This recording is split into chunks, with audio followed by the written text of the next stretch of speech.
Hello. Good morning, noon. Good morning, I'm late. Good afternoon. Ah. I got distracted.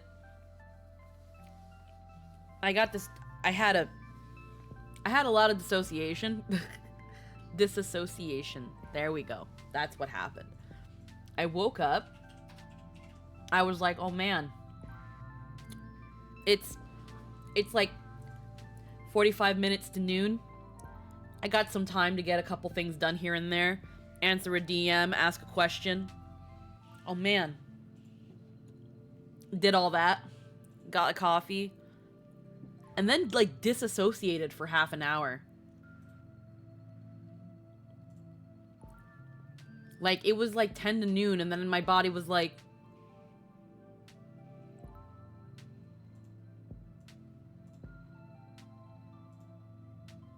that.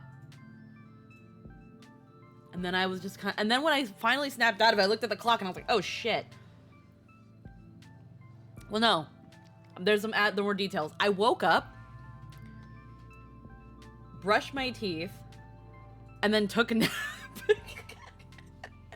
I woke up, brushed my teeth, took a nap on the couch for 10 minutes. Like, I just, like, laid down on the couch for a bit. I woke up with really bad cramps. Realized I dozed off, and I was like, oh, shit.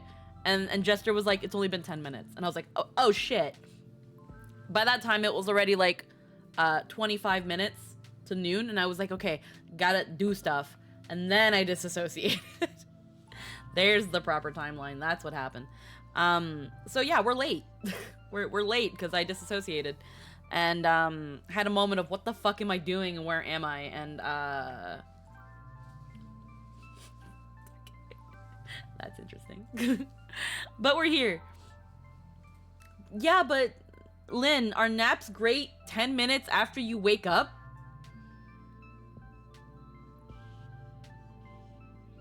Like, I literally got out of bed, used the bathroom, brushed my teeth, got out of bed, laid on the couch, and dozed off again. Like, that... Like, there was not even, like, 5 minutes between getting up and going back to sleep for, like, 10 minutes. I don't know why, that just seems concerning to me.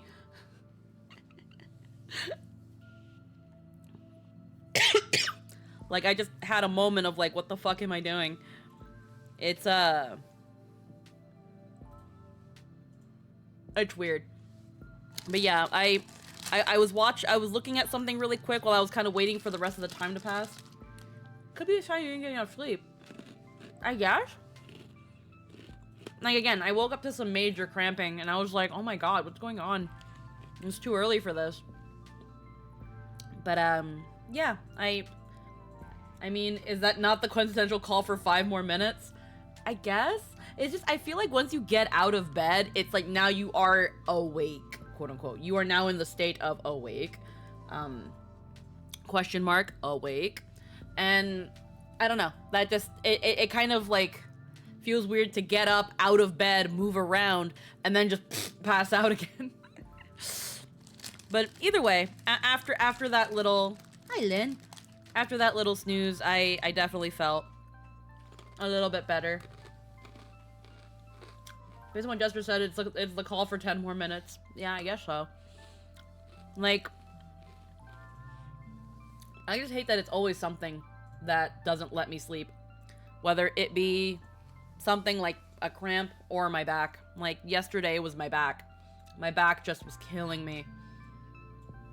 And, it wasn't until I finally decided to just get up, that it decided to sort its shit out. And I hate that, because it's like, I just want to lay down and sleep. Why does my back hurt? Like, it's literally just from laying down. My back hurts for no other reason. It's just laying down. Like, I've gone to a chiropractor about this, and he's even like,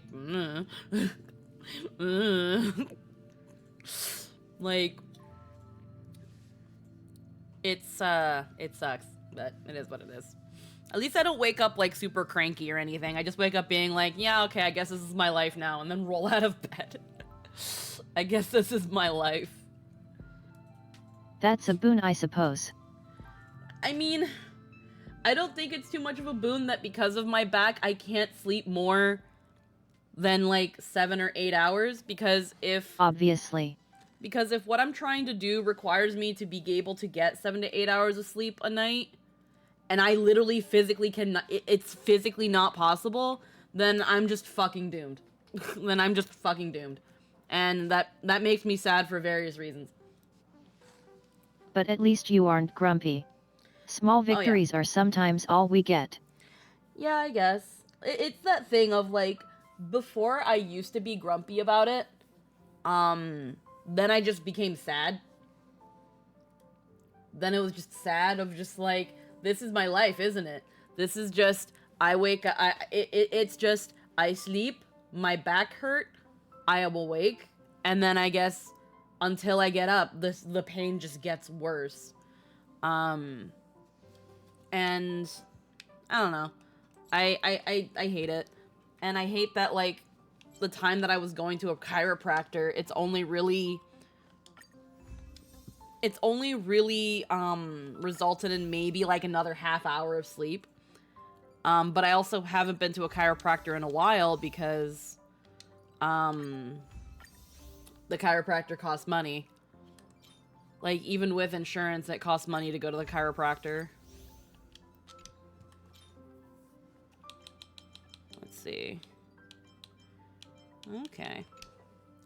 Either way.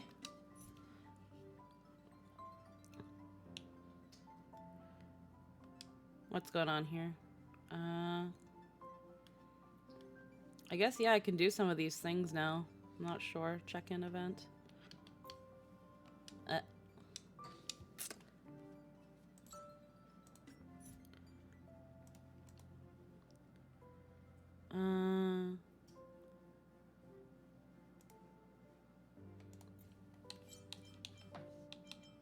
New character trailer. Oh, that's what it is. Haven't we been able to pull for her already? Hanu's prison break. Oh, okay. We haven't been able to pull for her yet. I guess we're gonna be able to soon. Dream Chaser Bulletin. Oh, yeah.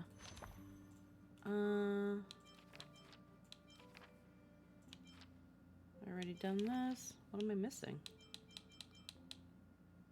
I guess I still have to do these. The doggos. No, she comes out later this week. Oh, okay.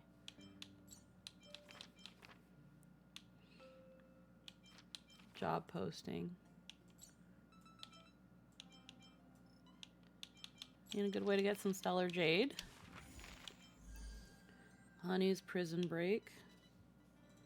She's next, and it's actually not a character trailer, technically. Myriad Celestia trailers are usually world-building bits, though the latest two have been character insights.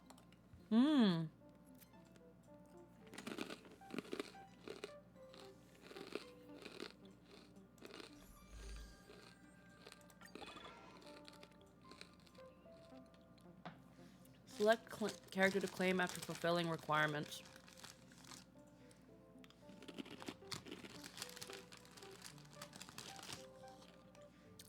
Okay.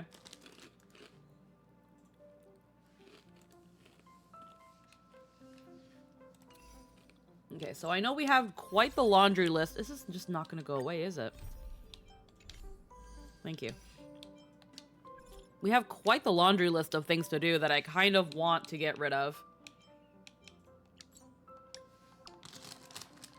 And there's a lot of side quests. We had Black Swan dancing all over the dreamscape. Now we have Sparkle's backstory, maybe. It's Sparkle, so it could all be nonsense, though.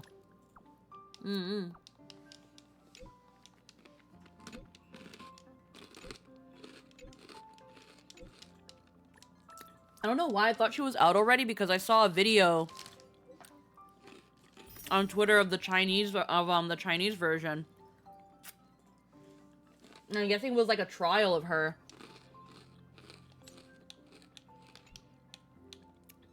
Where I think she's a buffer. So I think that's I think she's a Harmony.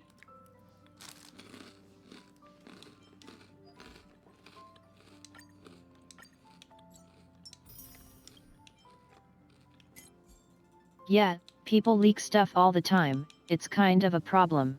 Okay, it was just a leak then. Alright. Yeah, and it was all in Chinese, so I didn't understand any of it. And all I knew was that, oh, okay, she buffs. Hey, did you hear about our next stop? It's a world called Penacony. We already did it. I hear it's a beautiful... But Pom-Pom said the banquet we were invited to is still a little ways off. Huh? Is that my phone? Must be the group chat.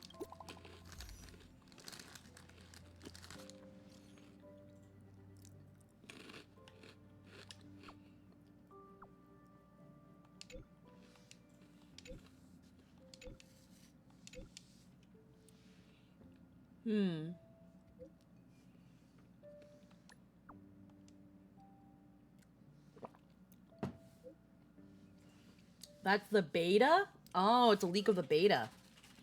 We actually know all the abilities of the two characters for the next patch too. That whole issue of trying to keep something under wraps when the internet is ravenous and all incentives push towards leaking. That Don Hung. He can't just ignore Branya. Let's go to his room and talk to him. Ow. Alrighty. Let's just do some freaking side questing. Honestly, this is just a chill vibe stream. I'm already done with Penacony. I'm still kind of processing my thoughts of how I feel about it. You're just in time. So this can definitely be a Penacony brain rot for those who have already finished Penacony and want to theorize or talk about it or make it easier for me to understand. Because I'm kind of just I just kind of left Penacony really confused. Or at least the first half of Penacony confused, and I feel like that's most people. Because it's just, you know, the first arc of it.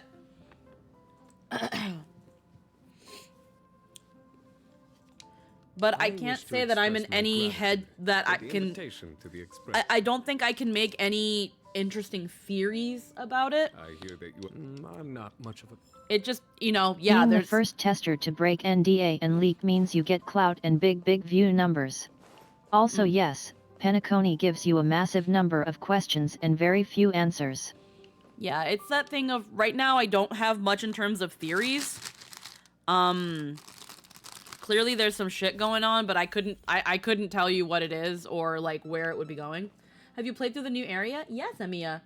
You might have ended up just clicking in. We already finished Penacony, or at least the first half of Penacony. So Penacony brain rot is absolutely allowed here. That being said, people who have not played through Penacony, you might want to turn away because I don't care. Play the game. Play the game if you want to avoid if you want to avoid spoilers so that you get caught up.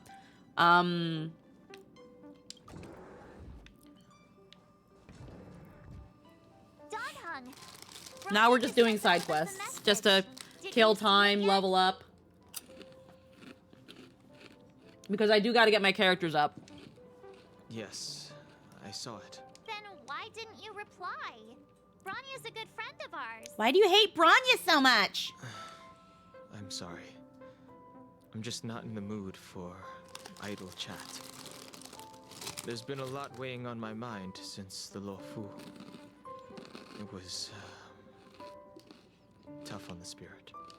I'm the one who should be sorry. For the most part with Penacony, I think it's pretty self-contained, though yeah, a ton of the Penacony side quests give more puzzle pieces. Take all the time you need. I see. I like that one girl that looks like March. She's cute.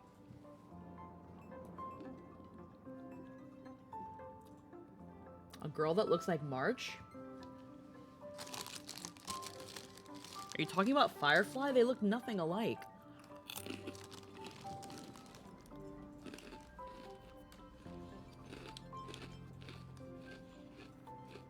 Okay. It's great that Belobog is able to host a celebration. Okay. Don Hung Fudge, just huh? likes to be in his Just box. the two of us then. Pity. He's gonna miss out. We never get the chance to go. Yeah, he does. I know. Mr. Introvert here. At his age, why don't we? You've been on. I was like, I'm sorry, my social battery is out for like the next 5 years. Oh, okay. Oh, okay. Oh, that's nothing new. It's just like, okay, just fucking leave me with fucking March. No problem. No issues here. I hope we're going to go for cute dates together.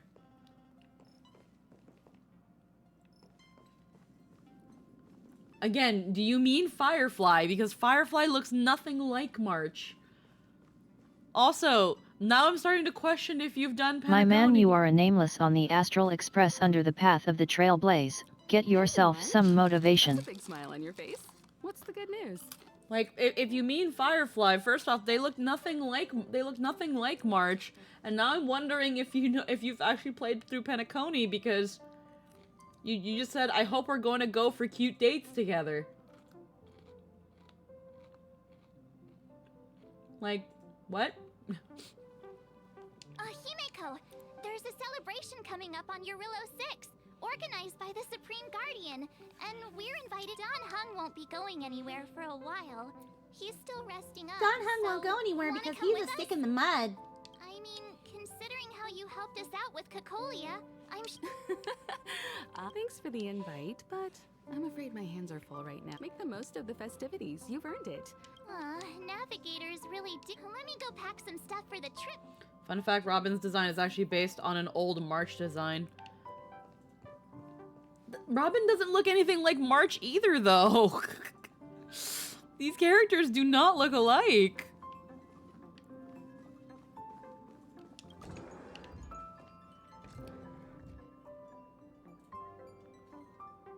Oh, that's a cute outfit. So, what do you think about my new dress? Very fancy. It's been sitting in my wardrobe collecting dust. This kind of event doesn't come around every day. Why shouldn't I dress for the occasion? You're not really gonna wear that same old outfit, are you? I have no other clothes. I don't have any bags or... You guys don't even give me a fucking room. I sleep on the fucking couch. Let's just pretend I never said anything. As long as one of us is making an effort. Fuck you. Bitch, I'm leaving you on the ship. You're going to McDonald's for dinner.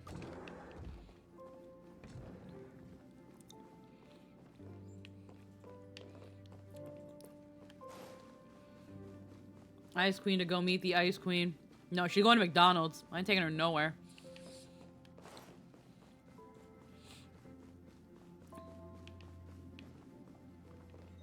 We go on cute date with Firefly. From a writing critical standpoint, I do think we don't actually get much time with Firefly. No, we really get don't. incredibly attached to her very quickly. It's very I've her for less than 3 hours, but if anything happened to her, Pajamas, energy. hot water bottle. Wow, that was fast. Are you bringing a pom-pom doll? I thought since Pom-Pom... I was just taking a look at Mr. I wouldn't call it live-up. Ready to go? Bell? I did say old. Yeah. Again, I'm just kind of really confused of the girl that looks like March. It's like not being over the Coke and milk. Excuse me? 700 years. It's never too late to pick up the tab. And admittedly, I think they actually do a great job endearing her to us in a very short time frame. How do people The live scenes in we all get this are cute snow, and meaningful, celebrate but like, anything? we just met her. Oh, one thing's for sure, though. Where there's a celebration, there's bound to be food. We couldn't right? have teleported anywhere closer. We have, you know, whatever. Oh, wait a sec. That person over there. That doesn't look like it's all in black. Surely they're not. I assume Emmy is IPC saying that because of on Sparkle this world? Koski Am I going calling crazy? Firefly March. Okay, maybe I might have missed on that. Maybe? Maybe I missed out on that then. I did not notice that. The Interastral Peace Corporation. Who else? The one whose insignia is pretty much everywhere? That IPC. Oh. You still don't remember? Oh, what about Findy? That's one of their products. Oh, and the Interastral Peace broadcast. You know the one always being played on the Express? Never mind, it's not Yeah, that important. Sampo calls The Firefly March important because it's not question is, actually what Sampo. are the IPC doing on Eurillo 6? Oh. There's only one way to find out. Oh, I Let's remember go now ask. the comment where I've he's always like, found wow, out you But sure you were did brain change. gooped at that point. Yeah, no, I remember now. He was like, wow, you sure did change in a short time. I remember that comment. I just took it as Sample being a fucking idiot. Because I hate him. Haha. Hi, do you work for the Interastral Peace Corporation? Or are you just dressing fancy today?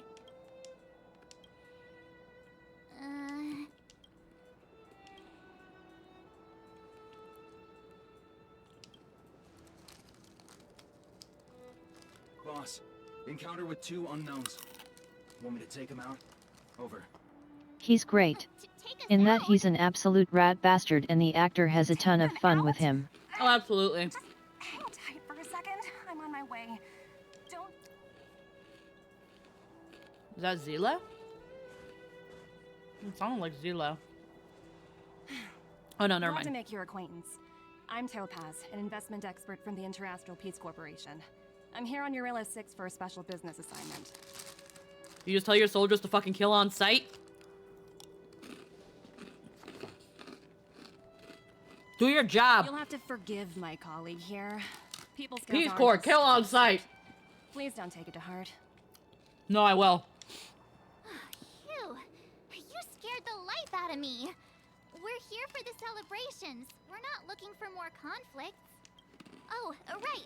We should probably introduce ourselves. I'm March 7th. March just wants to a freaking go to the passenger of festival and Astral play her Express. kazoo for people. You And you want to may fucking have shoot her in heard the of it. face. And this is my friend and fellow passenger. No kidding. I could tell you weren't locals from I shouldn't have miles drank away, coffee today. But I didn't expect I'm to going run into gremlin two mode. I can feel nameless it. here. I can feel The gremlin mode. Interastral Such a Peace Corps curious is really thing. more about peace through the removal of opposition. I heard that Eurillo 6 Oh, only okay, so the stepped police out of force. the Stellaron's shadow thanks to the direct intervention of the Trailblazers. So they're a police force. Got it. Surely They're the you cops. two They're the aren't- fuzz.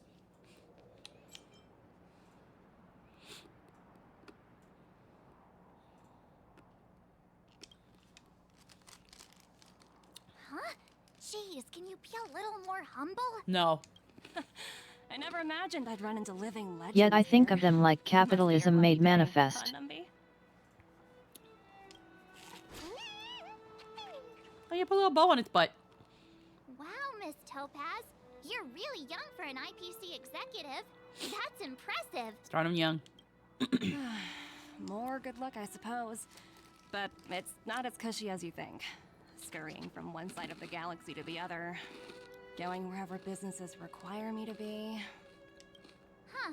Your job sounds pretty similar to the Express cruise. Aside from the business, I guess. I guess depending on who also is along with Sparkle, I might roll when they come out, but... Intergalactic capitalists who act as space cops when it infringes on their businesses. So, like... Cops?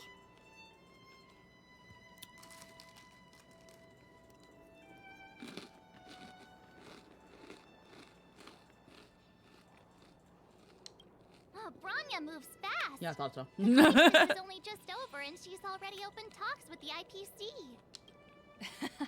These talks aren't exactly what you might expect.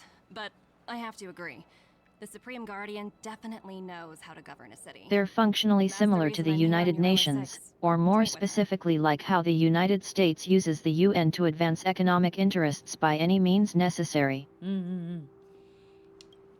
Miss March, you said you were on your way to Belobog festivities, right? My apologies for delaying you both. Don't be sorry. It's not like we're in a rush. Want to come to the city with us? The snow plains are freezing, and it's easier than you think to get lost out here. And you didn't even bring a cardigan. Thanks for the concern, but I'll manage. It's my first time on this world. Who knows? Maybe we'll cross paths again during the celebrations. Oh, here's my contact information. Wow, I actually managed to get an The bread is here! Basically, they're not the good guys. They were just about to throw They all also this aren't away. technically the What a bad waste. guys, but practically speaking they're almost always antagonistic. Then this is a good quest for me to pick up then, because at first I was like IPC. That sure is a name we're just throwing around, but it's because I didn't do the side quest, so maybe it'll give me a bit more context on who they are. Kind of like doing certain like event things after the fact, like kind of helps get some additional puzzle pieces. I'm not even trying. Teach me how to get rich. I'm in charge of a project worth 8 billion credits, by the way. Teach me how to get rich. Me too. You two make a cute pair. Anyway, I'd better be on my way. How we doing, Mum? Thanks again for the sub. The universe is huge. Come on, let's head into the city. Heck yeah. Yum, yum, yum.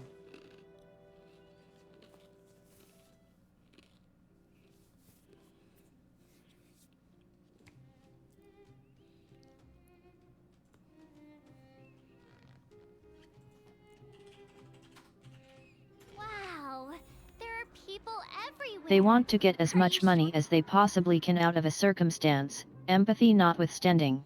If they can make more money turning a planet into a slave state, well, sucks for them. Money, money, money.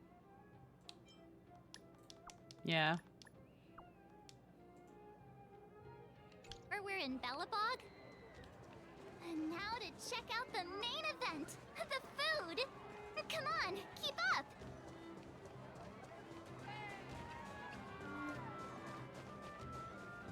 Stroll through the city and take in the festive atmosphere.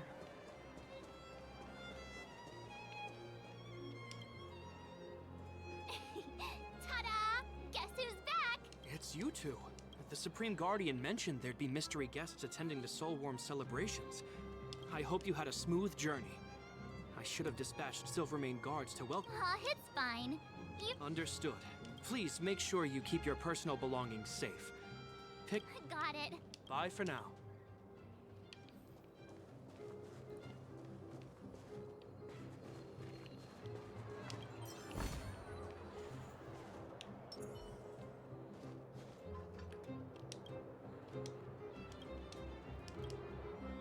Some of their agents are good people with hearts, but they often get in trouble for not being ruthless capitalists trampling anyone and everyone if it'd make them even one more credit. That's not show. Take a look at these beauties. These are the... Oh, wow, they smell so good. Well, don't wait for them to...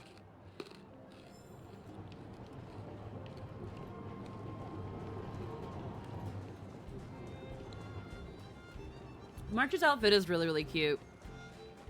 I wouldn't mind if they did certain things like that where it's like if you do certain side quests you can get like optional outfits for the characters and it essentially be like a skin. Because as far as I know, Hoyoverse doesn't really have skins for these characters. Is that Payla? Looks like she's teaching the kids again. Next, I'll be introducing the history of the museum. Bellabog's History and Culture Museum. Guess what? I heard there's gonna be a Silvermane adventure camp. Also, those who sacrificed their So lives yeah, in the war. not really good or evil, with no moral code other than the pure pursuit of capital. From now They do a on, no bunch of good whispering stuff aloud. too, but they don't do it because it's good. Oh, I never knew Payla had a After some time. Phew. Say, I think we should probably pay Branya a visit. Or we could go check out some other fun stuff elsewhere. Yeah, again, it's a really cute outfit to put her And in yes, for it only people have been asking March skin when? Ever since this quest dropped. Yeah, and that's that thing where it's like if you're gonna give characters alternate outfits, give us access to them. Like it's literally as easy as just a model swap, and that's just pretty much what it is.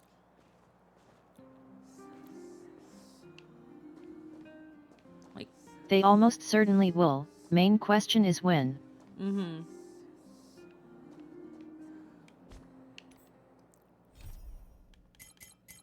I have a lot of... It feels like a lot of quests. But they all give so much Stellar Jade. And I have a lot of pulls. Like, I've almost got 10,000 Stellar Jade, which I think is 10 pulls. 10 pulls? We figured we'd have it already, since I mean, they made it. Why aren't they selling it? Yeah, weird. 3 days.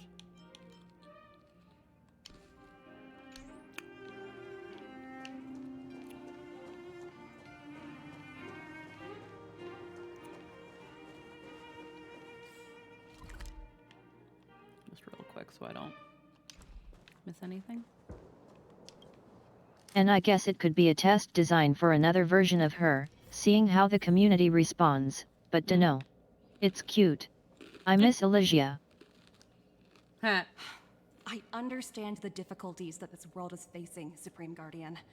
Belobog's current financial burden cannot be pinned on you, nor anyone else for that matter. However, objectively speaking, since Belobog has existed as an independent entity to this day, its debt cannot simply be written off. Why not? Oh, it looks like we have some visitors. Technicality. Huh. Rania! And Topaz?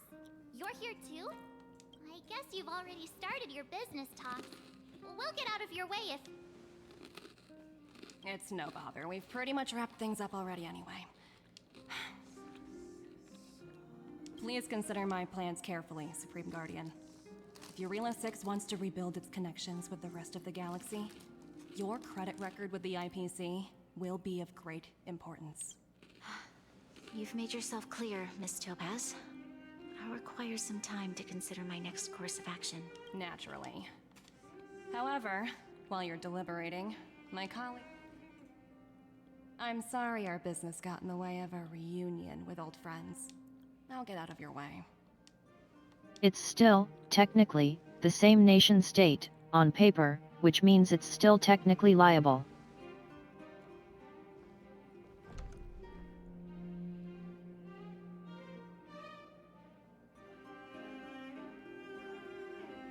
Maybe it's her 5-star Is outfit? everything It could alright, be. Rania? I didn't know Miss Topaz was so... intense. She seemed nice when we met her. It's good to see you two again. Welcome back to Belobog.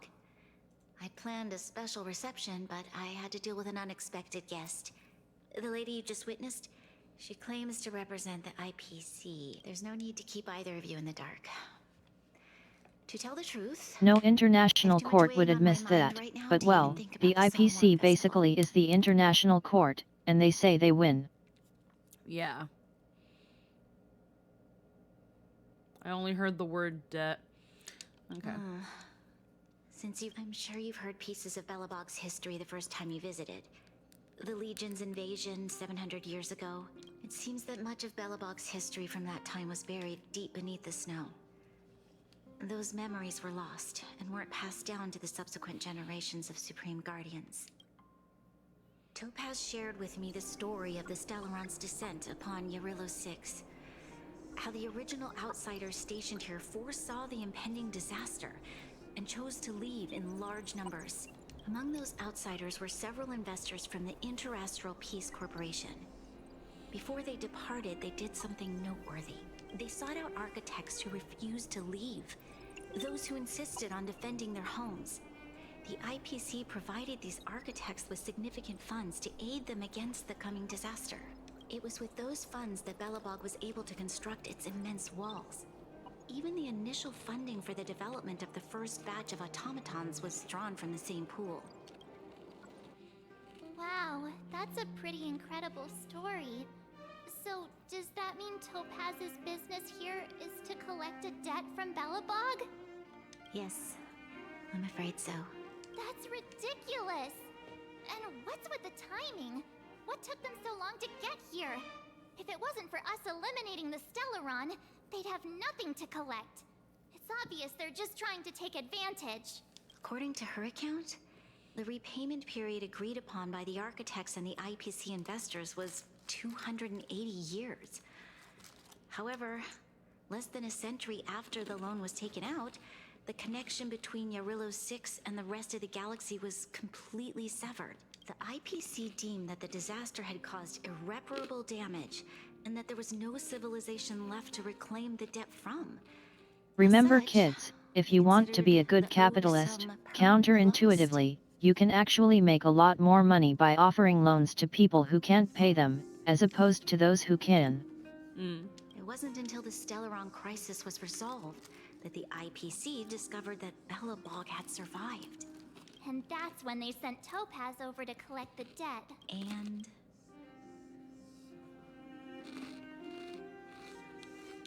How much is owed? astronomical amount. I don't even know how to read such a long string of numbers.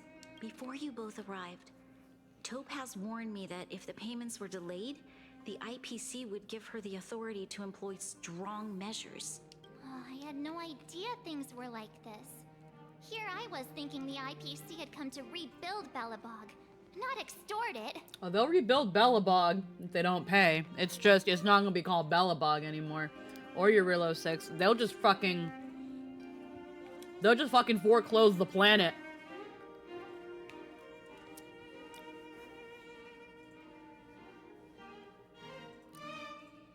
Yeah, we have to help Bronya out. The IPC is too big and powerful. The Belobogians won't be able to resolve this problem on their own. You seem to have a deeper knowledge of the Interastral Peace Corporation than I do.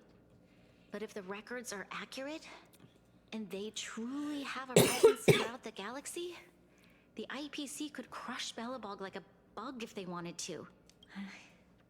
It'd still be called Yarillo 6, but probably not Belobog. They gave themselves an inroad to call themselves a stakeholder in the planet. That way they can seize it whether or not they succeeded. Ask you and the Astral Express for help.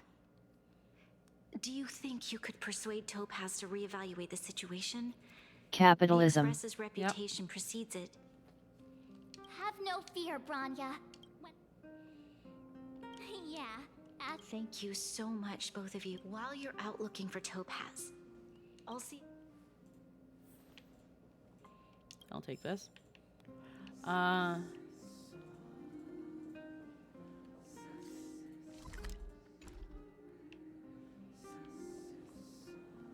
talk to March 7th. Discuss your strategies. Oh, hey! I just remembered. Topaz gave me her number. We might as well just be direct and ask her where she is.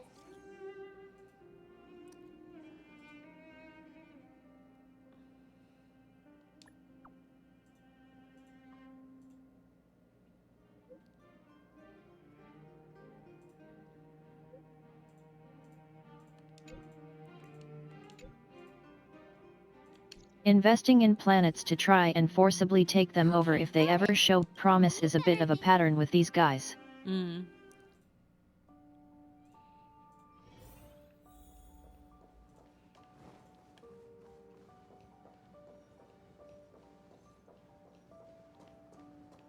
It's also the entire reason Aventurin is on Penacony. Yeah.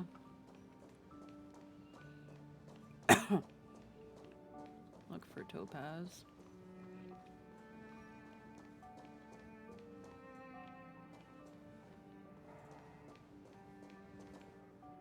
There she is.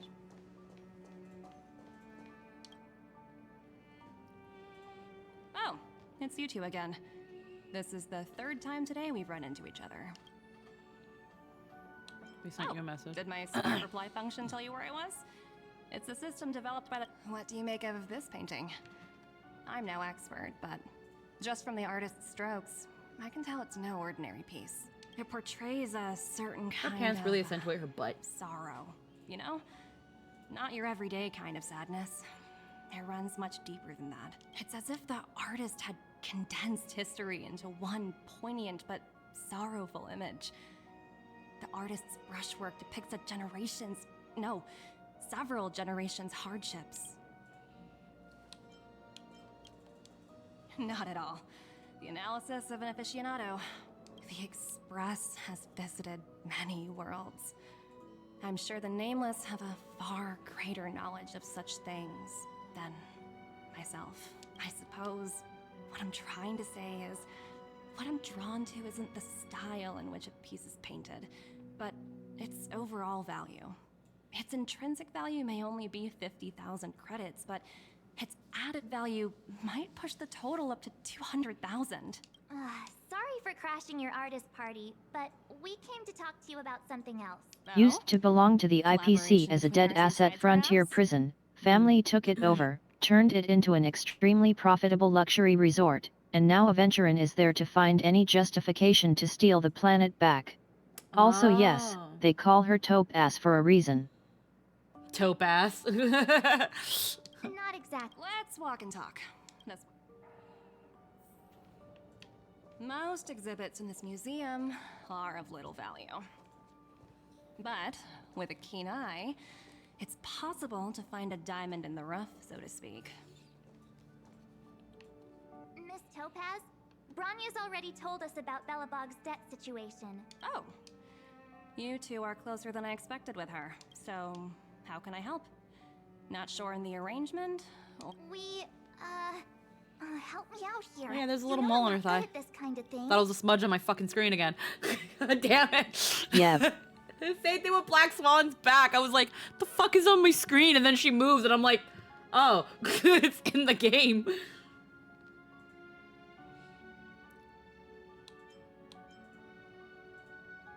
No, we can't pay for that. I understand. From your point of view, I can see how unreasonable it appears. However, you must understand that debt Because it collection is a big part of my job. I've dealt with cases far more difficult than Belobog's. I appreciate each case has its difficulties. But if I treated every late debtor as a special case, the galaxy's economy Yet I know would it is come your to a job. grinding halt. Your job is unreasonable.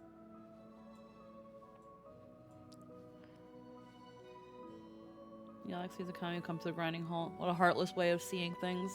And if the debt can't be You're a repaid. glorified Investment Yakuza. Department is well versed in handling such situations. We can offer the debtor various repayment solutions, but Eurilo 6 has far exceeded the allotted repayment period. I'm afraid milder solutions aren't the order of the day. So, I proposed to Bronya.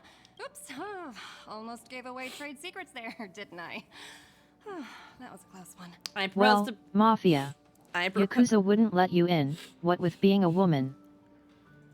I proposed to Bronya that we can just, you know, take the planet. But you know, she didn't like that. We couldn't fathom why. Couldn't even possibly begin to imagine. I thought I was pretty convincing.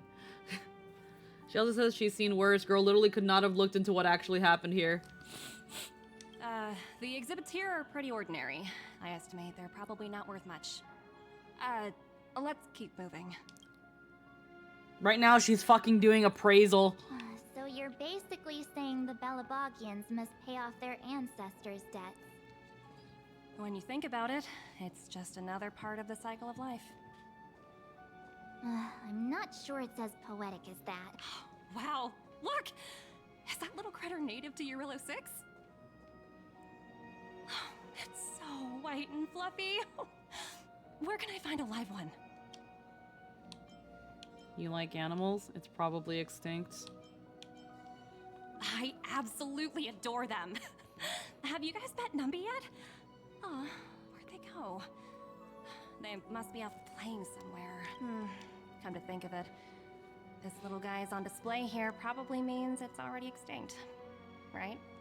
So, Miss Topaz, what exactly will it take for the IPC to go easier on Belobog? Bronya invested so much just to make this world a little better. And now, it feels like all of her efforts will be undone in the blink of an eye. It's just so cruel. What do you take the IPC for, Miss March? We're just the same as Belobog's architects. We're all followers of the preservation.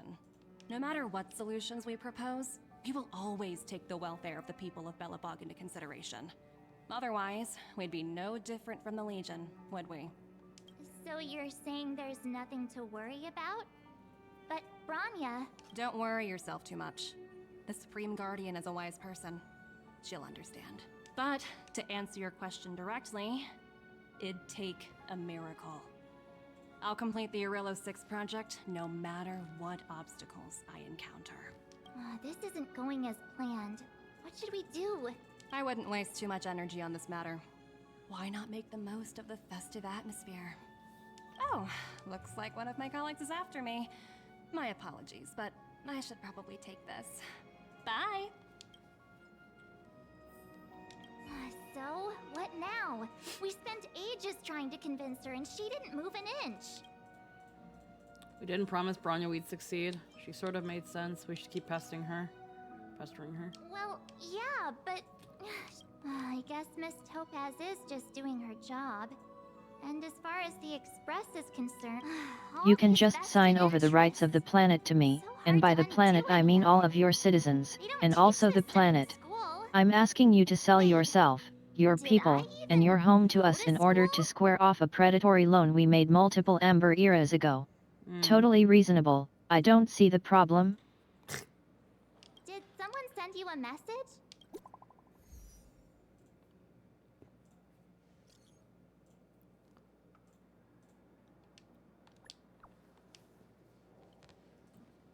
Yeah, I saw Numby was a little warp trotter. Came down the underworld and took over the Great Mine by force. She told me not to mess with them for the time being. Listen to her and don't mess with them. Too late, Wildfire and Silvermane guards already engaged with them. Those jerks with super advanced fancy weapons that jacked up damage, we can't handle them. Bronya told us not to fight them, but we fought them anyway. I didn't listen to her. I chose not to listen to my girlfriend. The IPC are causing trouble in the underworld. Seriously, Topaz was Classic just talking seal. about taking the welfare of the people of Belobog into consideration. I really did jinx us. I guess complaining won't get us anywhere.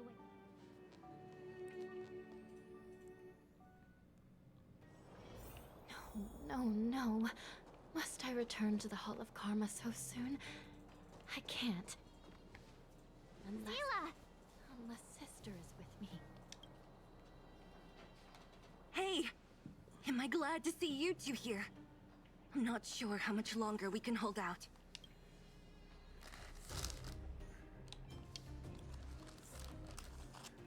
Nobody's been seriously hurt, but a few Wildfire members got minor injuries. Fortunately for us, it seems like they were holding back. Their weapons and automatons are much stronger than anything we have. You see those two in black?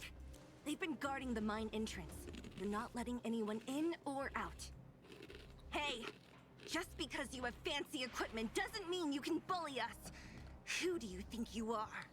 What's the matter? Got nothing to say? What's going on inside the mine? Any ideas? Probably Topaz freaking appraising it. A few miners made it out earlier. They looked pretty panicked. They said the whole mine had been seized by the people in black. These uninvited guests keep talking about asset evaluation, whatever that means. All I know is that they're seriously disrupting the lives of the Underworlders.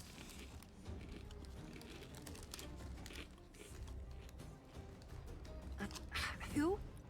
We were just talking to her in the museum.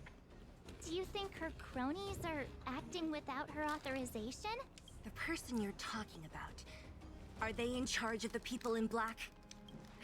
Potaz, Pazto, whatever her name is, she can wait. Right now, the most important thing is to free those trapped in the Great Mine. Are you two with me? That was nowhere near her name. Might as well just called her fucking Potassium. Hi. Hey, you two! It was technically her name backwards, sort of. Yeah. If you knew what was best for you, you'd get out of my way. I gotta do a quick BRB. My Tumbly is getting babumbly. But so far, I'm getting invested. It's giving me details that I actually really fucking needed. So I'm gonna do a quick BRB.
Alright, we're back. Potassium is too many syllables for Zila to care about. She probably doesn't even know the word potassium. You guys must be exhausted standing here all day. How about you take a little lunch break? I'm sure the IPC allows that, right? They have to clock out if they need to, if they want to take their lunch break. Zila, no lunch break, no on the hour lunch breaks. Bro, seriously, get some lunch. What's... You two were talking to the director in the snow plains. So it's you! You're the one who was threatening to take us out in the snow plains. Do you even know who you're talking to? If your boss knows to treat us with respect... I can't let you pass. My team leader said that if anyone gets through, I'll lose 6 months of performance bonuses. Team leader? You're even lower on the pecking order than I thought. Shut up! I spent 7 years on a forsaken asteroid preparing to join the IPC. I went through 17 interviews before they finally hired me. What right do you deadbeats have to criticize me? IPC? Interviews? I don't know what you're rambling on about, but you're really testing my patience. No need to waste our breath on this idiot. Let's do this. We're gonna get in trouble. We're gonna get in trouble. Recount. My oath is to a solitary. Rigid and fleet. Time for some hardship. Time for a shot. Nap time. This is serious. I shall be the judge. I'm fine. Duty is eternal. Leave it to me.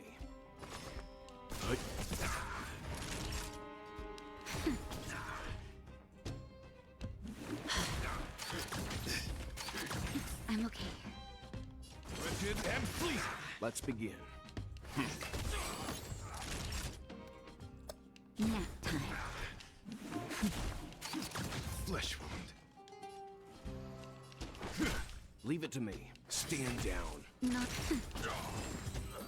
We're gonna get in trouble. That's it? He sure took off quickly. 17 rounds of interviews and these are the best people they can find? What a joke. Let's not get ahead of ourselves. I've been warned that the ones in the mine won't go down with... Let's set up... This is not gonna have a consequence at all, is it? It'll be fine. No issue here. We just, you know, engaged in violence with the people that have no qualms with seizing this planet because it owes them a debt. Ready for action? It's time to kick the IPC out of the underworld. Let's get moving.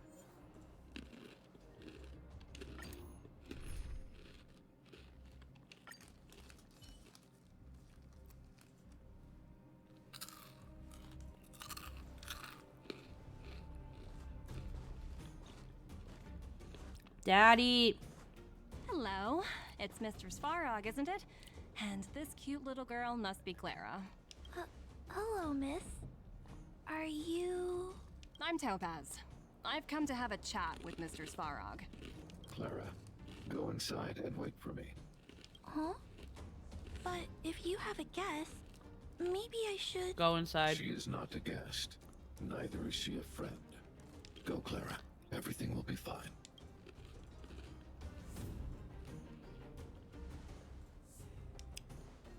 So, it seems my source was right. Who'd have thought that such a strong bond could exist between a giant robot and a little girl? So heartwarming. You bear the insignia of the Interastral Peace Corporation. What is your motive for coming here? Straight to the point, huh? I like your style. Svarog, Stunlocker, and the mecha hand. Eurilla 6. Are robots familiar with that term? Anyway, it refers to the planet we're currently standing on. It's about to become the property of the IPC. No one can reverse this outcome. Not you, not the Nameless, nor any power in the galaxy. I only care about one thing right now. Demonstrating to the shareholders of the IPC that Eurillo 6 can generate value. In the long run, this is a way, the only way, to ensure Belobog's long-term interests. I need your help to achieve this goal. Long-term interests undefined. Analyzing objectives. Analysis failed. Tell me, emissary, how do you plan to convince the IPC leadership? That's simple. I'll show you. This is... Source code, or to be more precise, source code that is able to take control of all mechanized units in Belobog. I'm sure you're familiar with this. All mechanized units manufactured in Belobog over the last 700 years utilize the underlying systems created by the IPC. The code is so refined that the engineers never saw any reason to change it. 1 second. There's so much sunlight coming in through the windows, we don't really need these lights. I had them on for plants. Look at the sunlight that plant is getting right now. Look at all that light. It's all good sunlight for plant. Plant is doing so good. Plant smells so good. Lily smells so freaking good. I've never smelled a lily until I finally got one. It's so good. I've only smelled like things that claim to smell like lily.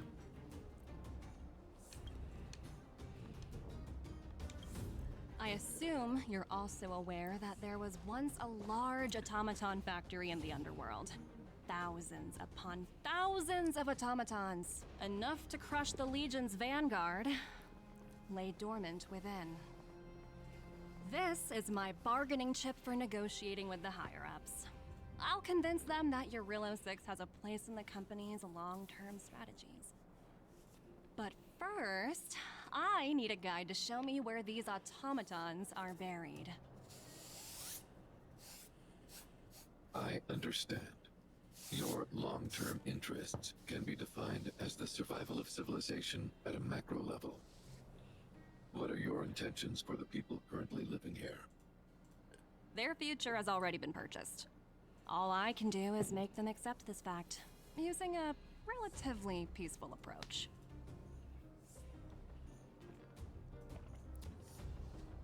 I understand. I will assist you with your plan. Oh, so you're not as stubborn as the rumors suggest. The future you speak of is beyond my computational range, but my emotional analysis indicates that you are indeed trying to find ways to ensure the survival of this world. Additionally, calculations indicate a 96.4% probability of compliance through force if I refuse to cooperate. Your calculations are slightly on the conservative side. Here's to our future cooperation. If you wouldn't mind leading the way, Mr. Svarog.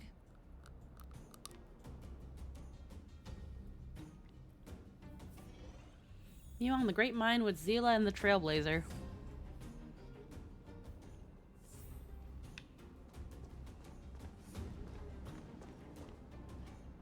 All the miners here, huddled together. Anyone else getting deja vu? Well, the situation here is pretty similar to when you first arrived. It's just that instead of a few thugs and broken robots, now we're dealing with much more formidable adversaries. Hey, check it out! Isn't that Topaz's little trotter over there? Oh, what was it again? Numby, right? Let's hold it hostage. What? Isn't that thing a Fragmentum monster? She's keeping one as a pet? The IPC are all about their sci-fi sorcery, so it's not that surprising. Wanna go take a look?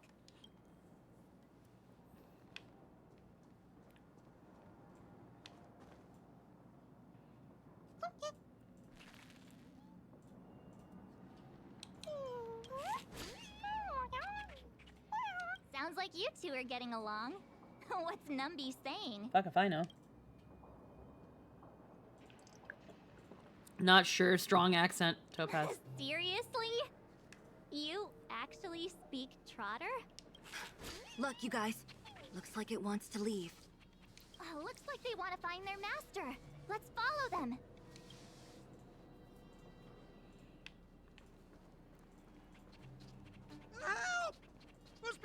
in black are attacking us! Hey, I'm talking to you. Where do you guys store the Geomarrow? I really don't know anything. This place is filled with nothing but incompetence. How you can speak puppy March. Those cowards!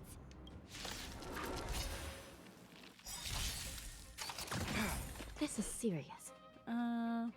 Let's all be real on something. Numby is 60% the reason that people pulled for Topaz. Is it? By the will of the Ten Lords decree, hereby ordained. Until I see that I will protect all beauty.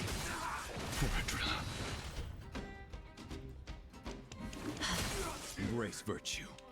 Wretched and fleeting.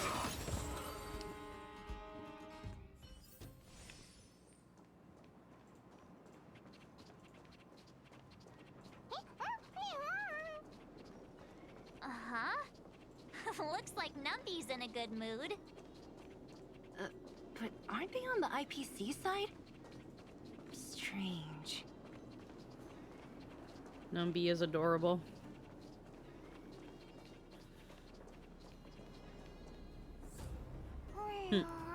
Going by YouTube and Reddit comments, it was 60% ass and thighs, 30% nummy, 10% game mechanics and personality.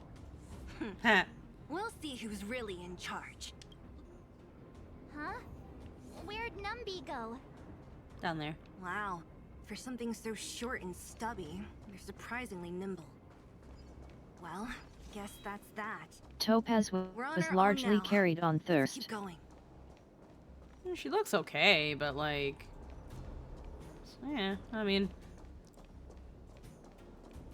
Whatever floats people's boat, I guess. Hey, you! Are you in charge around here? All local. The IPC is currently conducting asset evaluation work here. Local Don't lie to us! You seized the mine by force for yourself. It's on the internet, it must be You true. drove the locals out of their homes. Yeah, I can't argue with YouTube and Reddit now, can I? Get lost or suffer the consequences. Don't you dare show... and who might you be? You have quite the attitude. This is our jurisdiction. Yet I don't pretend to understand it. Her design is nice, love the suit, but man, were people simping over her ass all over YouTube. I bet people were calling her thick, too. Sure were. You know Topaz? Interesting. It doesn't matter. The Strategic Investment Department has no obligation to talk in cases where debtors fail to repay within the set time frame. The IPC reserves the right to skip negotiations and take over all assets. You know, it's funny how the rules always seem to work in your favor, don't you think? This world's been hanging by a thread, and now you're here to pull the plug on it. Don't blame me. I'm simply following orders. Do you think I get to make those kinds of decisions? Save your breath, March. Didn't you claim the IPC was all-powerful? Well, now's the perfect chance to show us what you can do. If I knew things were gonna get this heated, I'd have applied for overtime. Anyway, since you seem intent on...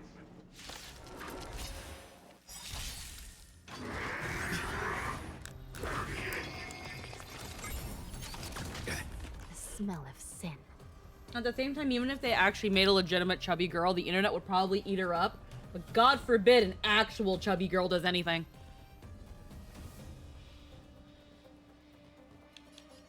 I shall be the judge. I saw the new Nike character. They're like, oh man, chubby, thick gamer girl. And I'm like, that's not chubby. She's got like a little tom-tom, but it's like...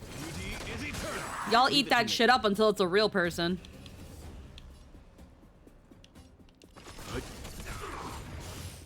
Crimes. Time for a shot. Nap time.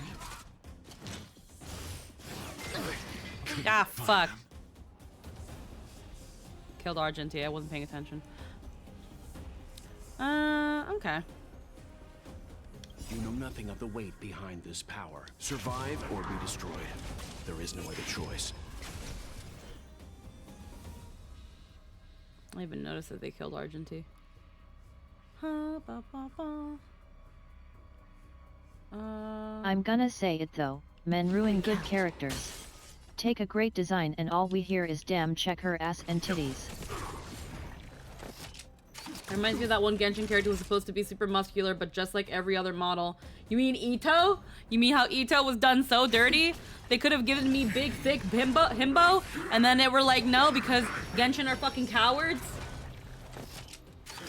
Sinful. Just a little something. Think nothing of it. Timely treatment.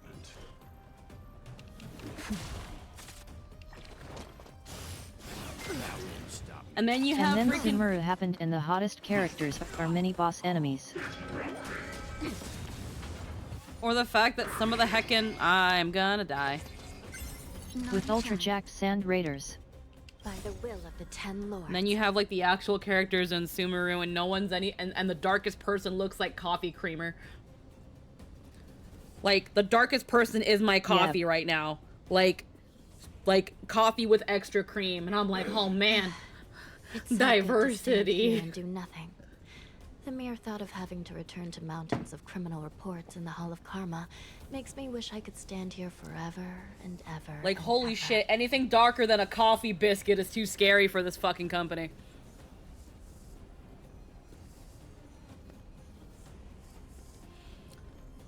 Like, I don't like being that person because it's like, but I don't like being that person, but at the same time, it's like, you have so many fucking characters at this point. Like, it's not that hard to make a region that is set in the Middle East that is essentially one big fucking desert, and nobody is darker than even, like again, like, you have nothing deeper than, like, an olive complexion. And it's just like, y'all good? Does it scare you? Timely treatment. It's kind of crazy. This one's probably gonna be this run's probably a bust. Recount.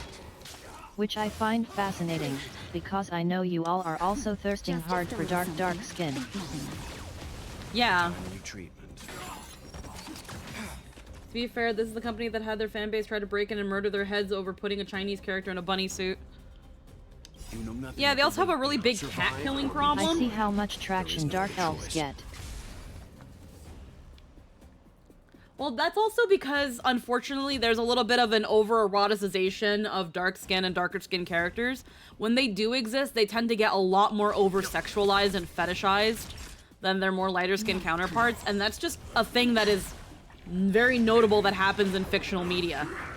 Like, the easiest example that I can pull right now is, like, look at the Disney princesses. Look at Pocahontas and Jasmine and Esmeralda, and how much more they were sexualized compared to the other Disney princesses and heroines. Like it's clearly a thing. And it hasn't really changed much in the past couple years. It's just, you know, I think it's just done just a little bit more respectfully, quote unquote, respectfully. Where now they don't make darker skinned characters explicitly look always more sexual than their more lighter skinned counterparts, which it's a start. Like, it's a start. Oh, exactly. It's also super shallow. I'm just saying they could still attract shallow interest with darker skin. Yeah. So they can't pretend they had to be north of Mocha to sell to their thirsty audience. Yeah.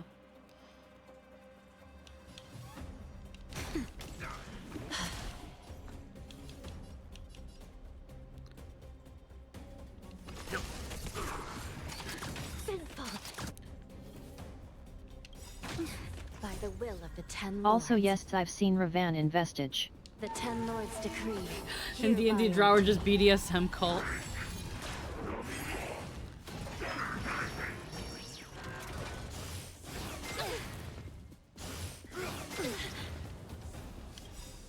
You know nothing of the survive or be destroyed. I would have been doing so much more damage if no other Argenty didn't choice. fucking die, and I hate that I didn't even notice.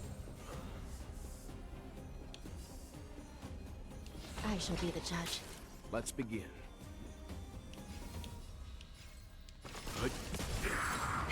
That'll take more than medicine. And most drow designs are ultra-sexualized.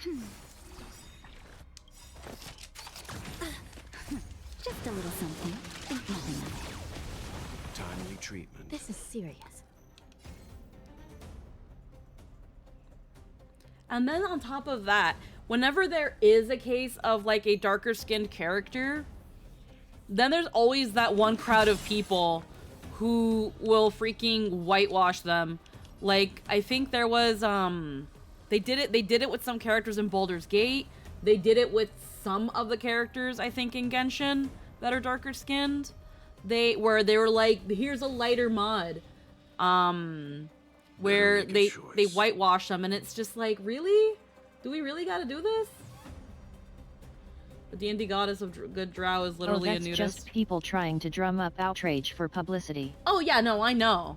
Like, and thus really giving attention to it is counterintuitive to the problem, but it still kind of sucks that people feel like they have to do that shit, and it's like, come on.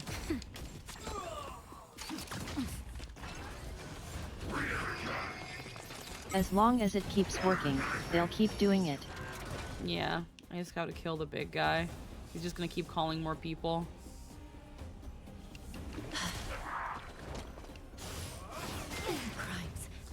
I hate that you Bad can't- publicity is still publicity, and man is it easy to get. I hate that you can't revive units in this game. That's the big thing about the battle system that I really fucking hate. If my unit's down, I just can't bring them back. That hurt. Bela can, but you don't have her. I will remember your kindness. Just a little something. Also, I don't know your full lineup, but you would have been doing a lot of damage if you used pre-kill targeting weaknesses. Yeah, everybody likes to tell me that, and I'm gonna tell people the same thing. I don't care. I use the characters I like. By the will of the 10 lords. I know elemental coverage is a pretty important thing to have, but I don't care. You know nothing of survive or be It just means I have a harder time in battle, and it's like, okay, cool, it's whatever. In this case, again, I probably would have been doing a lot better in this battle if I had noticed that Argenty was dead. Actually, no, that's okay. It's fine. I don't expect people to have always be here to catch a stream and stuff. It's just I've been told it a lot at this point. And I totally get where people are coming from, where it's like, hey, you would probably do better if you diversified your types in this. And yeah, no, you're absolutely right. Unfortunately, Honkai Star Rail has this issue where I don't give a fuck about like 90% of the characters here enough to actually want them and put them on my team. And that's that thing where the ones that I have liked enough to put on my team have unfortunately all been the same element. Like, I kind of want to incorporate Clara at some point in my team, but they're the same element as Natasha, Hanya, and Argenty. So I would just have a solid physical party, and it's like, man, that sucks. You're probably better off leaving the battle and starting over though. Yeah, Looks probably. like you're going to lose, so it'll save time. Yeah, I'm probably just gonna retreat and start over, because Argenty's dead, and I could be doing a lot more damage. But yeah, I totally get what, I can't even just pause and look at my characters. Okay, well, fine. That's fair, because it's a challenge, so. But yeah, I totally get it, but like right now, the only other characters that Star Rail makes me want to pull for would honestly add some diversity. I think it would only add Electro though, because I think Fushan and Jing Yuan are, I think they're both Electro. So even if I get both of them, now I have an Electro problem. Jing Yuan is electric, Fu is quantum. Okay. The smell of sin. So they'd be probably good diversity. Jing Yuan would probably have to replace Argenti in that point, which I kind of don't want to. Argenti's my damage dealer.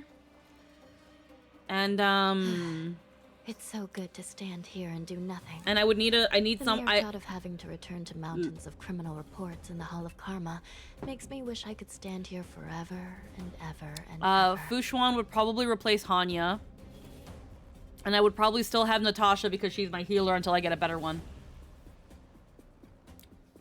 They're both damage dealers? Oh, I thought Fushuan was a Harmony. My bad. Again, You'd I be haven't... replacing a damage dealer for a damage dealer. Yeah.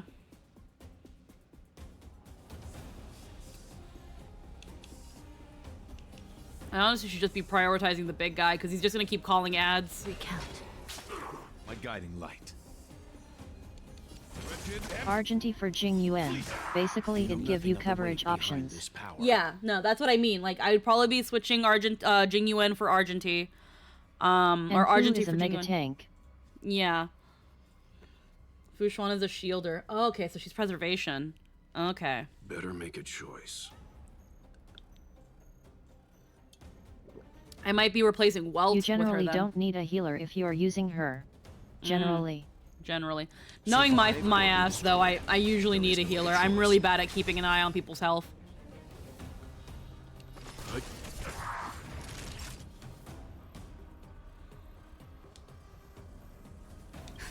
Just a little something. Think nothing of it. Again, I'm not really sure what I want out of my team comp. I'm just kind of going through the motions in at this point. Nap time.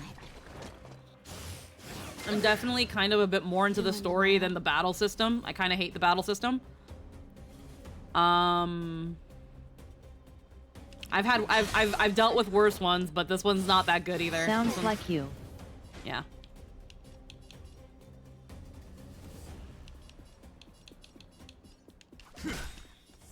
Like, I've always kind of hated gacha battle systems. Fate Go, I think, is kind of along the same lines. It's just like you essentially just have one shot at beating the challenge, and that's it. It's essentially a no item run. They mean, hi King Midas. They mean that Fu gets enough aggro and has enough survivability with self-healing that you don't need a healer. Ah, okay. Time for a shot. Until I see, I will protect all beauty.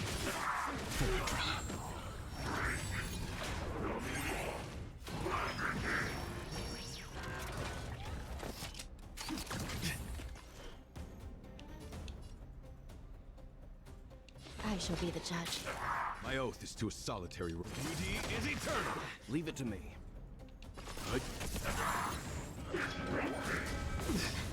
Oh shit. Just in time. Just a little something. Think nothing of it.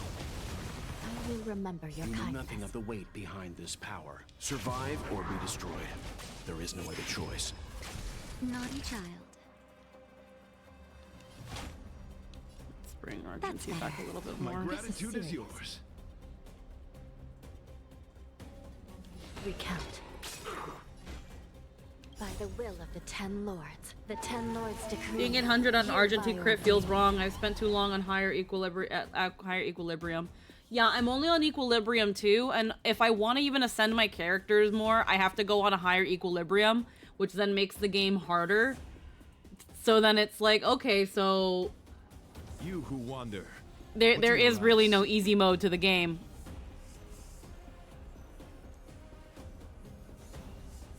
It's just you stay at the current level cap, but the game isn't like isn't a piece of cake.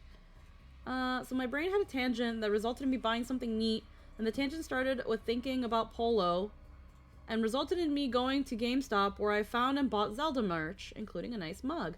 Well, hell yeah.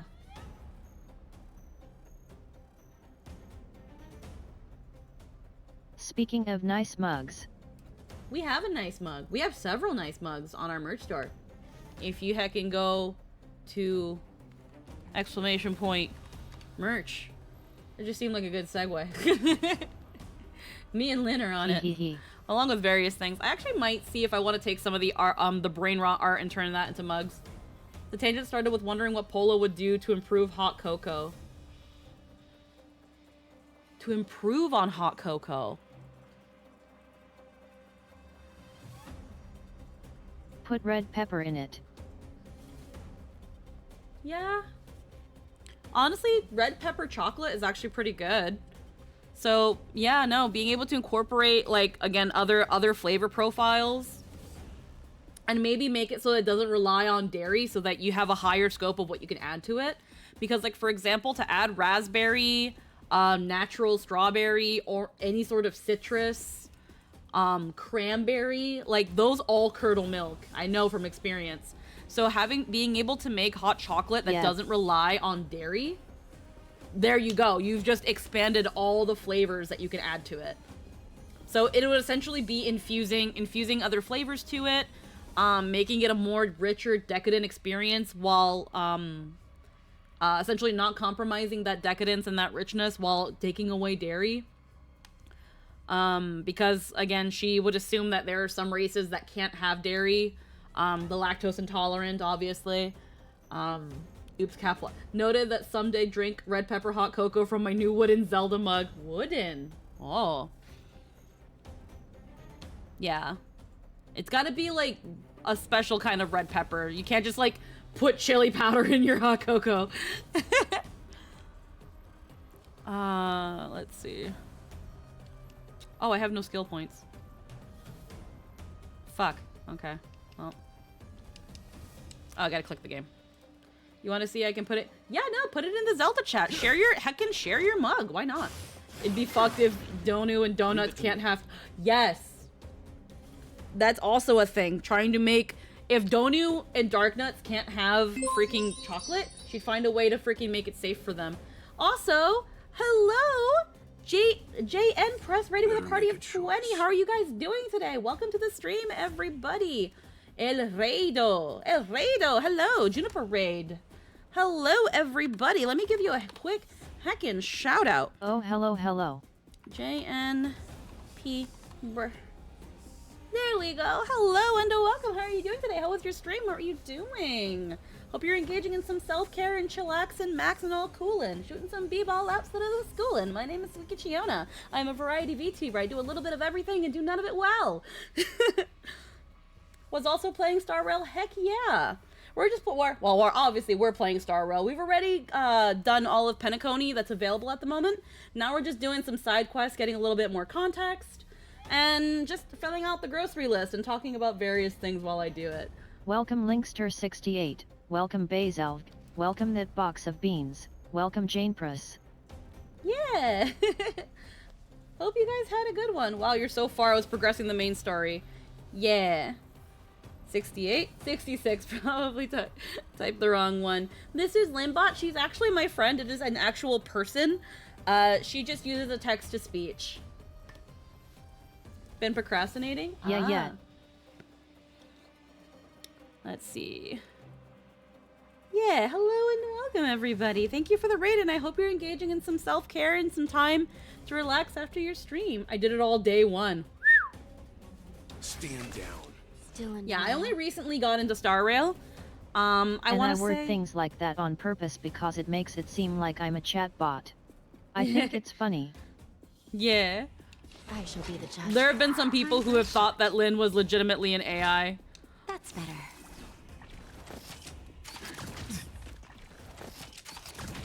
Ah. I did for a hot second, I'll admit. Most people do. No! Don't kill him! To a solitary rose. And advancements made in VTuber stream. This is serious. Okay, they're gonna attack. They might kill Welt. Until I see that light once more, I will protect all beauty.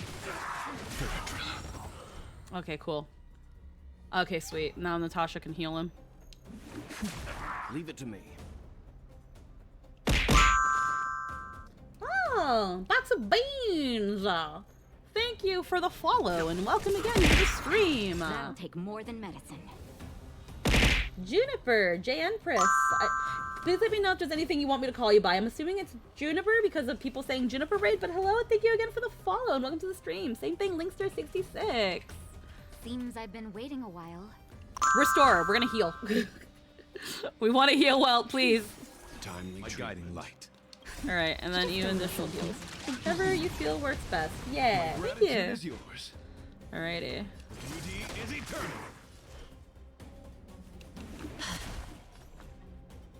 Stand down. I adore Walt with my whole heart. He's pretty cool. Ah, fuck.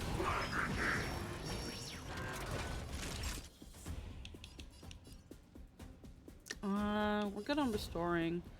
We're just gonna keep focusing on him because he's just gonna keep calling ads. Wretched and fleet. You know nothing of the weight. Survive or be I destroyed. regret so much not pulling for no Argenti. choice.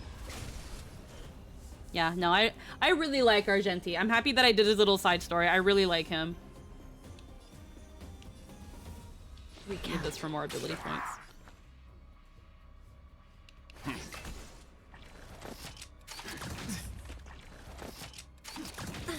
My Stop guiding light. it.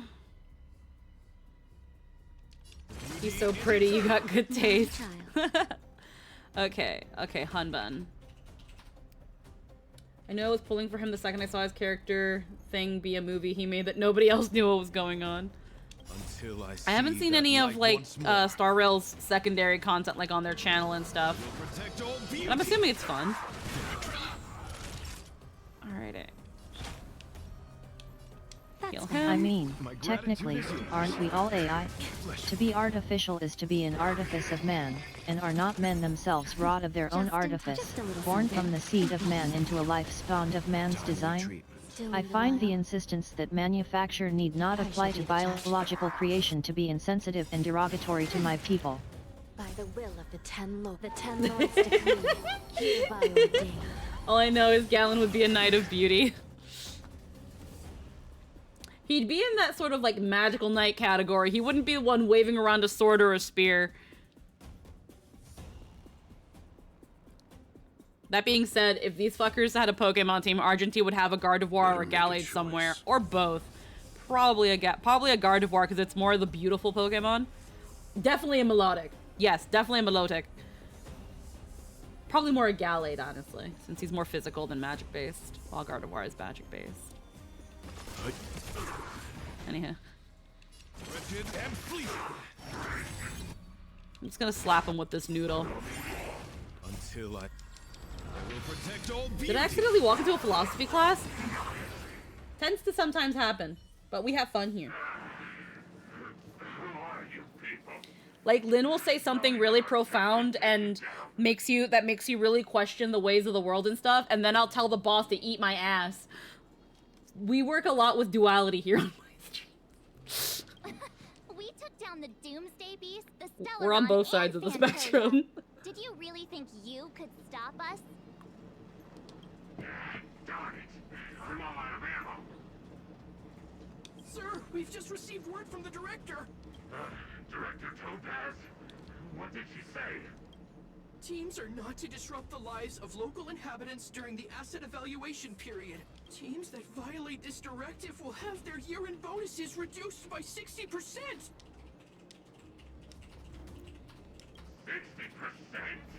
We're done for. Attention all personnel. Evacuate the mine immediately. Erase all traces of your presence. They're literally only gonna leave because they're scared of a pay cut. Oh god, not 60%. Yo, 60% of $10 is still 6, and then your ass is left with 4. I'm sorry. What if I need 5 to pay the rent? Not the year-end bonus. Yeah. Capitalism. Judging by the looks on Not the year-end bonus. violations. I was Not gonna my take. problem. I was gonna take A my. pay cut? Please no. I was gonna take my kids to Disney. Have you seen how much it costs for a day at Disney? So, who is this Topaz anyway? That Genie Lightning Lane pass really fucks the money out of you. We're taming fragmentum creatures, for that matter. Oh yeah, we're gonna break V-Bridger real good. Oh yeah. Oh wait, we didn't. Oh hell yeah. A coffee time. I was gonna take my kids to Penacony. I need that bonus. It's a long story. Bruh. Maybe don't go to Penacony right now. Maybe don't go to Penacony. We're better off asking Branya. Why did this mess have to happen so close to the festivities? The timing couldn't have been any worse. Oh, looks like we've got a message.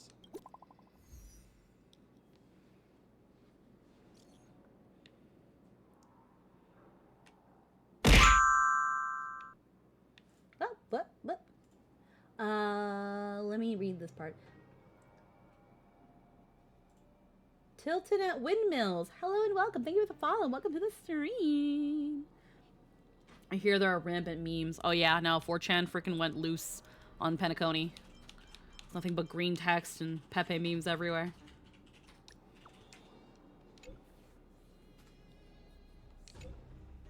Ha. Could you come forward to Quailof Ford? I need advice on the issue. Not just the green, not the green text. Huh. I get the feeling Branya's worried about. Are you coming with us, Zila? Go on without me. Branya messaged you. Got it, Zila. Come on. To Clipot? All you hear over there is Nyan Cat and Chippy Chippy Choppa Choppa. It's hell over there. Don't go to Penacony. These guys don't look like And that one song from Cowboy Bebop, Cats on Mars. Proceed no further, Miss Topaz. Bellabug might be in arrears, but I'm out of pocket. Nyan Cat, you say. Yeah, what are all the kids listening to nowadays? I'm too old for this shit. See you later, Captain.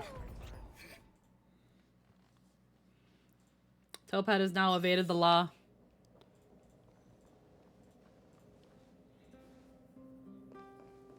Welcome back. I appreciate your help more than I can express. It couldn't have been easy running all over the city. That's what friends are for, Branya. Topaz has decided she is the law. Like yourself. Typical IPC. Is something wrong? I'm fine. I just... Or stuff than Nyan Cat. I'm just saying if any meme is making me go there, I'm down for some Pop-Tarts. all at once.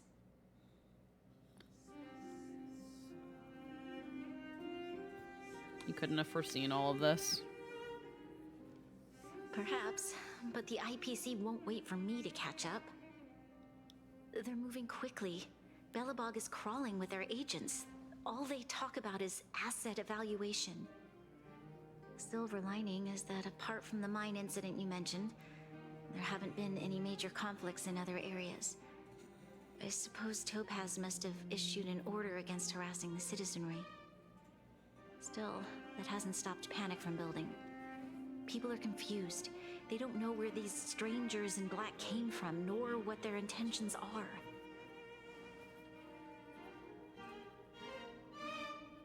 Or Space Did Theater you manage Roosevelt. to get in touch with Topaz again? We're curious to know what solution she has in mind. That's the reason I asked for you to come here. I need your advice. Look.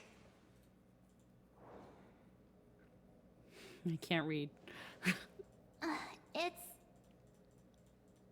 The contract Topaz sent to me a little while ago. There's a handwritten letter attached. Please, take a look at the contents. And then tell me your thoughts. Miss Branya, if you'll permit me to call you that, I'd like to share a story with you from my own life. In your eyes, the IPC may seem heartless or cruel, but in reality, we all have Because a it story to is. tell. Yeah. As for myself, I was born on a small, unremarkable planet at the edge of the galaxy. A place whose name is known only to the native inhabitants. And then I took out a small loan My with a home million planet credits. was extremely resource poor. To survive, people worked laboriously, manufacturing products for You're other super cute, civilizations in the Topaz, galaxy, but also, this is mostly the in definition of chemical or heavy sophistry. industries. Given these circumstances, the natural environment of my home planet became increasingly harsh. I don't recall the exact moment when it happened, but people started wearing respirators just to walk down the street. All you could hear were the wheezing coughs of the people, day and night. My home was facing its demise. The relatively wealthy chose interstellar migration and started anew. The majority who stayed could only struggle it was because of the on IPC, amidst probably. sewage, acid rain, and dust, waiting for the end. Finally, one fateful day, the IPC arrived on my home planet. They had the technology to repair our planet's damaged environment. In return for their help, they asked for just one thing: that all inhabitants sign a contract which would make them employees of the IPC. It wasn't 2 fact the years NPC that after caused signing that. the contract, the dark clouds and haze disappeared, and people began to take off their masks. After 3 years, vegetation and trees began to grow and thrive again. After They 5 just wanted years, one thing. many animals One very simple previously on the thing. brink of The extinction entire planet to sign themselves into slavery. And it was because of the so in fact Such a this planet small ask.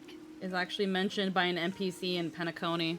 Oh, I might not have picked up on if a Penacony NPC talked about it. It was in fact the IPC that caused that. So essentially it just seems like here, like, Topaz is on, like, unless Topaz knows that, which I want to believe that she does, but at this point she just sees the IPC as a necessary evil. But, like, if she doesn't, she's a fucking idiot. And if she does, she's still not any better, because it's like, okay, so you know that they're exploitative.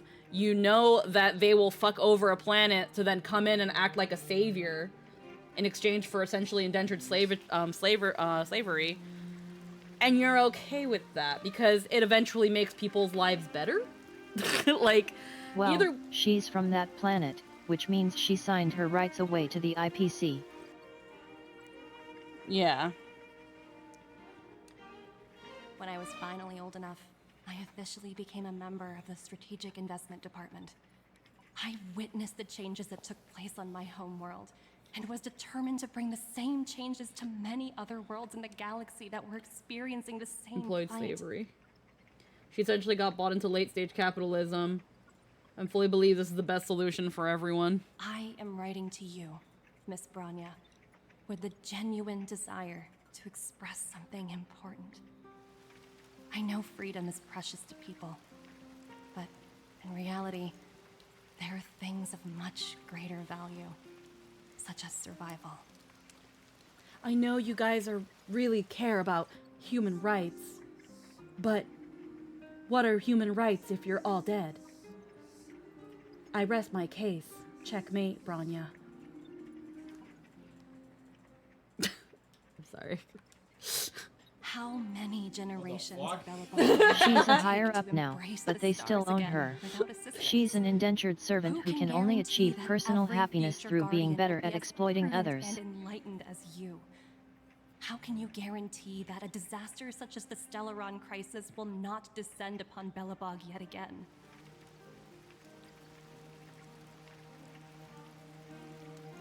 I mean, she is here for the sick promotion, so... I have already negotiated the best possible deal for you. Once you sign this contract, all of Belobog's debts will be forgiven. In addition, the IPC will set up a special team to support the reconstruction of Eurilo 6. I can understand that for you, this is an extremely difficult decision, because you, and you alone, will bear the fate of all Belobogians. Yes, this is me saying we will fire so many nukes at you, so at the Stellaron will look like a minor bombing in comparison. I believe that you will make the right decision. A decision that will truly benefit your people. Oh, I'm so interested in your thoughts on Topaz. Do sound quite sincere. What do you make of it? Okay, so... She says away with words. She's a smooth talker, but that doesn't mean she's telling the truth. How much time do you have to enchant this So, okay, so right now I'm kind of in the middle where if she's being honest, if we take like what I mentioned, this is pure sophistry. She's trying to use emotional arguments and making Brynja feel like she has no other choice and that it'll be okay, except there's nothing backing up those words. Yeah. Topaz might believe these things, doesn't matter, she's trying to trick Brynja into signing herself and her planet into slavery to pay back a predatory loan that has nothing to do with them. Yeah. Like, that's that thing of, if she is telling the truth and she's really, you know, being like, this is for the good of your planet, her method of doing so is very, very predatory. She's honestly no better than any other loan shark in that aspect. She is still taking advantage of a struggling planet that has nothing to really give or offer. Your opinion is so well thought out. Oh my god, you're so well spoken. Oh, Lynn is amazing. I suck in comparison. But the point being is that, like, again, like Lynn said, it's sophistry. It's sophistry. It's just pretty words. It's pretty words and it's manipulation.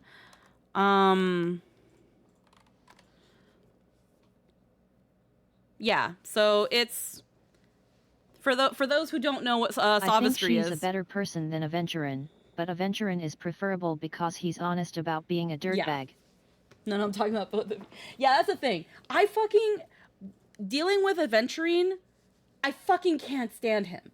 I hate him. He is so fucking slimy. But at the same time, it's because he's written so fucking well that I hate him so much. It's one thing to just give you a character that sucks, that is just trash, and then there's one that it's just like, fuck, they're so well written, I hate them! Like, it's like 9S in Nier Automata. Horrible character. Wonderfully written character. Hold on, I got some DMs really quick that I need to look at. Oh my god. Alright, hold on. A bunch of nubs.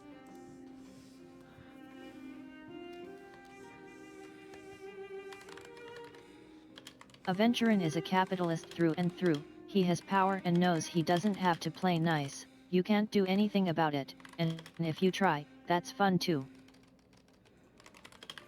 Yeah, right now, again, the thing with Aventurine is that he is slimy, but he's written that way. It's all a game to him, and he's super upfront about it. Yeah, like that's like say what you want about Aventurine, the dude is literally just bluntly saying what he's got to say. He gets straight to the fucking point, and even though you don't like it, he doesn't give a shit because he thinks he's right. Hold on, let me just pay up.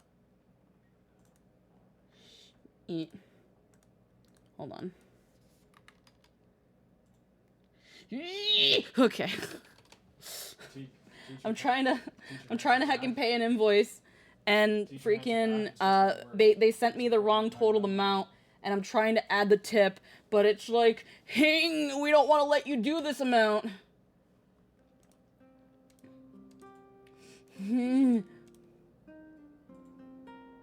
He tells you to your face that he's going to use and abuse you, and that you should do the same to him, which is the subtext behind every time he calls you his friend.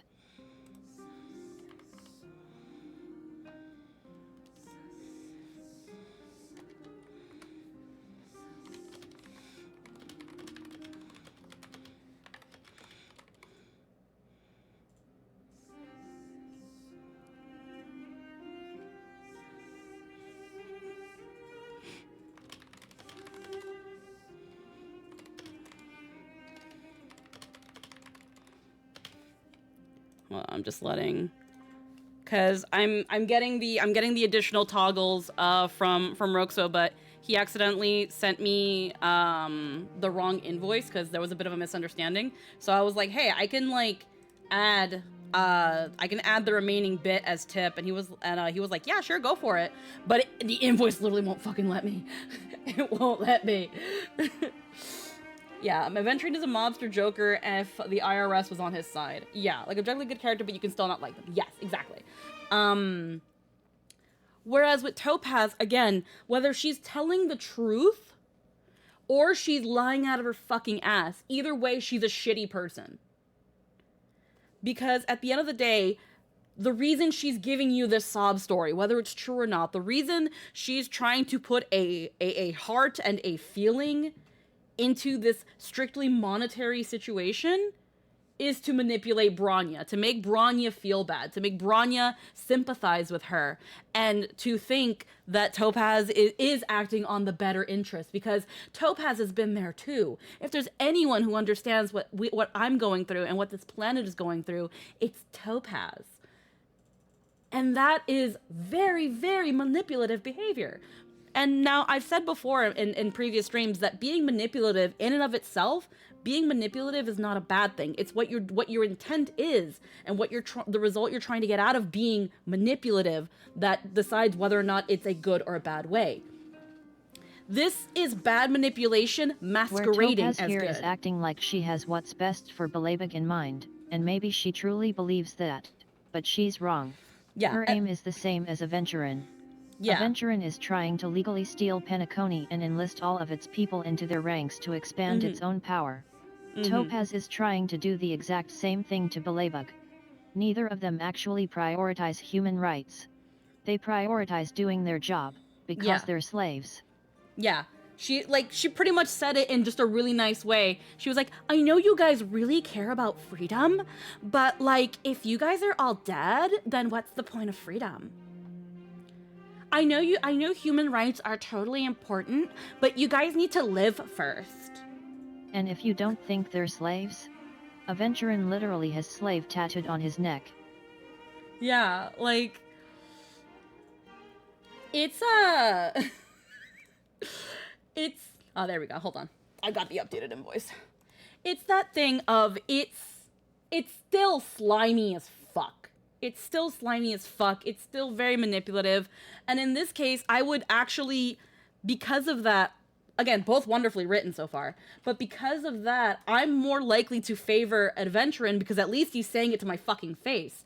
Whereas Topaz, again, she's going to pretty it up. She's going to make it seem sympathetic. She's going to make it seem like she's really just thinking about you guys. No, at the end of the day, she's doing her job. Her job is to make sure that this debt gets repaid, that these people end up signing under, these people, you know, quote unquote, choose to forfeit the planet in order to repay their debt, or we take it by force. She just doesn't want to do that latter one because she might just feel a little bit bad. Like, I'd allow that Topaz is trying to make the best of her situation, because she doesn't have a choice, but it's literally her job to convince you to sell your entire planet into slavery.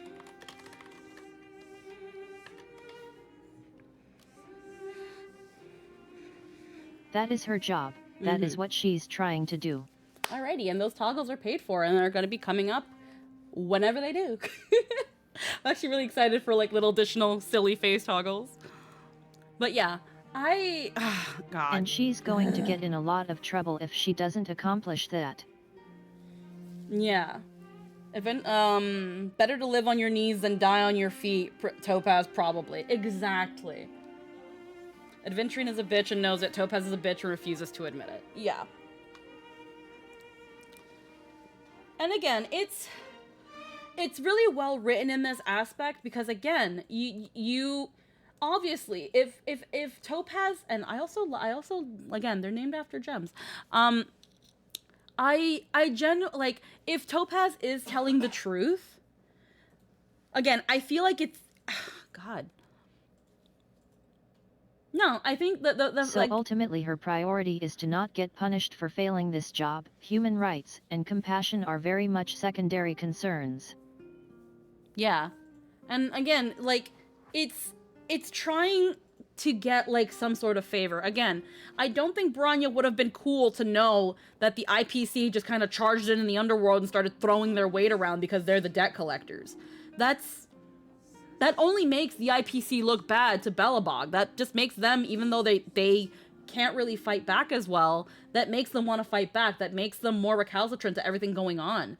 And which is probably fair. Honestly, no idea how bad the IPC treats people who fail. And then there's kind of like, so, because again, it's like their initial order was, hey, we were told that we can do whatever we want if it means that it's calculating the assets and making sure that we know the value of this place. And then suddenly, once we start actually beating people up and becoming a bit of a pain on a bit of a pain on their side, suddenly, hey, don't mess with the people. Be nice to them. Why wasn't that a thing in the first place? Why were your soldiers immediately shoot upon contact? Like, what suddenly changed? And now we have this freaking sob story letter of like, please, Wanya, we care about the planet. We just want you to shine over your whites. Like, no, it's shady. Even if she's telling the truth, it's shady.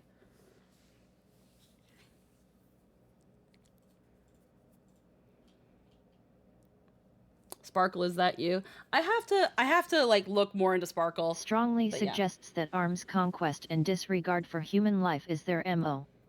Mm-hmm. Yeah. Again, it's...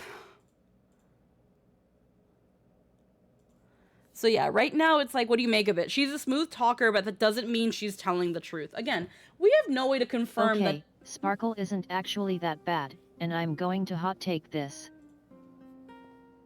I can't remember too much of what Sparkle said, but I would love to hear Lynn's insight, so maybe I might jog some of my memory. I dealt with a good bit of Sparkle while I was brain mush during 21 hours of streaming, so please. Like, right now, she's just kind of a brat.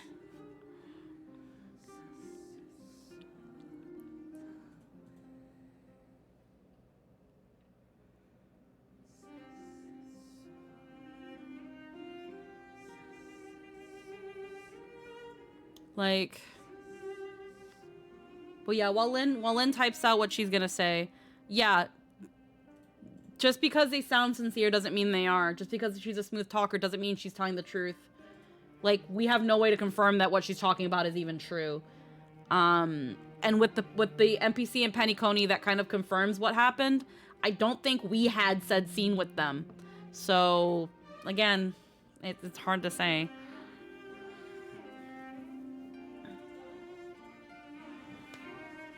And then she's like, my planet went to shit, and then the IPC came and saved us. Did you ever figure out why your planet was going to shit? Did y'all ever look into that? Like, that doesn't just happen. For it to then suddenly come back so quickly. It's a little bit like, I'm doing a heckin' Sparkle is racist, and that's about it. If we're talking about what's problematic about Sparkle, she's regularly bigoted against other races to try and get a rise out of them.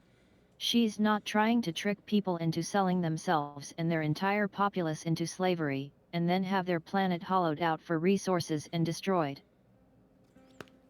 Yeah, no. Honestly, if anything, Sparkle is crazy. The worst she has directly done is sending MC and Firefly to the real dream, and apparently racial slurs she says in Chinese, Japanese. Yeah, I had heard that she apparently says a slur in the Chinese and Japanese version. And then in the English, she just says something, no slur used, but she still says something really mean. And I'm guessing it's what she said to Adventurine. Because at the moment, again, because my brain was mush, I didn't catch on that the way Sparkle was talking to him is kind of similar to how some people treated the Romani. When Lynn was telling me that it was a reference to something, I thought it was a reference to like one of Hoyoverse's other games, not like a reference to real life.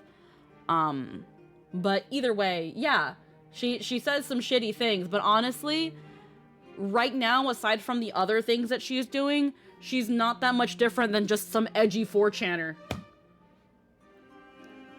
Like, I said slur. Are you twiggered? Like, she's a fucking 4chaner.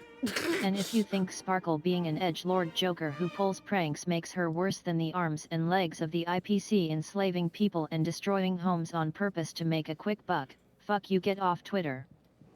Yeah, no, I'm sorry. Like, they are not the same.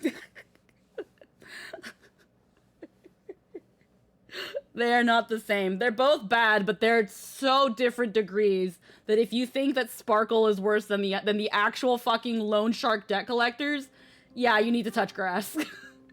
Sparkle and Dr. Ratio say the same slur. One of them means it, and the other is just an ass who at least apologized. Yeah, and again, that doesn't mean that. Again, it also becomes a matter of the context in which they say it.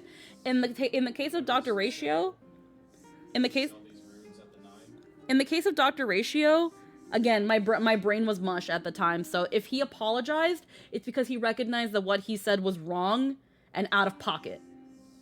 And hopefully later on in his appearances, he's a little bit better and he learns from that. Whereas Sparkle, again, she's literally doing it to get a rise out of people. Whether or not she actually believes it... Sparkle is very clearly just being actively irreverent and trying to upset people on purpose. Yeah.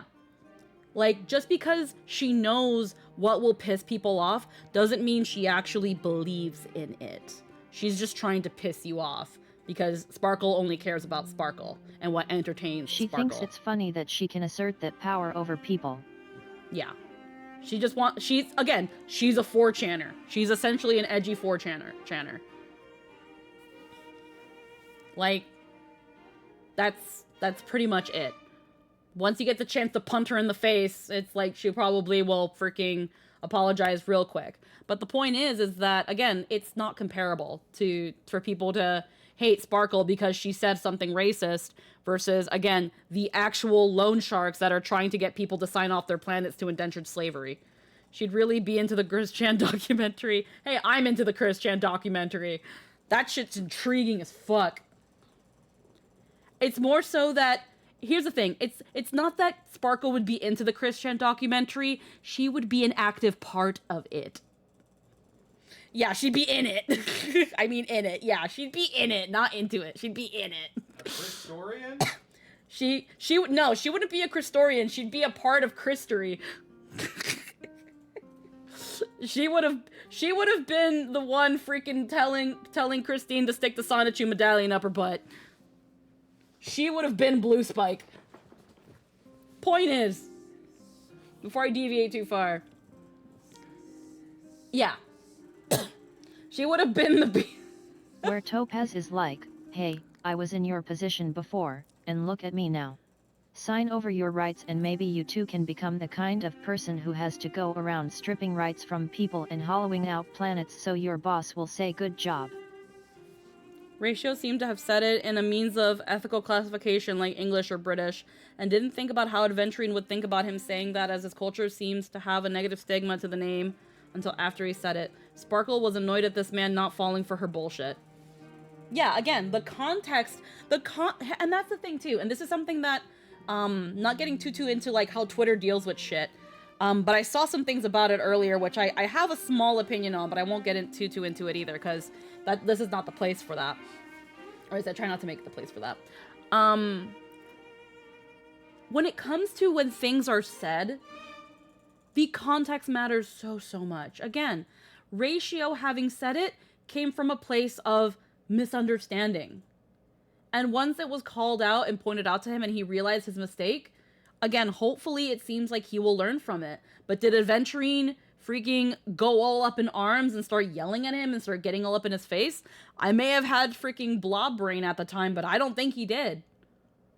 He probably just called it out and they just proceeded from there.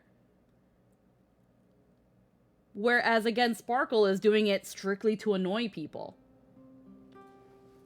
But I see people kind of low-key simping for Adventurine, and I don't see it. To me, he's an asshole. And he is. But the context of things really matter. Very much not saying Sparkle is a good person. No. Sparkle is broken and is trying to assert any measure of control over her shattered life by trying to take control away from others through their emotions. She's a bad person, but she's not a slaver. And people will definitely still pull for her regardless. And on top of that too, I'm gonna say this because I see it a lot on fucking Twitter. If a character is a bad person, liking that character doesn't mean you condone what they do. And the people who And really, she's not even that bad. Yeah. Sparkle is legitimately pretty harmless. Yeah. Like, because Twitter likes to do this. Just because people have written the character to be this way, just because people like the character, does not mean that the writers or the people that like the character condone what the character do. It doesn't mean that they are that they are speaking in favor of this sort of behavior.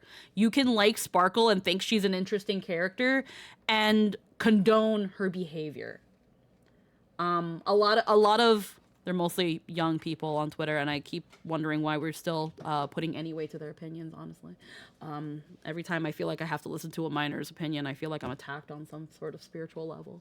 I'm too old for this shit. But it's mostly young people on Twitter who are still in school and have not really seen how the real world works.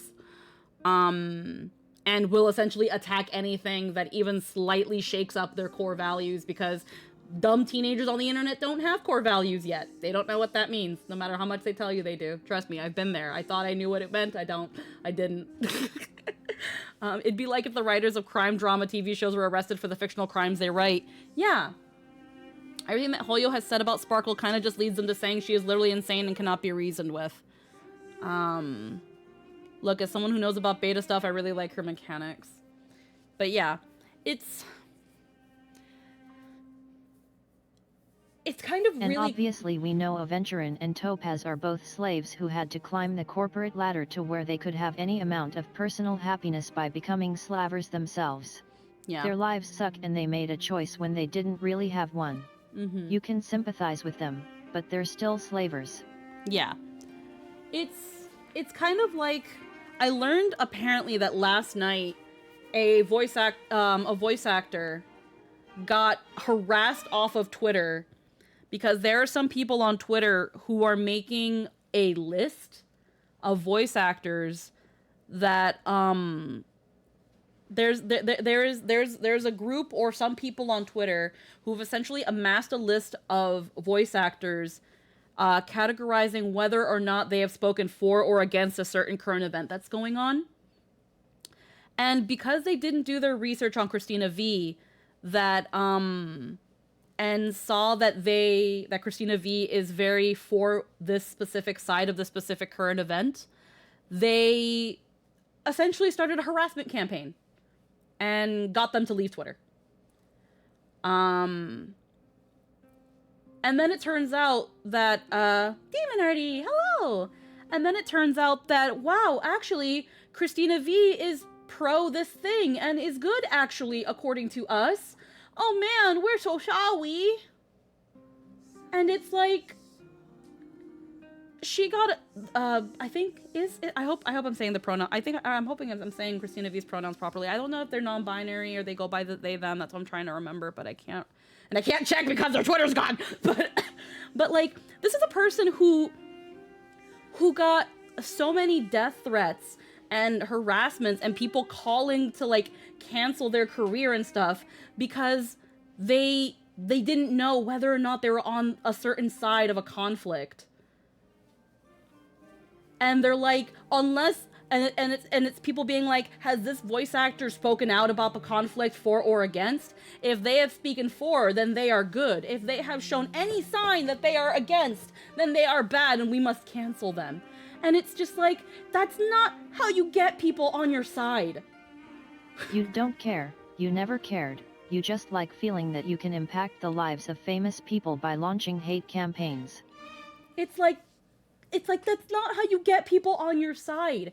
It's slightly similar to what happened to Erica Lindbeck, where someone made an AI of her character Futaba from Persona singing a song, and it was against her permission, and she was like, please do not use my voice again outside of my consent. I don't have consent to this. And she asked the person who originally made it to please take it down. The original person respected her wishes, but not before a bunch of people downloaded the video and reposted it, then also sending Erica Lindbeck death threats and harassment to the point that she had to delete her Twitter for a certain part, for a certain time frame. Like, obviously they're not one and the same, but it's just like, what is wrong with you people? What is wrong with you people? That's awful. Oh no, absolutely. But like, it's like someone disagrees with you on a certain thing, so let's attack them. That's how we'll get them on their side, and that's how we'll get them to realize their mistakes and see the light. That's not how that fucking works. You're an idiot if you think that. You're an idiot if you think you're an idiot if you think you're a good person by doing that. You really fucking showed them. Like, what is wrong with you? What are you talking about? We're talking about people really being shitty at judging like people's characters and stuff. What? Is this the creamer you want? Yeah. Is there anything you need? No, I think we just need egg, rice. Is there any particular rice I should be grabbing? Grab the one that you like, since we had the basmati rice for a good while. So grab the one you like, since it's been a while since we had the one that you like. Yeah. Yeah. Like. Go on a walk while it's still nice. Like the fact that I'm seeing people go on like a whole thing because a fictional character said a slur on the Chinese/Japanese version of a video game, or that a voice actor got harassed off of a social media platform because someone didn't do their research and said that they were not pro a certain side of a conflict. Like, what? Like, and then again, for the voice actor to get sent so many death threats and stuff, it's like, are you guys happy? Is that how you want to represent, quote unquote, your side? You're stupid. You're stupid. It's not gonna work. This is how you have people that are like, well, now out of spite, I'm not going to do that. So now what have you done? What have you done? Did you do anything good for your cause? No, you made it look bad. That's not how you get people to your side. That's not how you start the conversation. That's not how you do any of that. And for people that are like, well, we can't give these people leeway. We can't give them blah blah blah. Why? Why can't you try? If someone doesn't want to listen and doesn't want to be talked to about it, write it off, move on. Someone will listen to you. People just want a reason to complain. Like, I remember when Hogwarts Legacy came out and so many people who streamed the game were getting swarmed. Yeah, and that was horrible. And that was horrible too. We were talking about the nuances of this complicated situation, and how Topaz is literally trying to convince Brynja to sell herself and her planet into slavery through sophistry, emotional appeals, and making her believe it's her only real option. We have diverged from there into other characters and then stupid people on Twitter. Hi, Cutie Sugar Cube. Yeah, I kind of had to go from one thing to another because, again, when it comes to Twitter dies on the dumbest fucking hills. Twitter chooses the dumbest fucking hills to die on sometimes. Or at least the way they want to die on the hills they choose to die on. Whether the hill is actually worth dying on, they choose to die on it in the weirdest way possible. And because of that, it's so hard to take anything that goes on Twitter seriously. Like, again, the fact that there are people, because I've seen it a couple times on my feed, especially after I saw the Sparkle leak, is that people were talking about Sparkle said a slur. And it's like, she's not fucking real, guys. It's not in the localization because they didn't want to say the slur. Whatever the slur was. If the slur has a translation equivalent. Again, I don't know what it was. I don't really care to know what the slur was because I don't want to say it. Like, that's... It's... And even then, like... she's not real. She's not real. And people are gonna pull for her anyway, so it's like, what? You're gonna call for a boycott of the game because a fictional character said a slur? Like, what are we doing? What are we doing about this? What are we doing about this? Again, all these people getting up on their high horses about a fictional character saying a slur. What are we actually doing about this? Are we just being mad? Do we just want to be mad?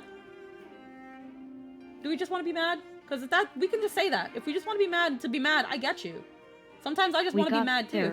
Because I pointed out that people are up in arms about Sparkle, the insane prankster who likes making people angry, saying racist things, but give people like Topaz and Aventurin a pass for being literal professional slavers. Yeah, like, come on, guys. Come on. It's a here's the really funny thing. Here's the really funny thing now that I kind of just had like a little brain blast moment. Also, hi Marcy. Here's the funny thing. You can like Topaz as a character. That's completely fine. But they're hot slavers, you see, so it's okay. Yeah, exactly. That's what I mean. If you like the characters and simp for them or whatever, totally fine. Totally fine. Again, I've said it earlier. You can like a character and still not... Huh? Yes, we need balsamic vinaigrette, yes. We need balsamic vinaigrette, yes. You can like a character and still not condone their behaviors, the things they said, and their actions. You can still love a character. Because again, sometimes bad characters are some of the most beautifully written. But if you look at Topaz and Adventurine and you listen to what they said and you see what they do and you think there is nothing wrong and they did nothing wrong, you're exactly the person that they are more than willing to fucking manipulate. And you missed the point. Congratulations. Congratulations. Congratulations. You're a fucking idiot. You missed the point and you're an idiot. I like her because she's a useful unit. I still think Adventurine is an asshole. Again, wonderful. Yeah, and I think both Topaz and Adventurine are sympathetic. They aren't exactly slavers by choice. They had their choice taken from them, by people like them. They are themselves slaves. Yeah. But if you see, like again, if you see what Topaz is doing and you think this character is doing nothing wrong, I need you to really go back to school and brush up on your media literacy because you missed the point. You missed the point. And that's another thing too. I feel like so much of the rage on Twitter about characters and fictional characters and what they do and they don't and what's condonable and what's not and all that shit, you know, people getting mad over fiction is because people severely lack media literacy. People ask nowadays, what's the point of reading and writing classes? First off, you need to know how to write. Two, you need to know how to read. And in general, literature, reading it's not just about reading stories and talking about them. Stories most of the times have lessons to learn and say a lot about the times they were written in, what people valued and what people didn't value at the time. You can learn a lot about time periods and people by the media they consume and the things that they write. It won't tell you everything about them, but it gives you a general idea and understanding of why these things were written, what they were based on, what gave that inspiration. If you just read thing and are like good or bad, you miss the point. You have no critical thinking skills. And that's a thing with a lot of Twitter. There's no critical thinking. At least most of the younger people on Twitter, because again, they're still in high school and they don't know shit yet. They're still dumb teenagers. I can say this because I too was once dumb teenager. Either way. It's also this weird puritanical push to not have anything bad in media because that means we support it or some shit. Yeah, we talked about this. Don't even get me started on the anti-pro ships yet. Yeah, no, Adventurine I don't think super cares. I figure Adventurine broke and went full sociopath a while ago. Topaz I think legitimately wants to minimize harm, but she still has to be a slaver. Well, here's the thing. She can't be in a position to do good without raising in the ranks, and rising in the ranks means she has to do some enslaving. Well, here's the thing. I think I can kind of agree that Adventurine is probably the way he is now because in some way, shape, or form, he is broken. And maybe this is just me putting too much value on certain details when it comes to characters, but he has no highlight in his eyes. And having no highlight in your eyes is usually some sort of visual indicator that a character is broken, jaded, possessed, not quite there, or just no longer there, or has or mentally checked out. It's a glazed, just empty look. He is dead inside. Exactly. The fact that he has no light in his eyes, to me, kind of gives that idea. Like Tartaglia. Tartaglia, from what I know, is a very jaded, it's why Ryan morally... doesn't have a highlight in Final Fantasy.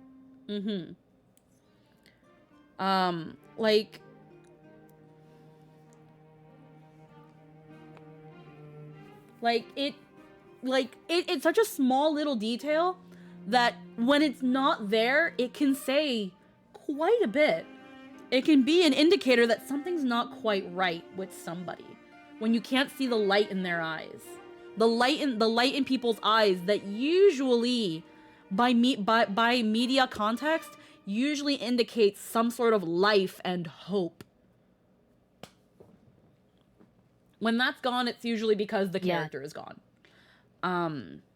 But yeah, I would love to get people started on the anti-pro ship stuff because, oh boy. I hate that just saying let people ship what they want as long as it's not hurting anybody, it shouldn't be a problem, apparently labels you as so many negative things. And it's just, I hate it. I hate it. So like he only gets enjoyment from fighting and family. So Tylee is just a battle freak. Yeah, again, I don't know too much about Genshin because I don't play Genshin. And if I ever do play Genshin, it's probably going to be first a sponsored stream because I keep getting sponsorship offers from Genshin Impact. I haven't taken any yet because I think even if I did take a Genshin sponsorship, it's not going to really go anywhere. Because so many people play Genshin nowadays. But honestly, who knows? Maybe one day I'll consider it. But, but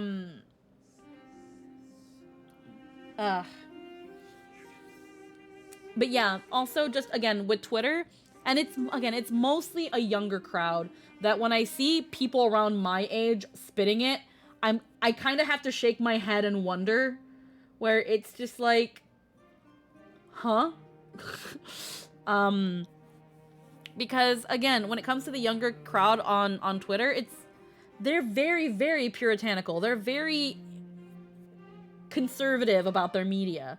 And I can understand because a lot of them hold the media that they enjoy very, very close on a personal level. Some people relate to these characters on a very, very personal level. So seeing them depicted in a way that they do not agree with, it almost feels like an attack on them. Or if it's someone around a little bit more up in age, it's usually projection. That's at least what I've found. That's why the whole thing of, yo, your likes are public have now become a thing. Where if anybody yells that they're so against something, it's usually in their fucking likes. And it's like, oh, okay, cool, great, thanks. But trying to like understand the younger crowd in that aspect, the crowd that seems to do this puritanical push. Again, when it comes to how they choose to deal with that, how they choose the fact that they feel like they should emotionally harass and dox and why haven't we canceled this person yet? It's like, so what are they doing wrong? Like people tried to cancel Kawanosi for their comic Little Maze Vampire. And it's like, okay, yeah, it might not be people's thing, but like it's just a webcomic.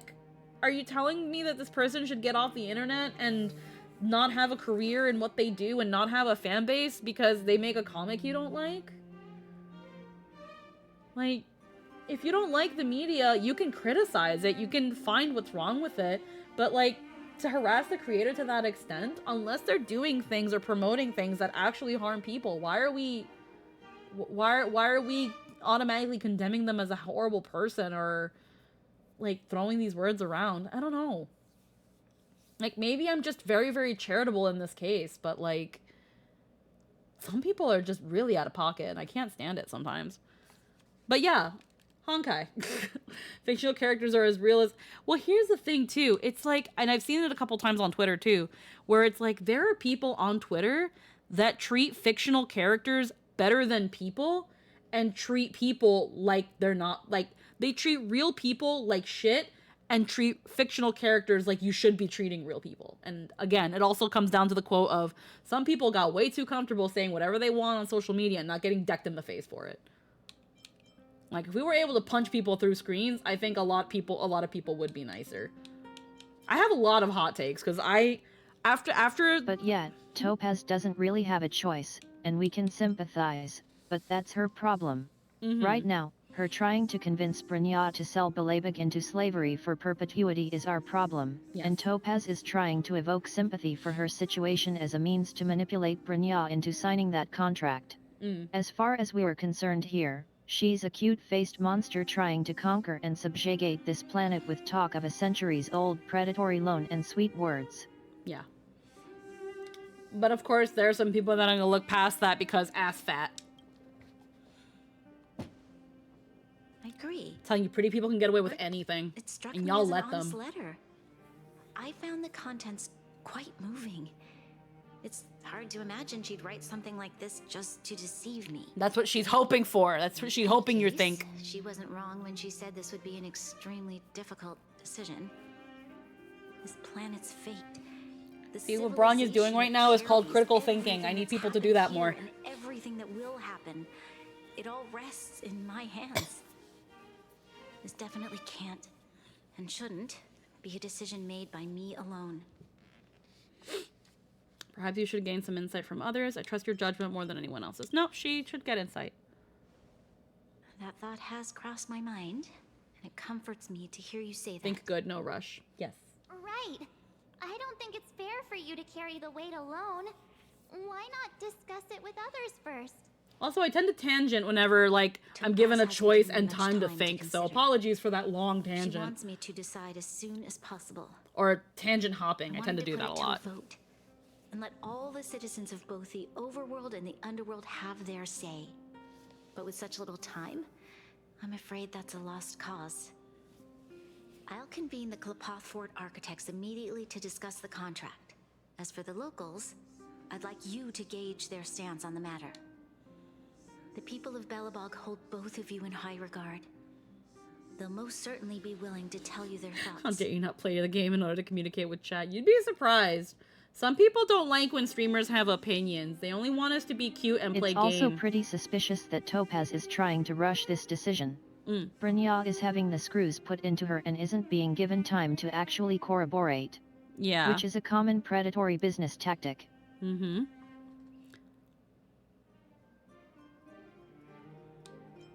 Do I have voting rights? It's time to race against the clock. Yes, we need to move fast. We've got your back.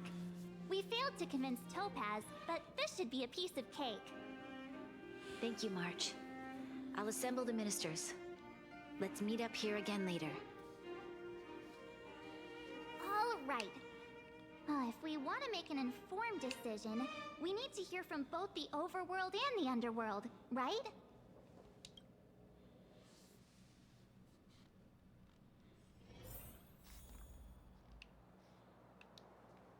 Okay. First off, let me find... I was hoping I could find a... There's an anchor.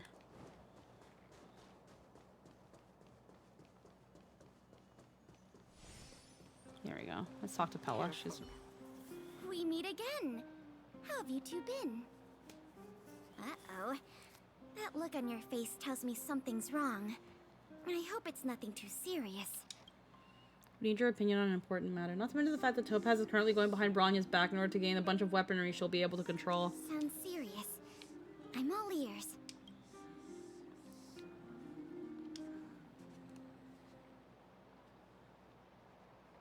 Really? You better not be making things up. I wish it were made up. Unfortunately, it's all true. We don't have much time, Pela. Bronya wants to get everyone's opinion. Like it's completely possible the premise here is bullshit, and she's trying to act fast because it doesn't matter if Brynja is on the hook for that debt. If she signs the contract, they officially own Belabog and its people, and it doesn't matter if it turns out the debt was bullshit later. Mm-hmm. Okay, if it were up to me, I'd probably agree to the IPC's conditions. Huh. Okay. Any particular reason? I've looked at some of the climate reports, and based on the data I've seen, It'll take 3 or 4 more generations for the snow to completely subside, and that's assuming no other disasters occur. I care more about those in the present than a future I can't be sure of. If the IPC is able to bring about immediate change, then I think that's a price well worth paying. Building a better world for future generations sounds great, right? But is it any fun for the engineers and architects who are directly involved in such a pursuit? I see. So, compared to a distant and uncertain future, what you really care about is making sure the people around you have a good life. Thanks for your input. I'll make a note of your opinion. Okay. Which, I mean, yeah, no, Pella brings a valid point. It's like, if life sucks for the people now, why should they care about the future?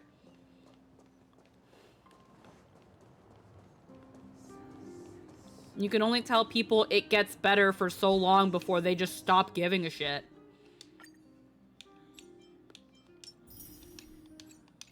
Some people can't look that far in the future and give a shit about it. These people here don't live extended lifestyles like people. The people here don't have extended lifetimes like the people on the low fu. If you tell people on the low fu they just have to wait a couple, maybe 300, 400 years for things to get better, they'll be like, oh, okay. Because they probably have lived already 2 or 3 times that. You tell these people who probably have an average normal lifespan like most of us actually do, and they're like, what the fuck you mean? Short-term thinking is how we get Twitter. Oh, of course. To an extent, yes. But Brynja only just recently found out people from space are actually a thing, so she doesn't have enough information to know she needs to check that the IPC isn't talking out their ass. Yeah. And Topaz knows Brynja doesn't know the game. Especially considering they were already at the point with the Eternal Freeze and have finally begun to see hope again. Yeah. Again, right now there are people that are still like, again, not really accustomed to the fact that a better future is even possible. Like, some people know now, again, like Pella said, it's like, judging by the climate reports, things won't really change until after maybe 300 or 400 years. So, why do I have reason to care? We, like, nothing, like, the only time change will actually occur is way past my time when I'm not going to be here to see it. And that's if if nothing else gets in the way of that. Like, yeah, no, unfortunately there are some people who can't see that far. But again, like, yelling at Pela and chastising her for what she would do if she was in that position is not how you get her to understand and see the other side of the situation. It's just not. If anything, that's going to get the opposite effect. She's going to dig her heels in even further. Because that's always what fucking happens. Well, look who we have here. You and Marge paying us a visit. What? Uh-oh. Sounds like something serious is happening.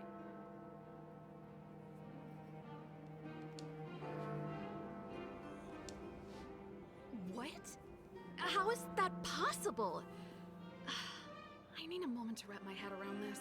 Serval, we're racing against the clock. No time for head wrapping. Meanwhile, you have the Underworlders, who basically just got their freedom back. Thought it through. Yeah. If it were up to me, I'd sign the contract. What? Hold on, are you serious? I thought you'd be against it for sure. Surprised?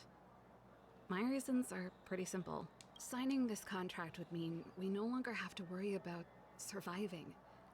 For most of the residents here, especially those in the underworld, that would be more than enough to persuade them. As for working for the company, people need to work no matter where they are, right? If the IPC tries to take too many liberties, we can always rise up against them. You know, I've always longed for the stars since I was a child. I know, you don't get to do that part. Science and you can try. You can't. If someone told me that I could do whatever research I wanted with only a small price to pay, I probably wouldn't hesitate. I see. I suppose that makes sense. Especially considering they were already at that point with the Eternal Freeze and have finally begun to see, yeah. Thanks okay. for your input. Okay, so what Serval is saying, it's like, okay, well, first off, it's like, the Underworlders, yeah, they've gotten their freedom back, but aside from being able to be on the surface, what has changed? They, you know, all their issues don't just suddenly go away now that they can just go upstairs. Like, okay, fleeting. I'm not in the basement anymore. What else has changed? They still have to work. They still have to make a living. They still have to survive. Like, okay, I have rights, but do I have money? No. Quick question. Have you played Serval's character mission? No, I haven't. I haven't done any side quests. The only side quests I did were the ones that were that used to be part of the Lofu, Maybe not. main story, and then I did Argentese. I haven't done any character side stories. The point of this stream was to get side missions and stuff out of the way, but these are pretty long, and I tangent, It's understandable that she believes they could. She's lived her whole life on Belabug. She couldn't possibly conceptualize the sheer scale of the IPC. Yeah. The entirety of Belabug amounts to maybe a couple tens of thousands of people. That's not even a blip on their radar. Yeah. Yeah, Serval's unfortunately a little bit misguided on the actual, like, weight of the situation. We could always just fight against them. You don't know how big the IPC is, honey. They just came here. They just got here. What would you say, Dunn? Is that the Trailblazers? It's been a while. It's been pretty hectic in the city lately. Do you need my opinion? I feel like they're all gonna be like, sign the contract. So that's who they are. The Madam Guardian must be under a lot of pressure. We're here to gather everyone's opinion on the matter. I know this is a little sudden. Why, I'd refuse the contract, of course. Okay. There is no room for compromise. Just look at them. Arrogant, stomping around here as if they own the place. How can such people be trusted? Who's to say they won't breach the contract? Mm-hmm. Very fair. Faced with this sort of coercion, we must resist them with all our might. Surrendering is not an option. You must warn the Madam Guardian not to allow herself to fall into their trap. A soldier's perspective is always valuable, Dunn. Thanks for your input. Very soldier mindset, and also accurate. Yeah, no. They did come in and start throwing their weight around. It's like, hold on. What's to say that won't happen, but even worse?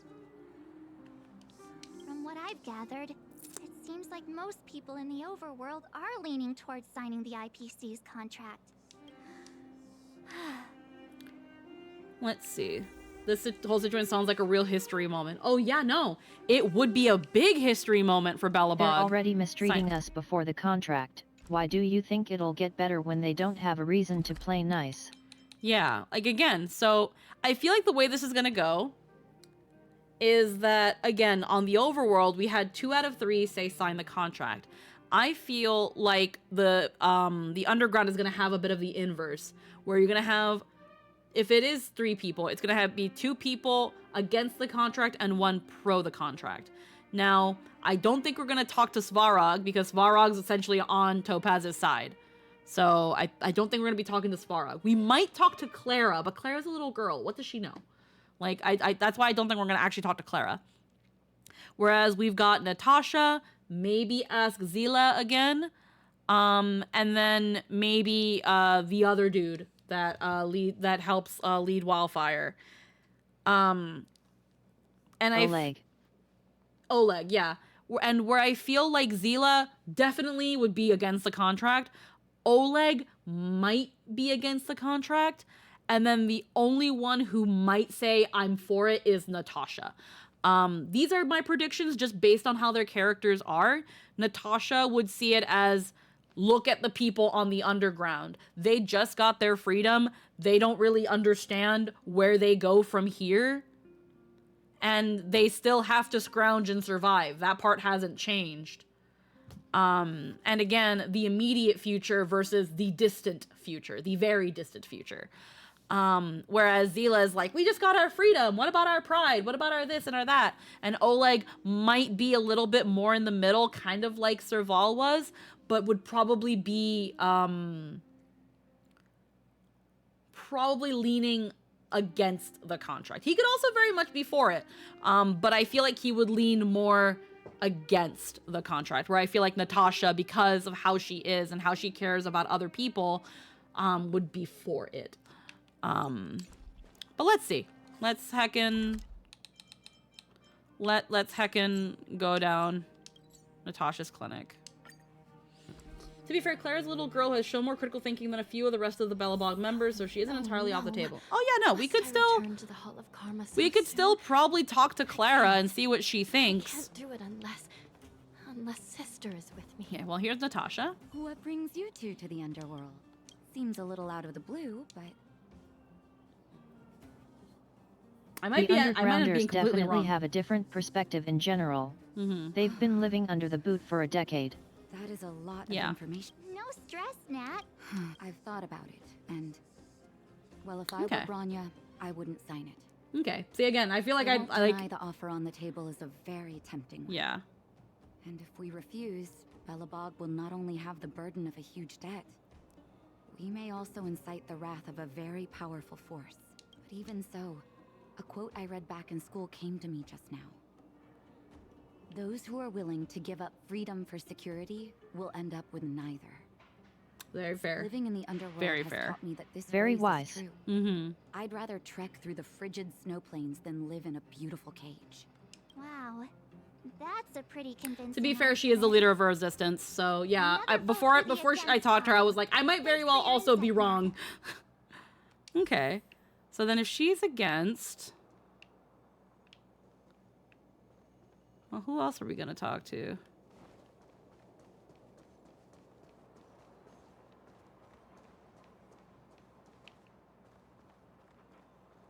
Okay, Oleg. So I was right that it's Oleg. None other than the saviors of Belobog. But I can tell by the look. Let me guess. Well, ask away.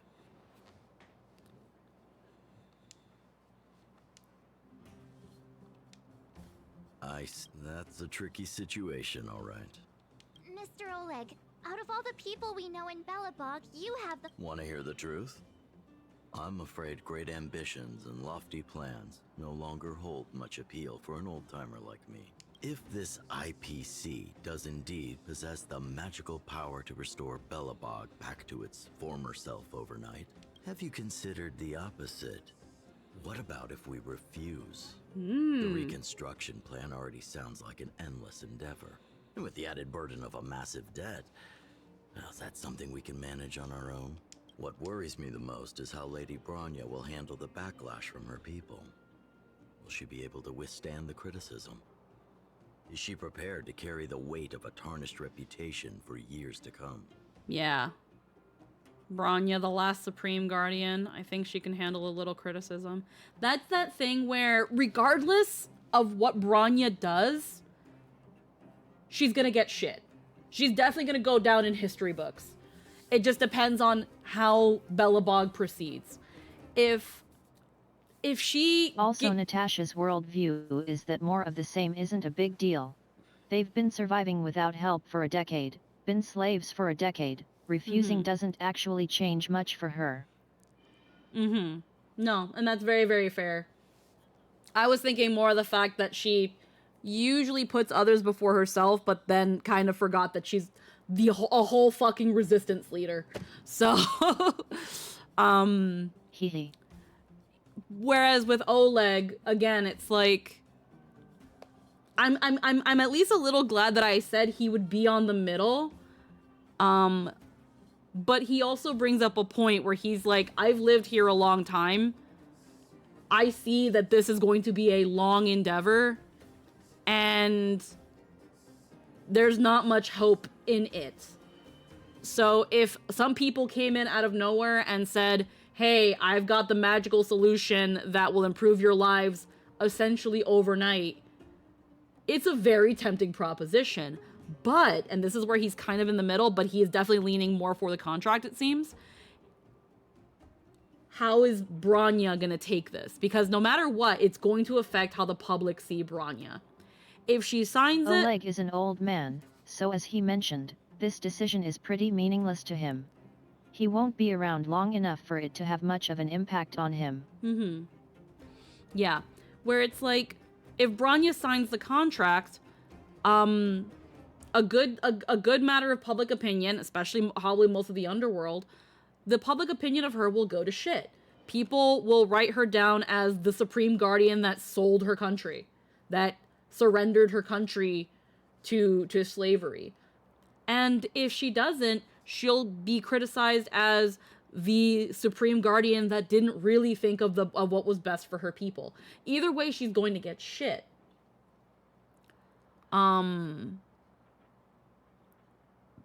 And so this choice of here of, I think she can handle a little criticism, it's not a little criticism.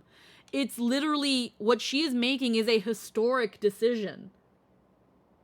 Like, this is literally going to change how Belobog proceeds forward, how the rest of Belobog's history is written.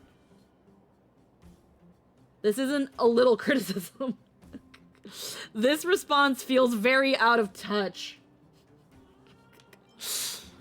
And yeah, some people might see Bronya as the last Supreme Guardian because as the role of the Supreme Guardian is to think of the best of what's best for Belobog, for Eurilo 6. And to some people, signing the country away, signing the planet over to essentially a loan shark for immediate gratification might seem like that. Like, you didn't think about us. Either way, it's a hard decision. So I'm also thinking about history in general, and how she herself wouldn't just be the one who sold her people to slavery.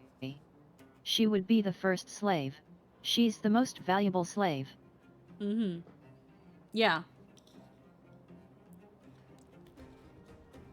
It's figuratively trading your throne for cuffs. Or trading your throne for chains. But obviously some people aren't going to think of that. People will just see her as someone who signed away her planet.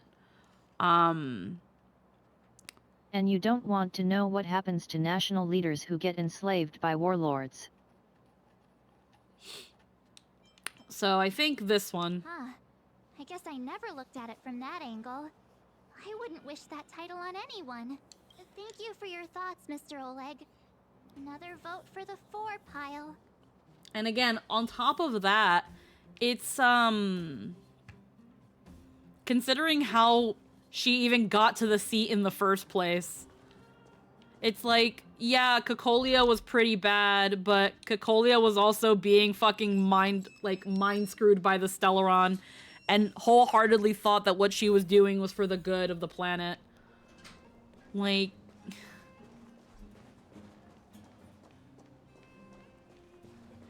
and right now her standing is based on okay, so we are talking to Clara. Okay.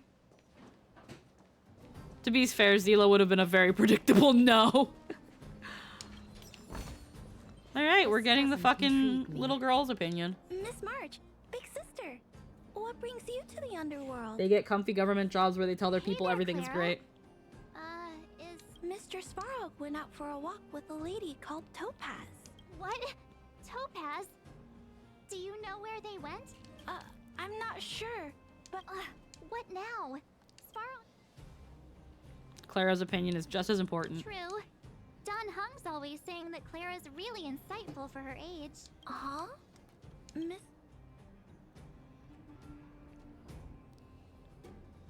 We have to explain it with Barbie dolls just in case, though. They might see her as some worthless geek savage from a backwater planet, but using and abusing her would be a show of power, a status symbol. It's all right, Clara. What? No pressure. Just tell us how you feel about it. Death Race for Peace has followed. Hello and welcome. I think if we have a choice for the future, it should be everyone's decision. Because when I was playing with Hook, the moles, and the other kids, we talked about our dreams. everyone has different dreams. If we accept Miss Topaz's offer, then doesn't that mean our dreams will never come true? Just taking away people's dreams like that. I don't know. It feels wrong. You're right. Children see the world as a place where anything is possible. Oh, just the thought of our lives being predestined from birth makes me shiver. Thanks, Clara. Your thoughts mean a lot to us. Okay, so But yeah, Claire's often one against. of the first things that happens to the rulers of conquered nations is being either killed or publicly humiliated as a show of power. Final result remains a tie. All that running around has worn me out. So, the final conclusion is the votes are completely even. I don't know what to do. Both sides have really compelling arguments. It's almost like this is a very complicated situation. Only Bronya can make the final. There's still one person left to ask. I mean, we haven't asked Zila, so I'm guessing it's Zila, but Japard, No, I'm not trying to suck your toes, but hey, pretty girl, I'm sucking toes. The way you do the things you do reminds me of me sucking your toes. That's why I'm all up in your toes. Does Bronya want to suck the toes of the IPC? Anywho, Cocolia and Topaz both have Belobog's best interests from their perspective. The difference is Cocolia understands the surrounding circumstances, but made things worse out of necessity. Topaz doesn't care about the situation because she takes it in a personal outsider's perspective. We have not asked Bronya's girlfriend. There's only one person left to ask. Right. We haven't asked In Zila. front of others. Yeah. She's probably still in the Great Mine helping the miners. Come on, Windy? let's get going. It's heckin' windy? Very, very windy.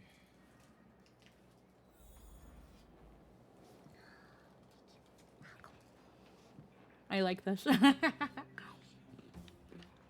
Okay, I gotta find Sheila. I gotta go all the way over there? Fuck. Okay, well, this is closer. I love how I told this stream like I love how this stream I was gonna be like, I'm gonna go through so many side quests. This one is so long. Obviously, probably not as long as just if I just fucking shut up and played the game. But I'm sorry, I need to have opinions.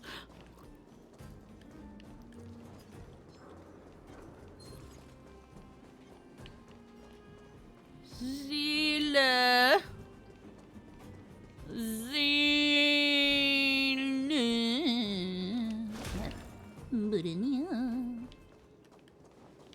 Hold on. I see shiny things. Oh, I see shiny things. I see things to take.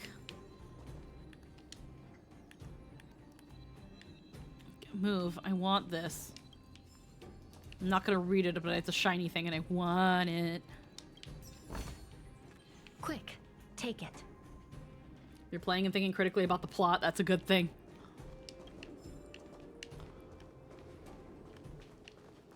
I feel like I talk too much sometimes.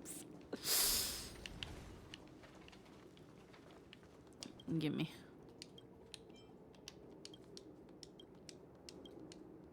I didn't want to talk to an NPC.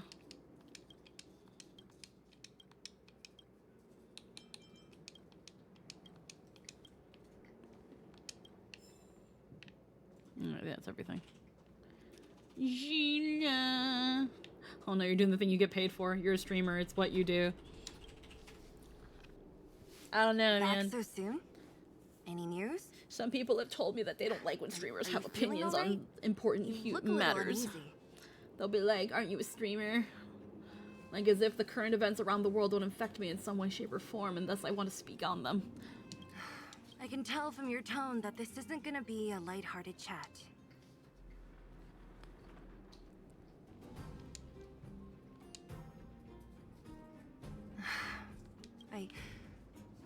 I think I get it.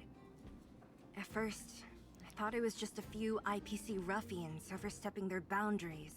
Yeah, you didn't think the future of Belobog was at stake, right? Mm-hmm. Right.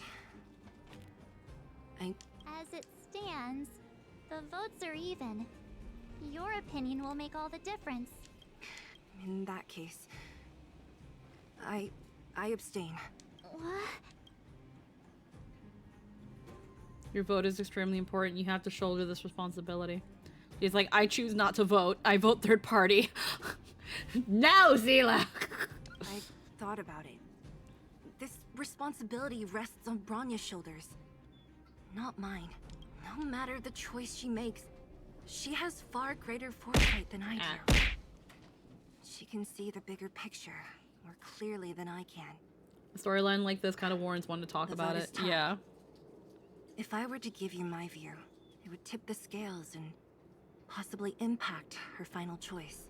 I'll respect whatever decision she makes, but it's not my place to make it for her. Understood, Zila. It's times like these that a leader... Right. It's Bronya's decision. If she asks you, just let her know my reason. Okay. No, that's fair. It's all in Bronya's hands. Right? I'm glad the time has come. Yeah.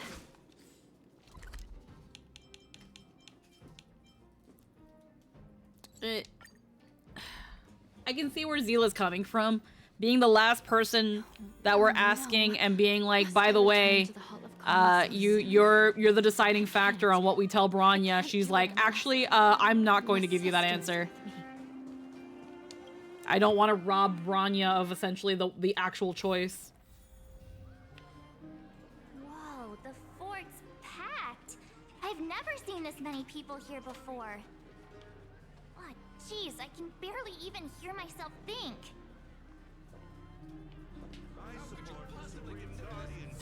But yet, in a very real sense, if the IPC acquires the planet and the people, the first thing they need to do is bring the people in line. They're saying they'll do that by revitalizing the planet, but it would be a lot easier to break the spirit of Balabajans by destroying or defacing their cultural symbols. And this usually means national monuments and heroes. March, you're back, so? What's the verdict? We talked to people in both the overworld and the underworld. The final result was a tie. I see. I suppose everyone has their own way of seeing things. I can't say I'm surprised. What was Zila's perspective on the matter? She's behind you, whatever you decide. She thought it wasn't her place to say. I should have known. Identify the people who give the residents hope, and publicly tear them down, as it were. Conclusion with the ministers? It's so loud I can't tell what anyone's saying. It's pretty much the same situation here. Neither party is willing to compromise. The time has come to make a decision. Doesn't take much imagination to think of what they do to powerful young women. Cannot be allowed to continue any longer. Yep. A lot of hentai does it.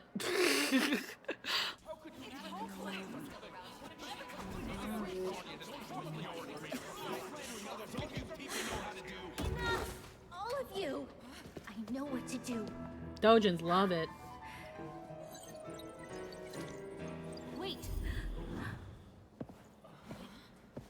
I have something to say to the Supreme Guardian. But aren't you? Yeah, I know exactly what Lynn's talking about because it has happened, and it happens a lot in Dojin and hentai, where if it's a female leader, the best way to essentially shatter her people's hopes is to essentially sexually assault her in front of her people. It happens way too much. It's a very disgusting trope. Unfortunately, Genghis Khan was famous for it. It gets the point across really easily because first off, again, she is a symbol of the society, of the culture, of the power. There is the innate purity, pride and chastity of a woman. So to see her be physically tarnished, humiliated, and defiled immediately shakes the morale of the people. Oh, everyone wants to fucking jump in now, I see. But, again, it's Queens, princesses, and nobles became sex slaves thrown to the soldiers' tents. Yep. If not that, they become married to the new powerful, usually man in charge. And yeah, the first thing that's done to her is that she is defiled, humiliated, objectified, as a way to not only humiliate her, but humiliate the people. Just as she is physically defiled, the people are intrinsically defiled. Yeah. Where I'm doing the side quest where Topaz comes in and wants war Bronya crime to trope sign in. famous among warlords. Make the people assault their heroes. Unfortunately, where hentai kind of hentai twists this and makes it even worse. In that there are people active within said culture and society that also jump in and do the physical raping, because the only reason they followed the female leader in the first place is because they wanted to fuck her. Because they thought they had a chance if they followed her. Rape of Nanking and stuff in current event. Really enjoy the whole forcing incest at gunpoint thing. Yeah. Yeah. It's background gestures, peak humor. It's something that unfortunately does happen in like real world conflicts too. It's like it's a show of power. It's humiliation to force at gunpoint, you know, men to rape their own women and things like that. It's fucking disgusting. And in a literary sense, getting hentai out of the equation now, shoving it to the side because it's hentai just being gross. Yeah. Yeah. It's a literary device to show that the country has been humiliated and tarnished.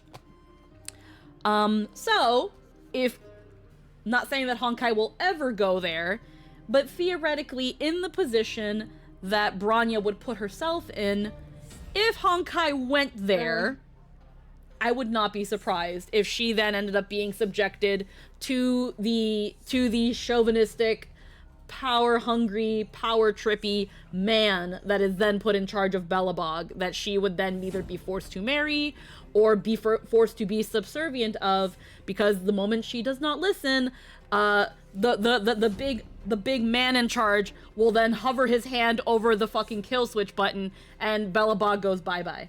So, like, Bronya's position ain't a fun one right now. Hi, Artie, how we doing? And hi, Emerald. Holy shit, everyone's here. Hello, everyone popped in. It's an effective way to break I only just came in. I just wanted to see her play Star or Up, but slap then a it's tramp like stamp slap tattoo on her and make her walk around naked. talking about rape and shit. I'm just like, what Oh the shit! fuck do I walk into? Look, I'm talking I'm talking about tropes in fiction that are based on actual things that happen in real life. Like Yeah, I figured that's what you're talking about. real life things are gross. This is one of those, you know, fiction being based on reality, the truth being worse than fiction and things like that. Like, yep. It's a dark topic to talk about, very much so. But right now, when you look at the position that Bronya and Belobog are in, if we go based on historical things and how other media, some more explicit than others, tend to portray some situations like this, Bronya's kind of in that situation. No. Yeah. Well, not 1-to-1 or even 1-to-2. She's in that situation right now. The IPC is trying to get Bronya to sell herself and her people into slavery, and once she does, her only real value to the IPC is as a symbol to defile as a show of power. Yeah. Trying to find. That's why I couldn't find you. Hold on. I'm gonna just move. I can't express what my face looks like right now. We talk about a myriad of topics here. Some more serious, some more serious and uncomfortable with than others. Which is why I always say that my streams are 18+, because we do go into these things, because if my brain can tangent about it, we're going there, unfortunately. Nothing can stop me. But it all comes back down to critical thinking and all that stuff. I'm also just quickly moving people around so that we can have a little bit more coherency. And then let's move Anthony right here. I'll just send you a screenshot of what my face looks like right now. Like, I doubt it's going. My brain. I bet it's going to be great. Yeah, that checks out. Yeah, that checks out. You can put that Doesn't in the. have to be assault. You can put but that in the either way, antisocial if you she'd want. lose her power, and she symbolizes the hope of her people, which isn't something you want them to have when you're enslaving them. Best case scenario, she's only hoarded out behind closed doors and used as a figurehead to control her people. Yeah, like best case scenario, she's only metaphorically hoard out. Worst case, she's actually hoard out. One's better than the other, but they're both pretty bad. yeah, good thing it's not like freaking well past or something like that. It's like in the future. Yeah. Yeah. She'd probably be hoarded out either way. It's just a matter of how publicly. Oh, come on. Yeah, again, it's just a matter of does everybody get a chance, or does only the elite get a chance? It's society, of course, the elites. Yeah. Society. It's the real me, March. Real Society as they makes me come. question things about humanity. So yeah. Miss Himiko, from the Astral Express? It's an honor. Thank you for all your help in our previous campaign. Things might have turned out differently without your support. If we had known of your arrival beforehand, the architects would have given you a proper welcome. I'm afraid the current circumstances are quite exceptional. I understand, Miss Rania. No need to explain. Your city is facing immense difficulties. My intention is simply to ensure that you have all the relevant intel. Could you come a bit sooner? Do you have a solution, Himiko? I hesitate to call it a solution, but I might have some information. It's better late than never. It is my hope that with this information, you will be better equipped as And the now, Supreme would Guardian Star to Rail make go a there? wise and informed Probably decision. not. No, they won't. But historically speaking, that's the unspoken subtext here. Brynja is naive though, and likely isn't aware of these factors. I happen to have a friend with knowledge of Topaz.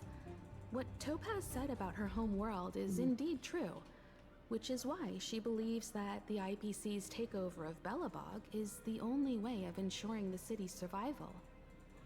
But there is one thing she intentionally left out. Not all worlds that have accepted the IPC's terms have been saved. Yeah, she's not lying, but she's omitting information. You mean that information doesn't Performing help. ecological reconstruction on a planet carries inevitable risks. According to the intel provided by my friend, the success rate for the ecological reconstruction of worlds using the IPC's technology is 63%. So that is a 37% chance that it's not gonna fucking work. And this is where the Topaz sympathy should go out the window. Oh god, I stepped away for a couple minutes and a bunch of people show up. Yeah, and everybody decided to jump in. Again, this is that thing where, of course, Topaz isn't going to say this. And she's going to make it seem like this is the only solution to make sure that Belobog is saved and Eurilo 7 is saved and it doesn't have its debts, and it just sounds like a magic solution. But it's and going also that's assuming the IPC actually divests their resources. Yeah. Like again, it's like, you know, when you started all that conversation, I was just thinking like, oh, they just have a contract there and basically just buy off the planet, so it could people could suck up all the resources and use a lot of people and just as slaves basically. So they would be paid like minimum wage and basically live in poverty, and nothing on their planet will be theirs anymore, and they be like a colony or something like that. I was thinking about that, but yeah. It's that thing of, even if Branya sells the planet and it helps, that doesn't mean the IPC is dealing out of this out of the goodness of their hearts. the IPC is going to want their money back. And that's where, again, nothing on this planet belongs to the people anymore. It all belongs to the IPC. And the IPC is going to want to see a return on their investment. Because at the end of the day, they are a company. And if they're going to put money into anything, it's because they want to see it back or doubled or tripled or anything. Or then your Reload 6 is a money dump, it's a loss, it's not worth keeping, they're going to nuke it. Yeah, that's assuming they actually think it's worth giving their best effort. And that's entirely going to be based on Topaz's asset assessment. If harvesting the planet isn't worth enough to justify the cost, they'll only show a token effort and take the slaves. Yeah. Also, keep in mind, that's at 63% in American grading systems. That's a failure. Yeah, and also, like, Seaman also just pointed out, they're also going in with the mindset that this was already going to be a loss. Yes. Not only just because, again, for a while, they had no connection to Eurylo 6, and they just thought the planet was dead, and there was no point even trying to collect the debt because there's no one to collect the debt from, but Topaz looking around in the museums and being like, there's not much worth here.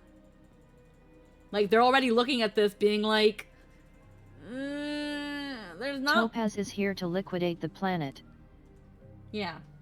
Yeah. Like, there's not... this planet doesn't have much going for it. You owe a lot of money, and you don't really have much that can pay it back. Aside from what you've got right now and a lot of labor. Yeah. It's not even a lot of labor, either. Granted, the debt itself is bogus. As a planet destroyer, I destroy Squeaky's planet by bits. Hi, Xenex! Hello and welcome, and thank you for the 970 biddies! Making it rain. Oh shit, it's raining. It's raining biddies. It's raining biddies on everybody. I need an umbrella. They had hundreds of years and no contact. They were literally under the impression that they were all dead for the longest time and never bothered to check. Exactly. They had no connection, no sign of life from there, so they assumed it was just a sunk cost. And then they were fine with that. Until the slightest blip of life, and they were like, hey, yo, our money's awake! Yo, guys! Yo, guys, we might be able to collect now! The big funny number is even bigger now! Big funny number for us, let's go! Funny number, go brrr! And they don't care either way at the end of the day, because all they need is them to sign the contract. They get some money either way. It's just, you know, if they sign the contract, they've also have to sink some money. But, like, again, like Lynn said, it's only going to be as much as they think is worth. And it might not even be enough. They'd have to fight court cases just to say they have ground to levy that debt on modern Belabug.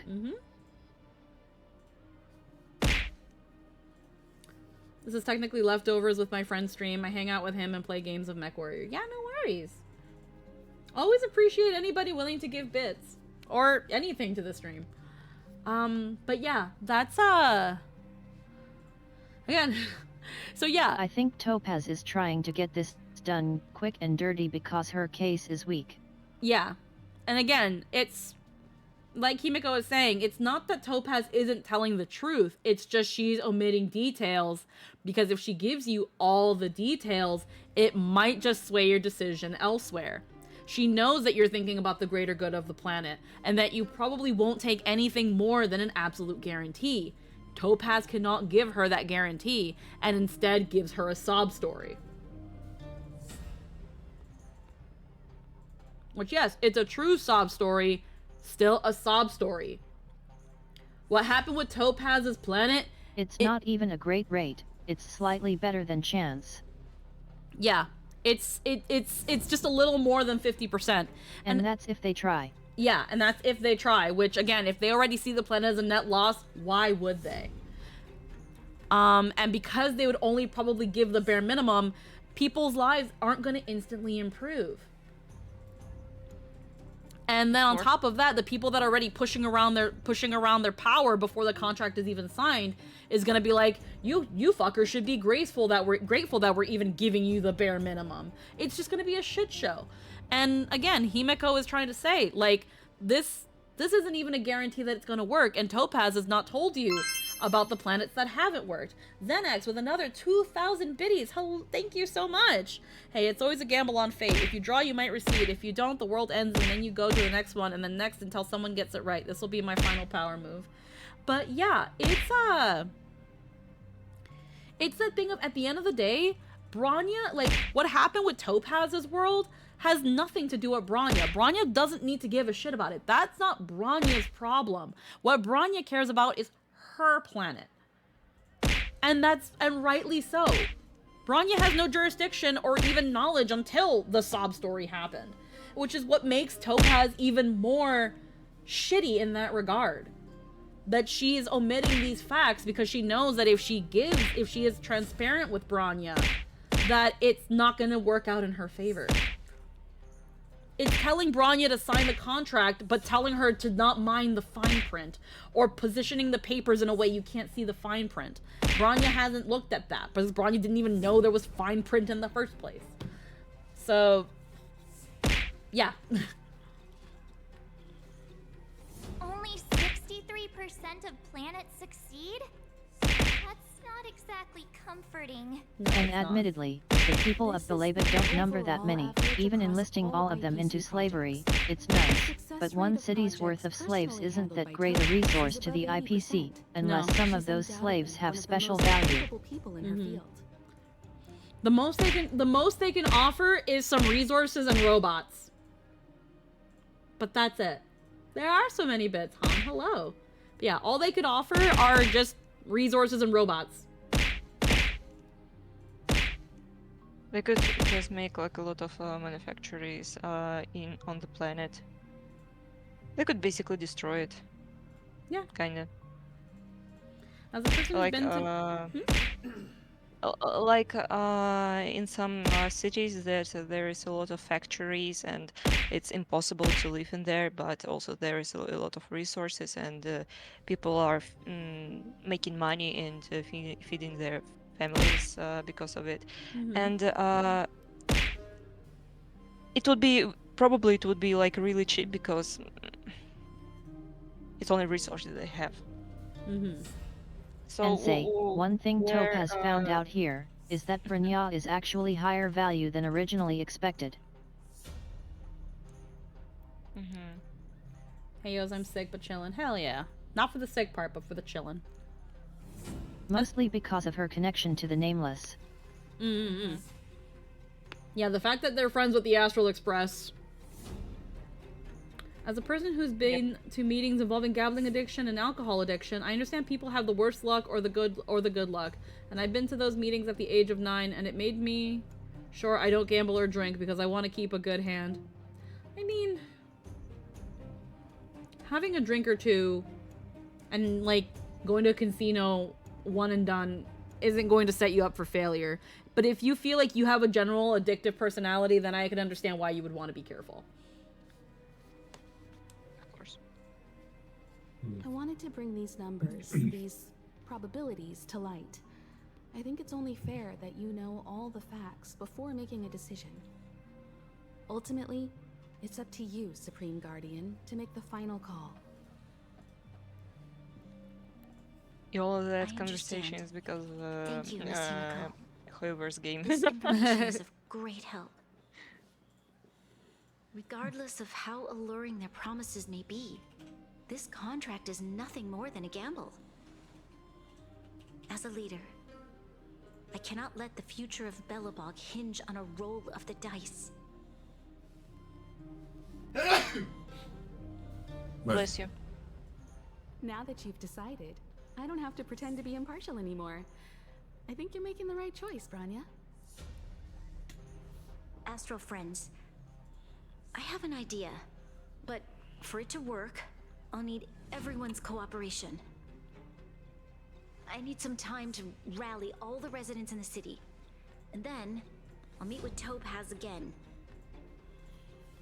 Please locate her for me. It doesn't matter where she is or what she's doing.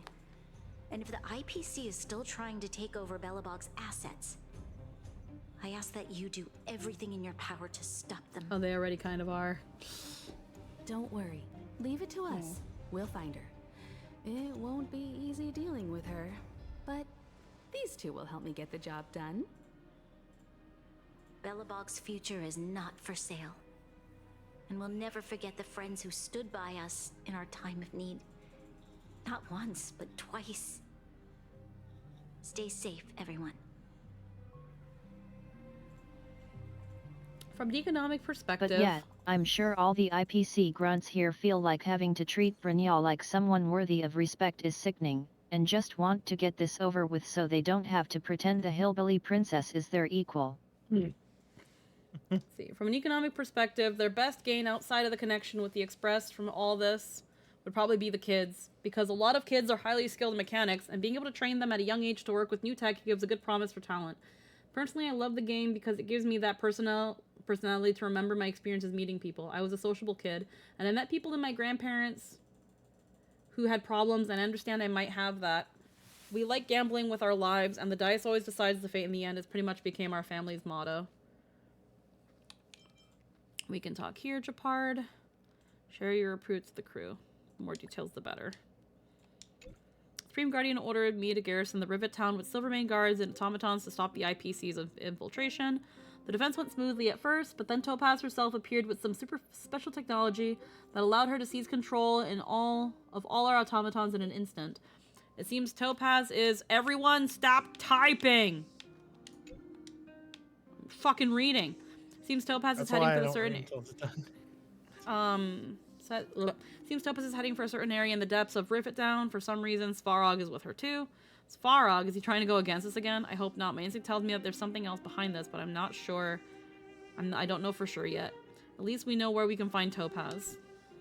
Japard should be waiting. Here we go again. Back to our... Alrighty.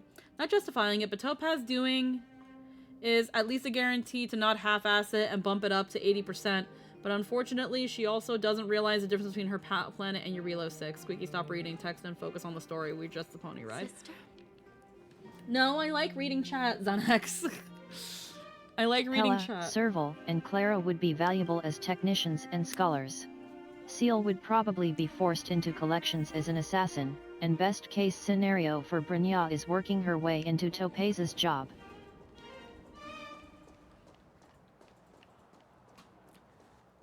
And here's the thing. Just because Topaz is manning this doesn't mean the probability is going to increase. It's still a gamble.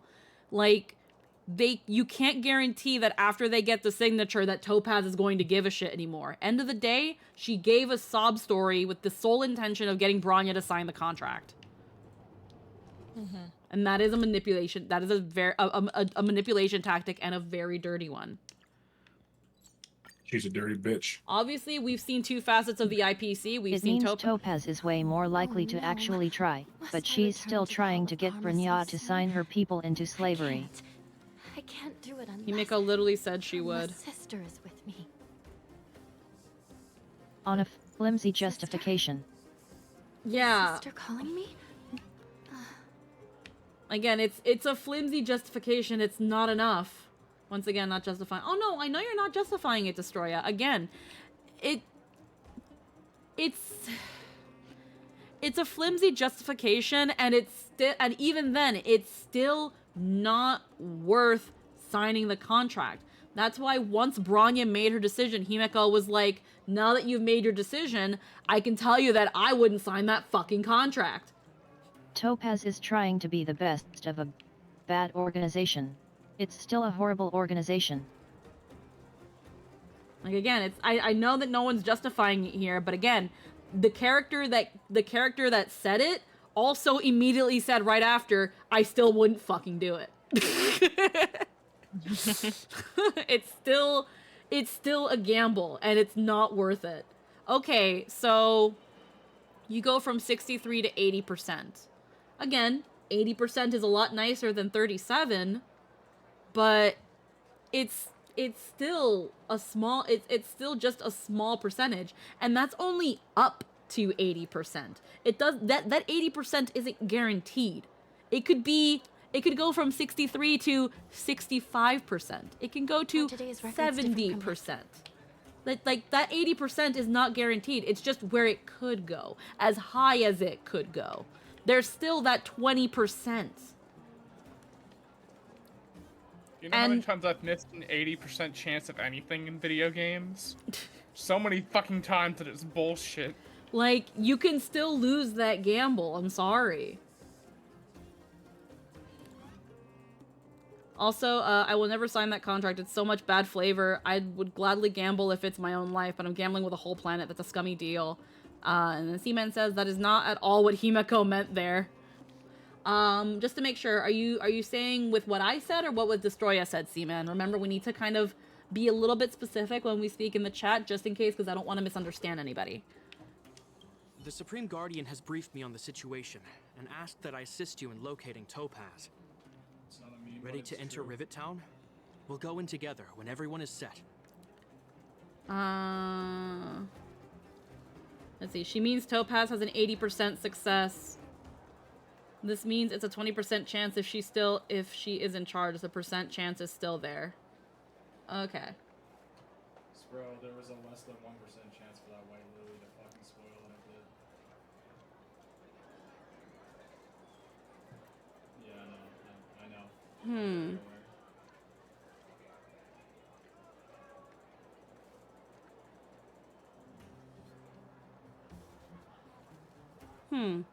Yeah, it's stupid. Did I misunderstand Himeko then? And yet, as mentioned, Topaz is a slave too. She doesn't actually have a choice here. She has to do this. And that sucks for her, but we cannot have sympathy for her situation in regards to this contract. She's trying to use a 700-year-old dubious contract to rush Brynja into signing away her planet to the intergalactic mafia. Destination reached. Wow, would you look at that? Huh. I never would have guessed it'd be here. But I don't see any mech or weapons. This place is completely surrounded by mountains. Surely they can't be. She meant And what was Tristan saying? I could clarify. I don't know what Jester said. I wasn't listening to Jester because he's talking to his friends right now. So if you heard anything from Jester, it's completely removed from what we're talking about. Oh, okay. She meant the IPC overall has a 63% success rate, but Topaz herself has an 80% success rate. Okay. Alright, I guess, even then, Himeko also said right after Branya made her decision that I wouldn't do it anyway. Oh, Ding thanks for the Understandably headphones. so. Like, okay, it's a higher chance. It's still a chance. Yeah, it mostly means Topaz actually tries, but also Himeko would still say no. Yeah. Himeko. Affirmative. The weapons are concealed within the towering rock formations. No wonder we couldn't find the automaton factory. It was right under our noses all along. I was just pointing out that you were misunderstanding what the numbers were saying. Oh yeah, no, very likely that I was. You said these weapons have been hidden here from the very beginning?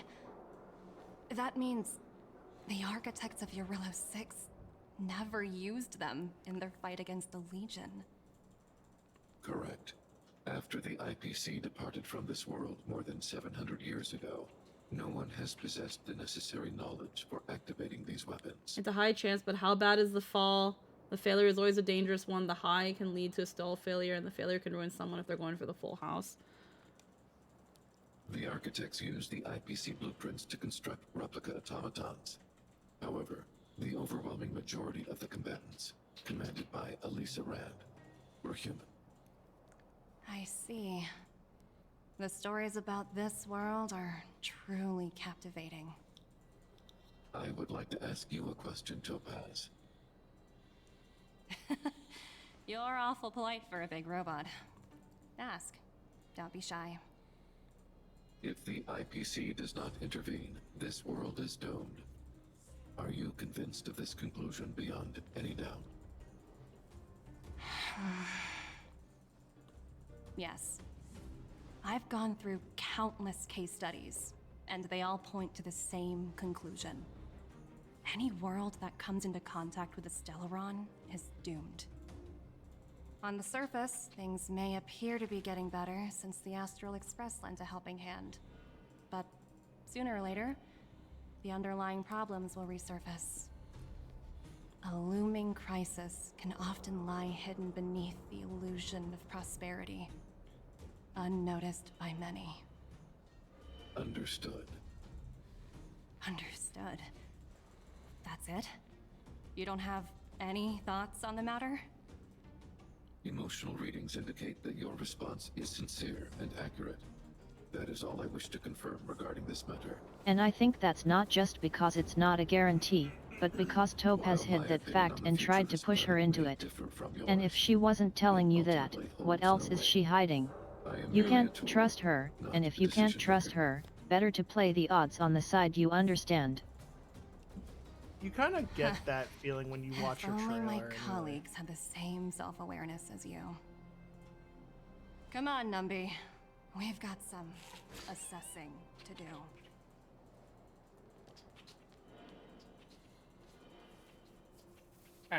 Assessing. I'm going to I'm going to set my ass on Topaz things. disappeared after leaving Rivet Town. In her absence, her subordinates flooded in and took over. To be fair, Honkai Star Rail has made me soldiers really are not trust well anyone. equipped. Being fair. It wouldn't be wise to fight them head on. Captain, what do you have in mind? You're right, Miss Himiko. Yeah, We'll be using I the think automaton Topaz is stealth about bomb as to close cover as our the tracks. IPC gets to a good person. But she's a professional exploiter and slaver. I'll explain later. Let's Yeah. get moving. She's the, what do you call it? Just a somewhat more compassionate one. People like to compare, like her with like her side with the Great Gatsby, but I would like to compare it with the Wolf of Wall Street.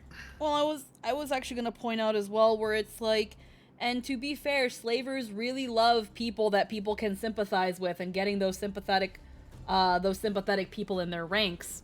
It's what people do to essentially bait people into sex trafficking. They're called baits for a reason. Damn. Yeah. Yeah. Again, like, when it comes to things like this, they're not gonna just hire any asshole, any cold-hearted asshole. They will get somebody that you can see as non-threatening and that you could probably see yourself trusting, because they'll get you in.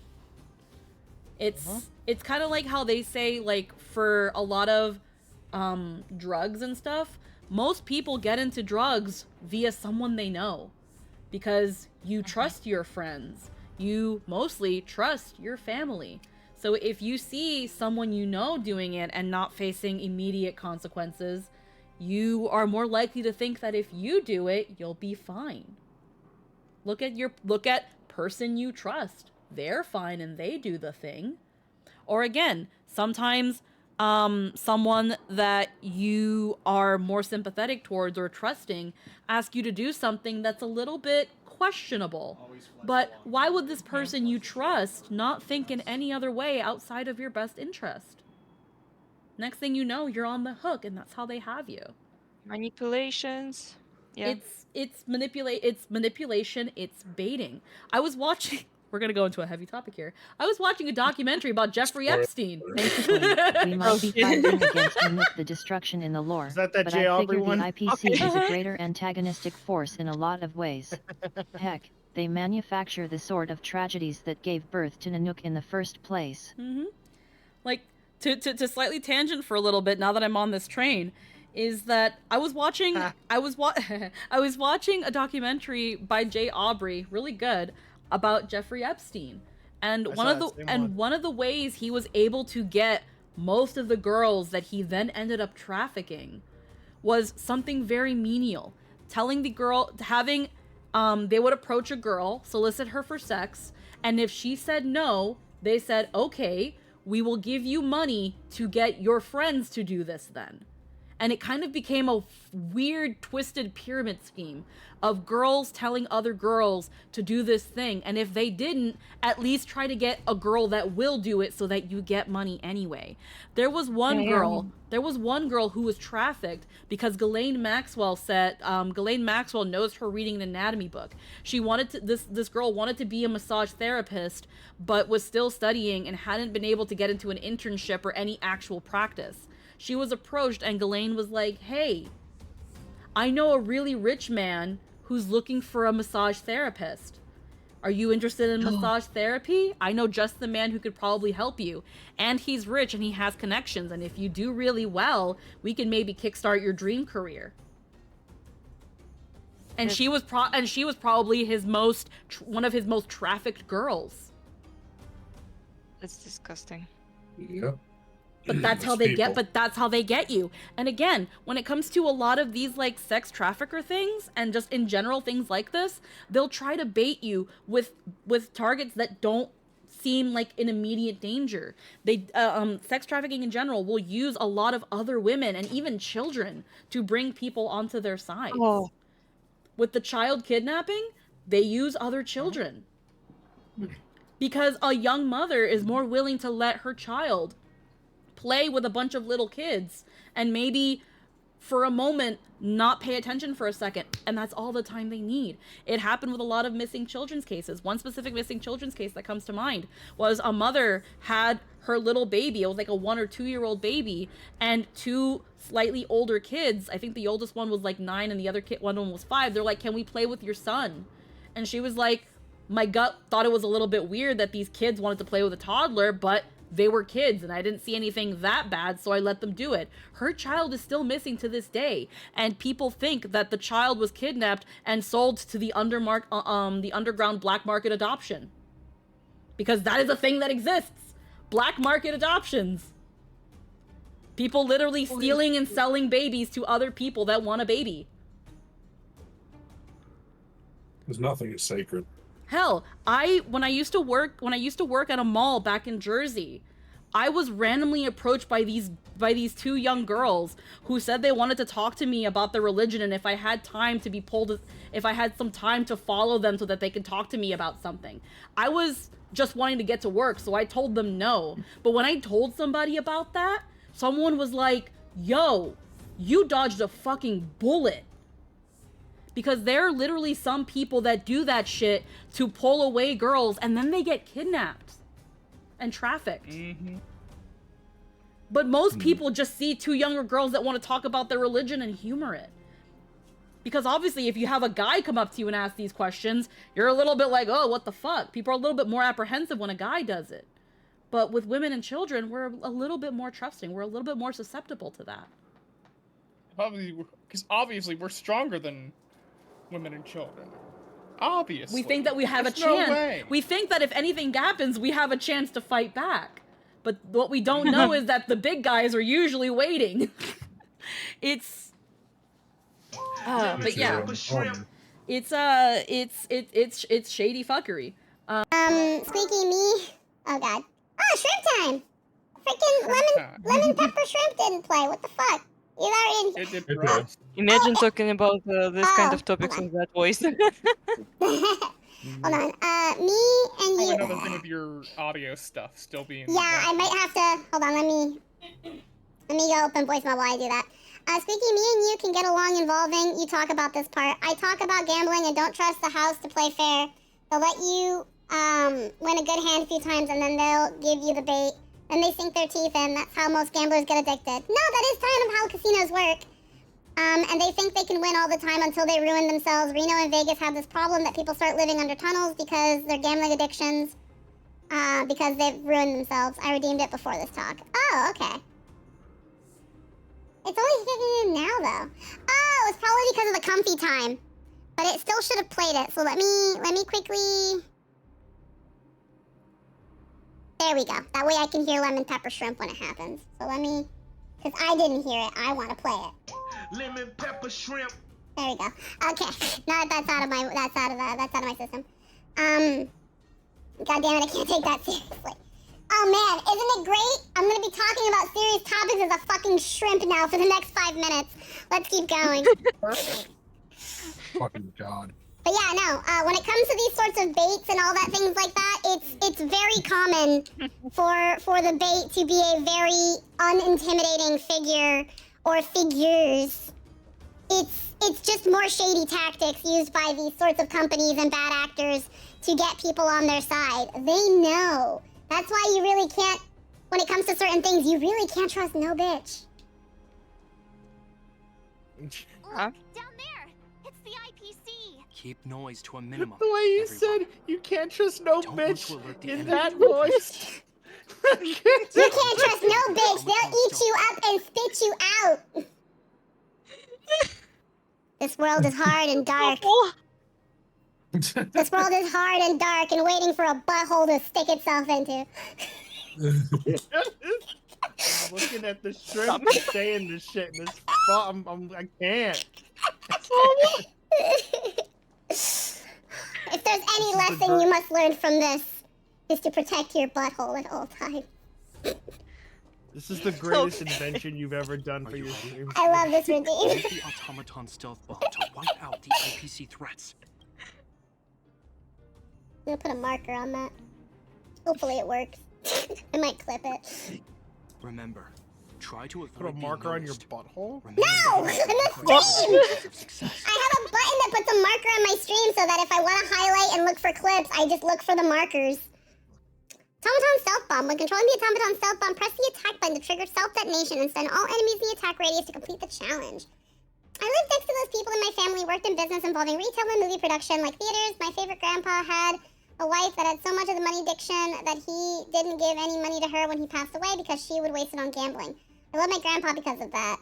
Because I felt like she was trying to trick me to give her money when I got older, and you taught me a life lesson. Never trust family until you fully know them. Oh yeah, no. Yep. Again, it's a nice idea and sentiment to trust your family wholeheartedly, but ironically enough, the first people who have no qualms with screwing you over will most likely be your family. Because, you know, at least on the older generation side, because their idea is, well, it's for the family. It's for the family. I can do it because family. I can do it because you're my son and or daughter or grandchild or niece or nephew. The very first people that will fuck you over are very likely to be your family before it's a total stranger. That's why they also say that when people get hurt or murdered or things like that, God, another fucking dark topic. People are most likely to get hurt or screwed over or even murdered by their family members. Because they will always in some way, shape, or form have a personal stake in things. Mm-hmm. And have the most to benefit from if something happens to you. Anywho, Din just with yup. Destroya, currently only one family member has done that to me, so I consider myself lucky in that regard. Oh yeah, no, this isn't for anybody to be like suddenly paranoid about their family is out to get them. But we all have that one shitty family member that you're like, damn, even the family? No, family's the first person that goes. Family's the first ones that go. Yep. It's because they're family that they think they can get away with it. They really don't. They really can't, though. No, existing is just depressing, to be honest, in that point. We prepared. Yeah. Okay, so what are we supposed to do here? Maybe I should have read this better. Remember, try to avoid being no. Yeah, so to talk about life wanting your butthole. Oh yeah, I know that. Ah. Never mind, I fucked up here. Basically, don't get caught and Sneak up behind the guy and blow him up. Alright. Remember. Yeah. Okay.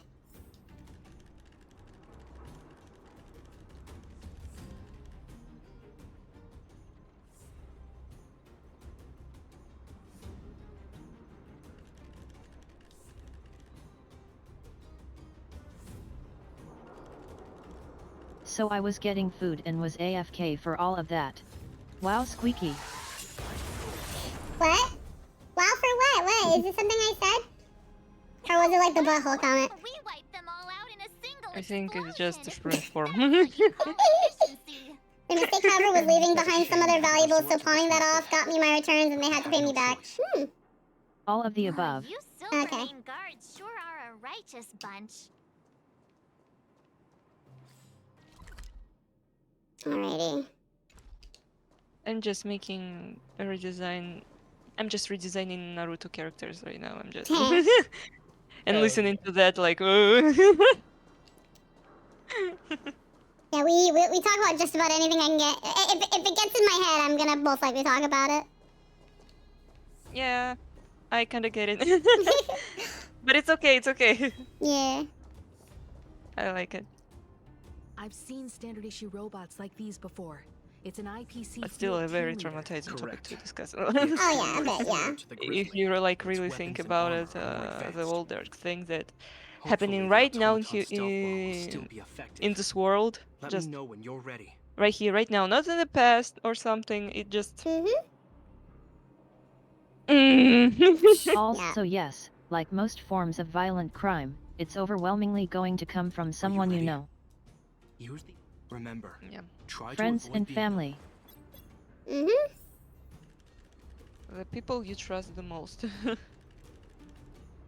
Yeah. Sadly.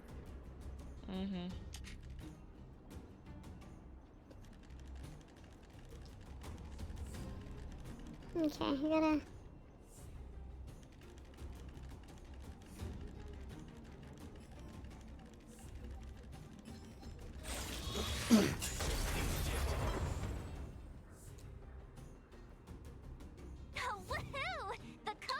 Most people killed by strangers are pretty much just mass shootings, police officers, or gang violence. Yeah, most of the time.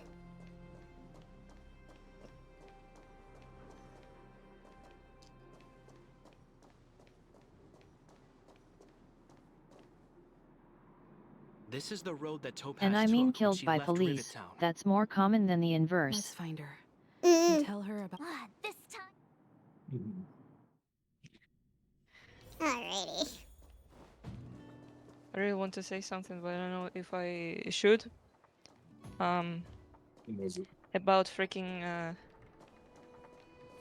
Chikatilo, if you know that kind of criminal. No, I don't know He about was it. he was a teacher at first, and police couldn't just find him and keep him in jail. One time they got him, but he got himself away from that. But yeah. He just got away, just like from the police. Just light enough, so they Are you believed alright? him. So yeah. I hope Topaz and her IPC henchmen didn't hurt you. Greetings, outsiders. And maybe System there's some functions are normal. person like this right now in the world. IPC's representatives. Such a result would be highly I'm not undesirable. really familiar with a bunch of Topaz is ahead.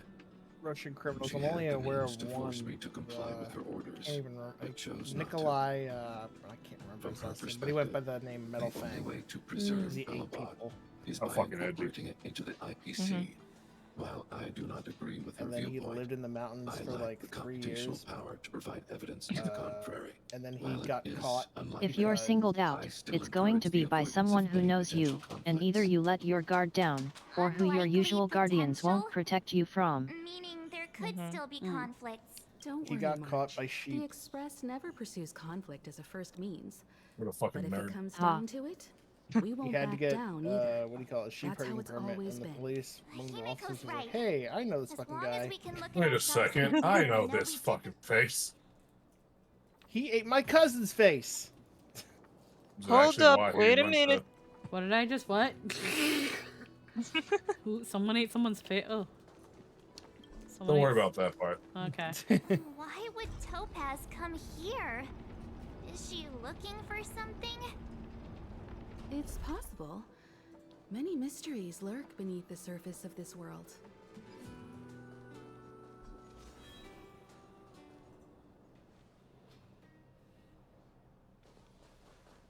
Oh, hey there, Slowpokes.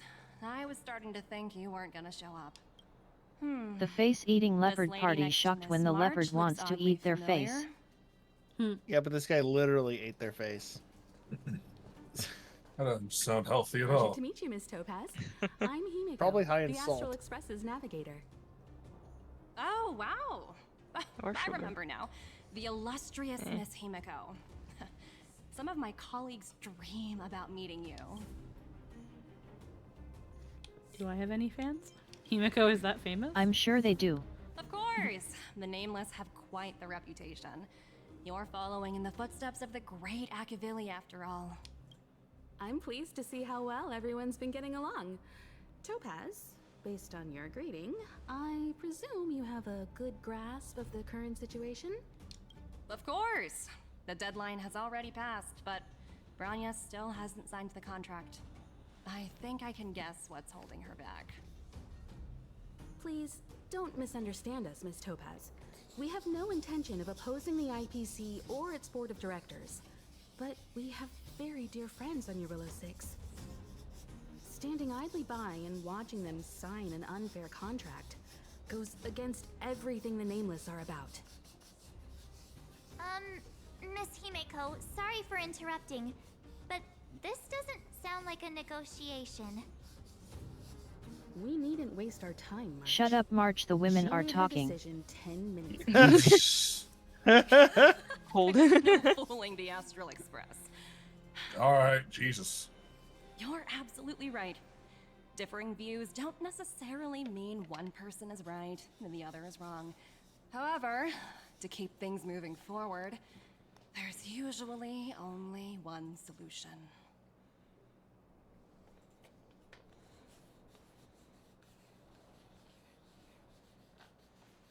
Huh? What do you mean? My superiors have granted me the approval I need. Your vacation time has been approved? Approval for what? You're very curious about my work, aren't you? So many eager faces. I won't keep you in the dark any longer. Approval to launch an attack on the members of the Astral Express. Oh. Getting something over the line? Good Always luck. be ready to turn the table. You're gonna need that. Oh yeah. I love when characters talk mad shit and they don't know what they're talking about. I don't know shit about Star Rail, but even I know that this train is like a Project's under my wing. bad idea to fuck with. No room for error. Like, really bad idea to fuck. And again, another reason to not sympathize with Topaz. The moment she still doesn't get what she wants, she immediately resorts to violence. She is literally no better than us. Yep. Yep. All you need to know is that Himeko is there and has an orbital cannon trained on this location. Yes, that is true. Yep. To be fair, That Black, the thing follows her IPC is everywhere. another one of those groups you don't normally want to fuck with. Sneak up behind the guy and blow him up. Their mistake, however, was okay, no, I already did that. Oh shit, is it almost 4 to 5? Holy shit. Yeah. Here I am thinking I was gonna actually go through a grocery list and it's just one quest. Lol. Boss won't get off your back. Everyone keeps telling you not to sign a contract. Naive inhabitants won't sign themselves to slavery. Have you considered murder? Have you considered murder? Have you considered war crimes? I shall be the judge. Against humanity. It's okay, we paid off the Geneva Convention. It is really now more of a suggestion. It's really just a it's really just a suggestion so we don't feel bad later. If we felt bad, it would defeat the purpose. We don't want to feel bad. That sounds icky. Stand down. That sounds icky and moral. Stop shooting, Hanya! The IPC, from what I can gather, is just raw capitalistic greed without empathy. Much like modern economics on the world stage, it's basically just systemized piracy, only legitimized through the fact no one has the power to stop it. The Ten Lords' decree, hereby ordained. Well, that's deep. Unfortunately, there is way too many people. That planet is just a write-off at this point. You mean too little people? There's not that many people on Eurilla. It's just one city's worth. Until I see, I will protect all beauty. Get rid of these fuckers. Get them out. Still in denial. Okay. It's gonna be this until we actually probably fight her. I shall be the judge. I'm gonna want to get rid of this big fucker just because he's gonna be annoying in the grand scheme of the galaxy.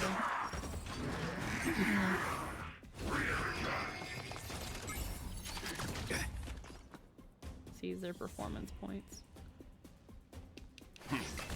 Time for a shot. My gratitude is yours. Up to this.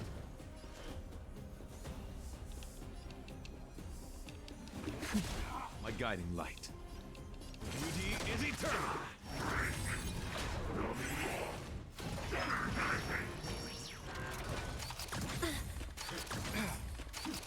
Flesh, leave it to me. Until I see, I will protect all beauty. I just saw the picture. Yeah. Stand down. You know nothing of the way. Survive. Biggie overplayed a war game like strategy where your pawns actually have life. If you mess up, they might be runaway. See if they don't have good. Okay, that is a sentence. Nap time. This is serious. Recount. My oath is to a solitary rose. Ah, fuck! That was dirty. Yeah, this is forfeit. Fuck. That was dirty.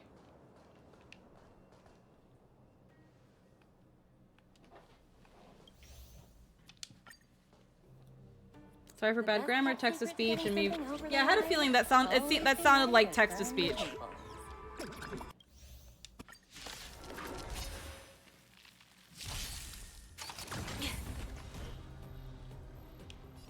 I shall be the judge. Wretched and flee. Time for some hardship.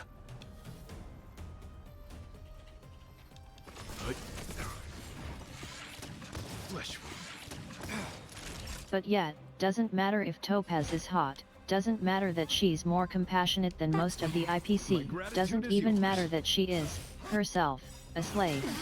She's here as a slaver and a conquering warlord who has simply surmised that pen and paper is more cost-efficient than ground assaults. Though ground assaults are still a readily available plan B. And let's face it, ground assaults are more fun.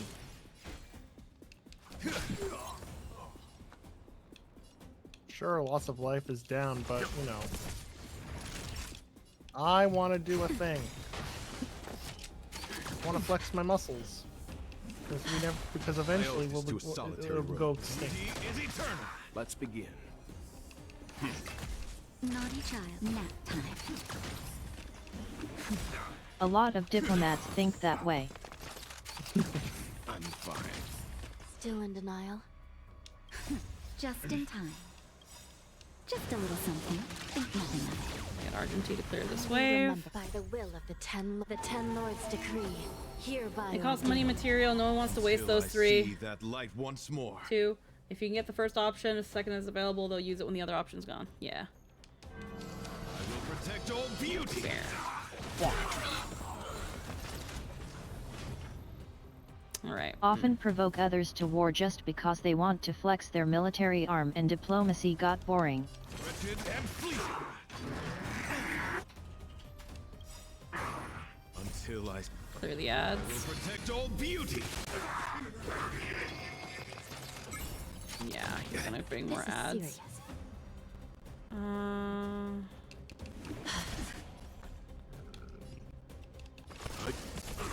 for a shot.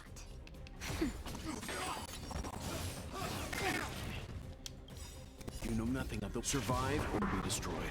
There is no other choice. It takes forever to get the break, though. Beauty is eternal. Still in denial. Recount.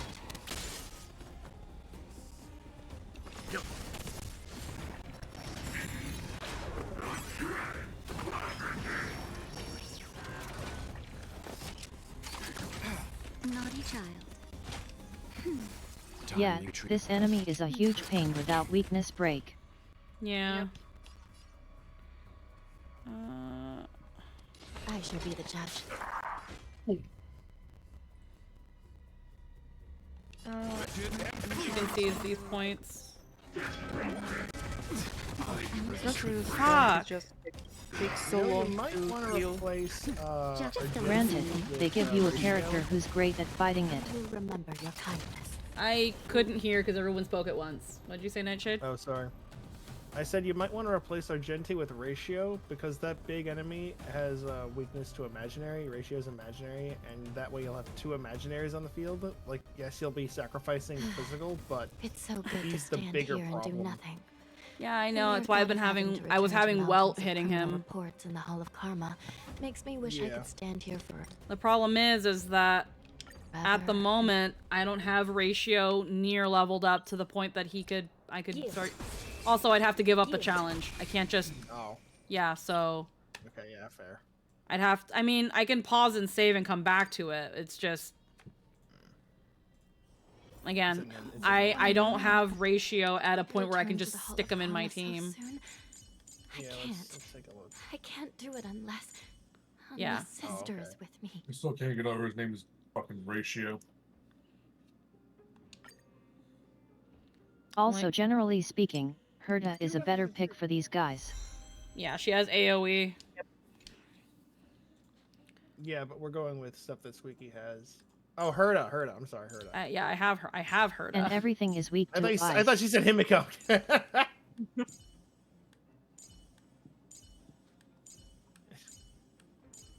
Don't mind me. I turned my brain off.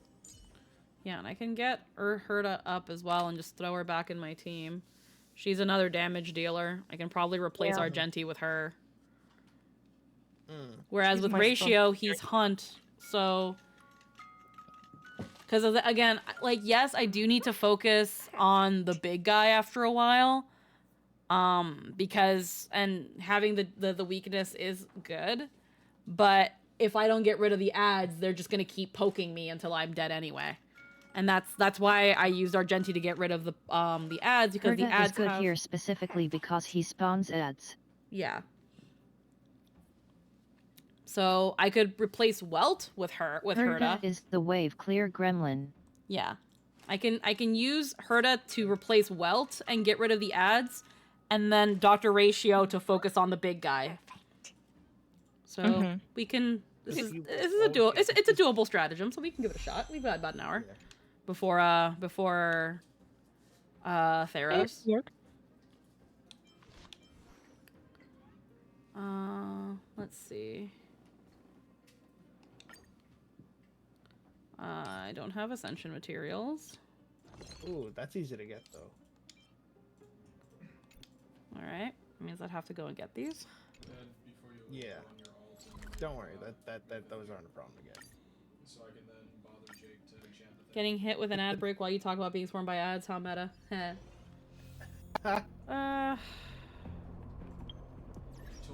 Okay. Yes. I didn't want to do that.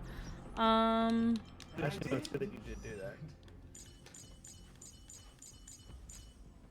And then let's see here.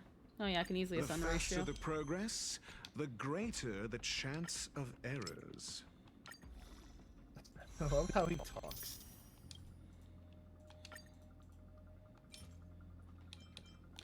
Temporary early access, material exchange, same thing. Artisan commission. And take me there. Stagnant shadow. So you don't have to go there. If you get enough of these, you could exchange them for 3 of those. Yeah.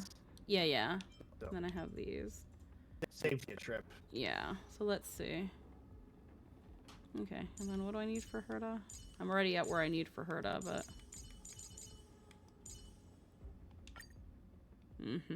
Yeah, and I already have the things I need for Herta. I just need the other thingy. Okay. Alright, well.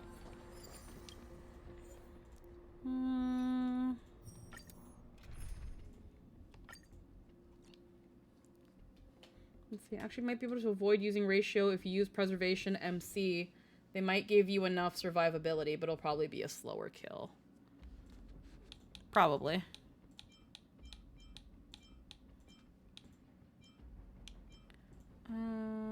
Preservation. And then we just have just solid damage.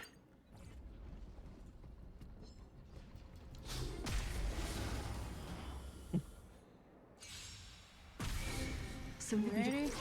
Not the gameplay itself. I shall be the judge. All right. I'm gonna check Twitter.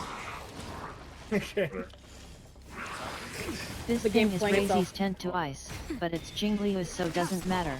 Yeah. Games. Just letting the game play itself while I grind materials.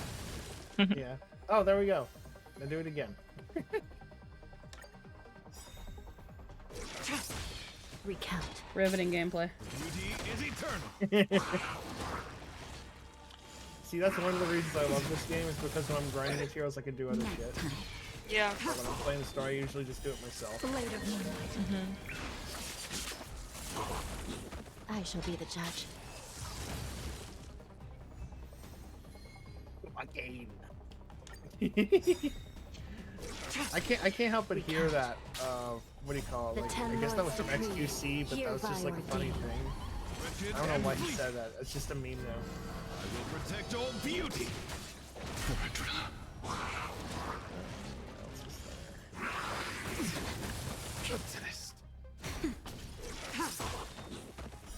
Blade of Moonlight.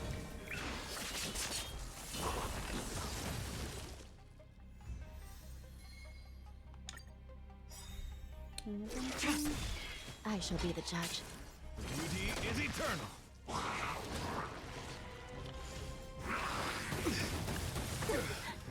Nap time.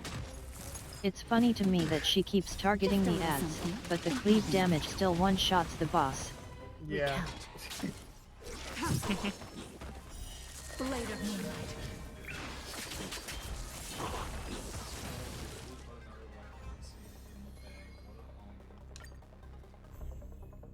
And that should be enough for that. Be the judge. Rigid and fleeting.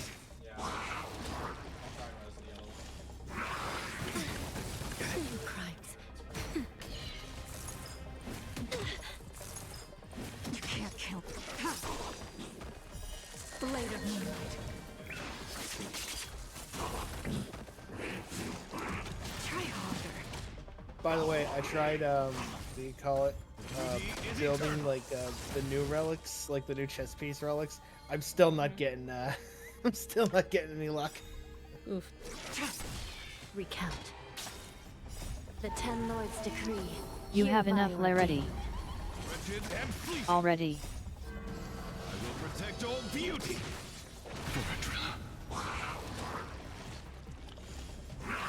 Because we're saving a trip for ratio.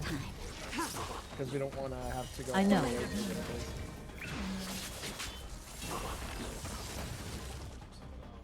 Okay, yeah. Alright, yeah.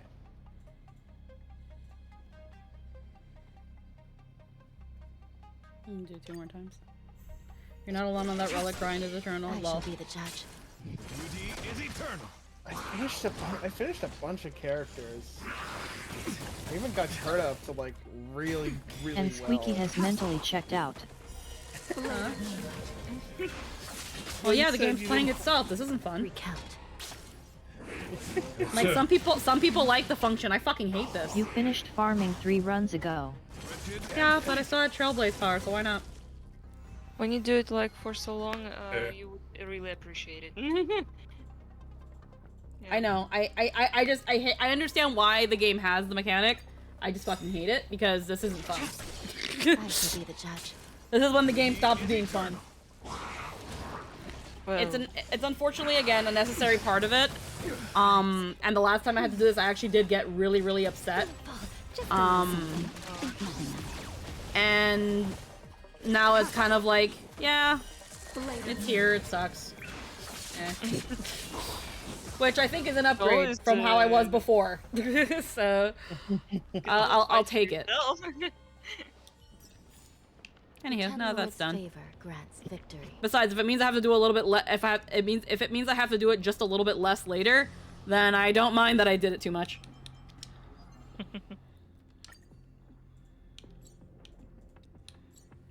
It's a mobile game. It's got to have some sort of long form grind. I know. I totally get it. That doesn't mean I have to like it. And I'm not going to. So, womp womp. You do you. Like,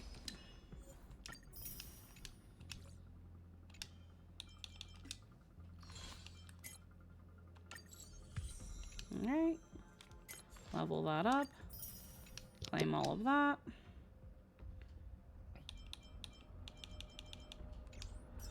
Like, Fate Go It's has it mostly too. that you'll have to go get trace materials too, but that's whatever. You have a lot of Making my way Trailblaze downtown, reserved. walking Actually, I don't. That event finished already. Oh no, your event, you had 1900 And I need you. Where? And I miss you. in your extras. Like when you don't play the game for a while, it'll start giving you more stuff, and at one point you had 2400.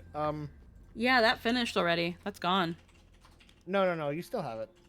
I saw it next to your regular Trailblaze. Back out.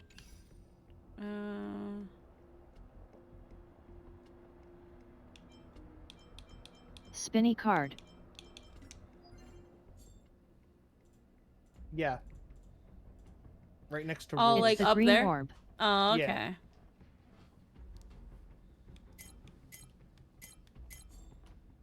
Oh, okay, I see. And then you'd hit the plus to add those, just for future reference. The plus? The Oh, like plus next to up your over Trailblaze. here. Yeah. Okay, select a You way have to 28? replenish. Oh my god. Yeah, I Holy have shit. this. I don't know what this is. That's Trailblaze power. That gives you more Trailblaze. That's Oh, okay. So you got a lot of. Okay. Next recoveries in 5 minutes. I can hold off. Again, I'm not that griped about it anymore. No. But you are pretty set. Again, right now I'm taking kind of my behavior right now about it, kind of being like, okay, as a vast improvement to the last time where I actually got very, very, very upset. Like, I was really upset.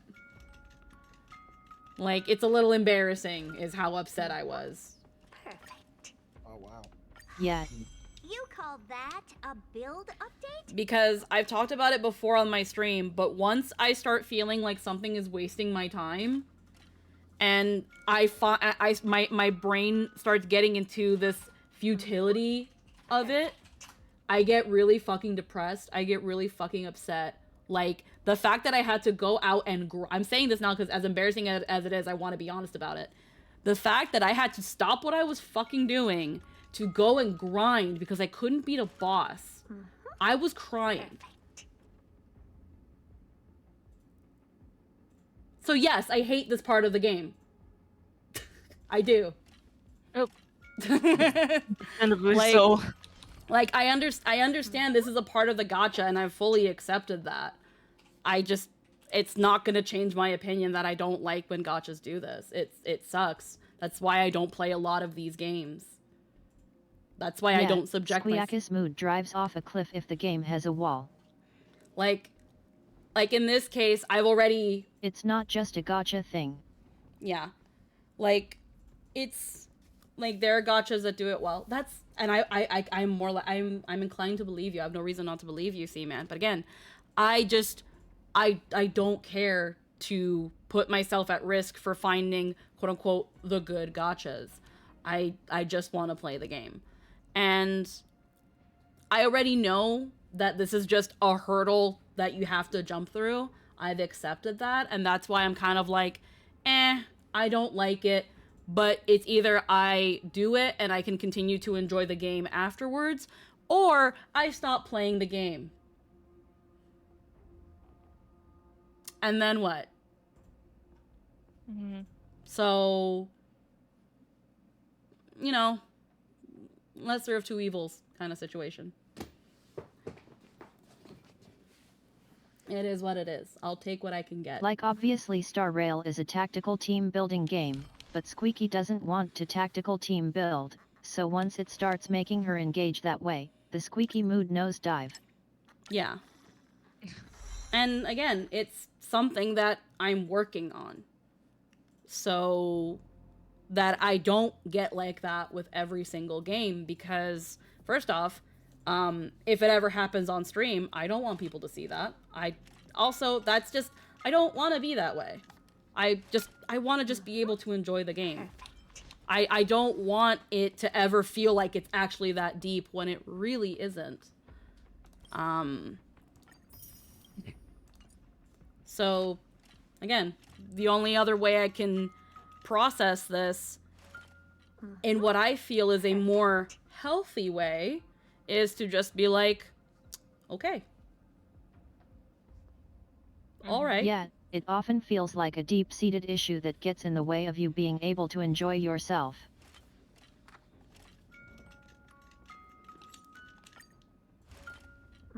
Ah, fuck. I need more of this. I think it's okay when you don't really have fun. Material synthesis. Yeah, no, I've done this before. I know what I'm doing. I kind of know what I'm doing. I've done this part before. When I had to do all that grinding once, all the emotional baggage and all the emotional bullshit was happening, and I was able to now, with post-cry clarity, able to actually look at the thing and realize, okay, it's actually not that bad. I was able to also learn how to kind of do all this. Again, obviously, when I was in that mental turmoil from all this bullshit, from all the bullshit at the time, it was making a mountain out of a molehill, which I also am well aware is a problem that I have. At the time, under emotional duress, this was like literally putting like a huge fucking like barricade in front of me, when really it's just a little hurdle to hop over. Like, Lynn was even telling me, because I was talking to Lynn about it, she was like, you know that in the time that you've been stressing and crying, you could have done this 10 times over by just letting the game play itself and taking a moment to breathe. And no, she was right. But again, I was not in a good mental state to see that until after having that breakdown. It's that concept of not knowing what you don't know, and being terrified of not knowing. Yeah, pretty much. Anywho, synthesizing thing. We has. So you feel overwhelmed by the concept of trying to know. Ah, fuck. Ah, fuck. Trigger. We have to actually get them to get more of this stuff, because I'm actually running low, so I have to send them on assignments to get more of it. I'll probably do that when they come back at some point, so I can get more of that. These have a fuck ton. Requires equilibrium, so then I have to go do that and make the game harder for myself. Neat. Okay, well, ratio. It says to ascend her, I need equilibrium level 3. True.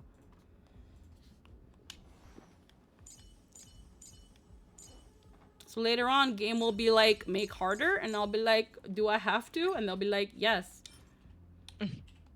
Ah, fuck. Yeah. Material exchange. And then I can just give... But you don't need to raise the game level. If you don't want the game to get harder, you can just stay at this ascension level. The faster the progress, the greater the chance of errors. Alrighty, and then it gives me a buff. Okay. First player death in Straw today. How's the stream going? We're doing alright, Kaze. How you doing today? Alrighty, so now we've got Ratio and Herta both in a decent position. A light cone for Ratio. We can... the damage of the bear's basic attack and skill.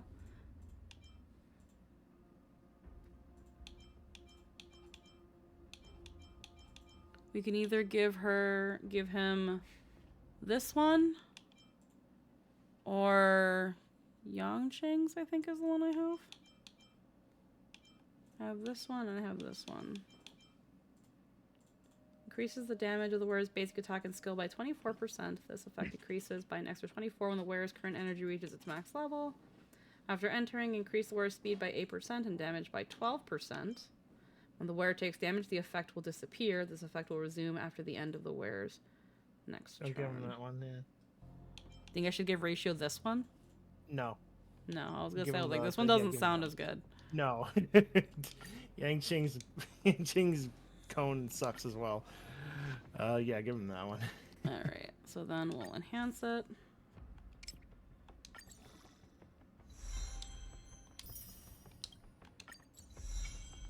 Ascend the light cone. Because it also wouldn't be bad to just ascend the light cone if I ever have a hunt that I want to use. Ascend the light cone. Do that. I think I have. Yes, I do. Not that many. I don't need that many.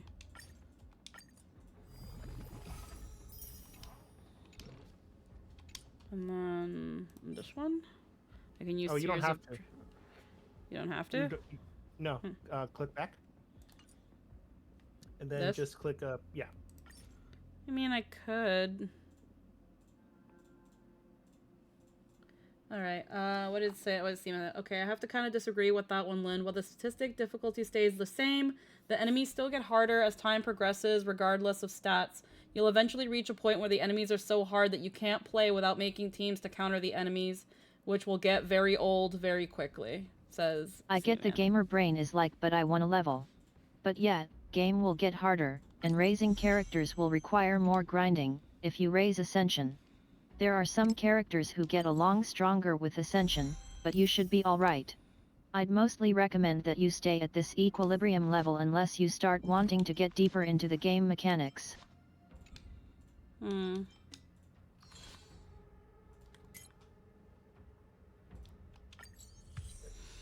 I think what Seaman is trying to say is that eventually the game is going to get hard to the point where Ascension is going to be my only choice to even properly progress through the game, because at some point it's going to be so hard that I'm gonna essentially have to build my team to the meta.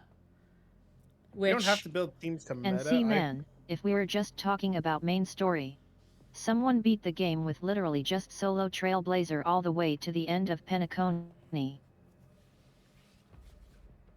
Wow. Yeah, the things we're talking about is stuff like Memory of Chaos and Pure Fiction and stuff like that. I don't think you have to like truly level up for that kind of stuff, or like you have to level up for that stuff. But for story missions, I don't really think you have to. Yeah, the thing is though, I took him Trailblazer and a level 1. It took him Trailblazer and a level 1 Sampo Koski. Now, again, I can't argue for that part I'm right aware, there. and you're being pedantic. I'm not sure about that side of things. Here's the thing. Again, I'm not totally against the game being harder. It's just the mechanics are going to take me a while to understand. And again, I just want to enjoy the story. And if not raising the equilibrium is the best way to enjoy the main story, then I'm fine with that.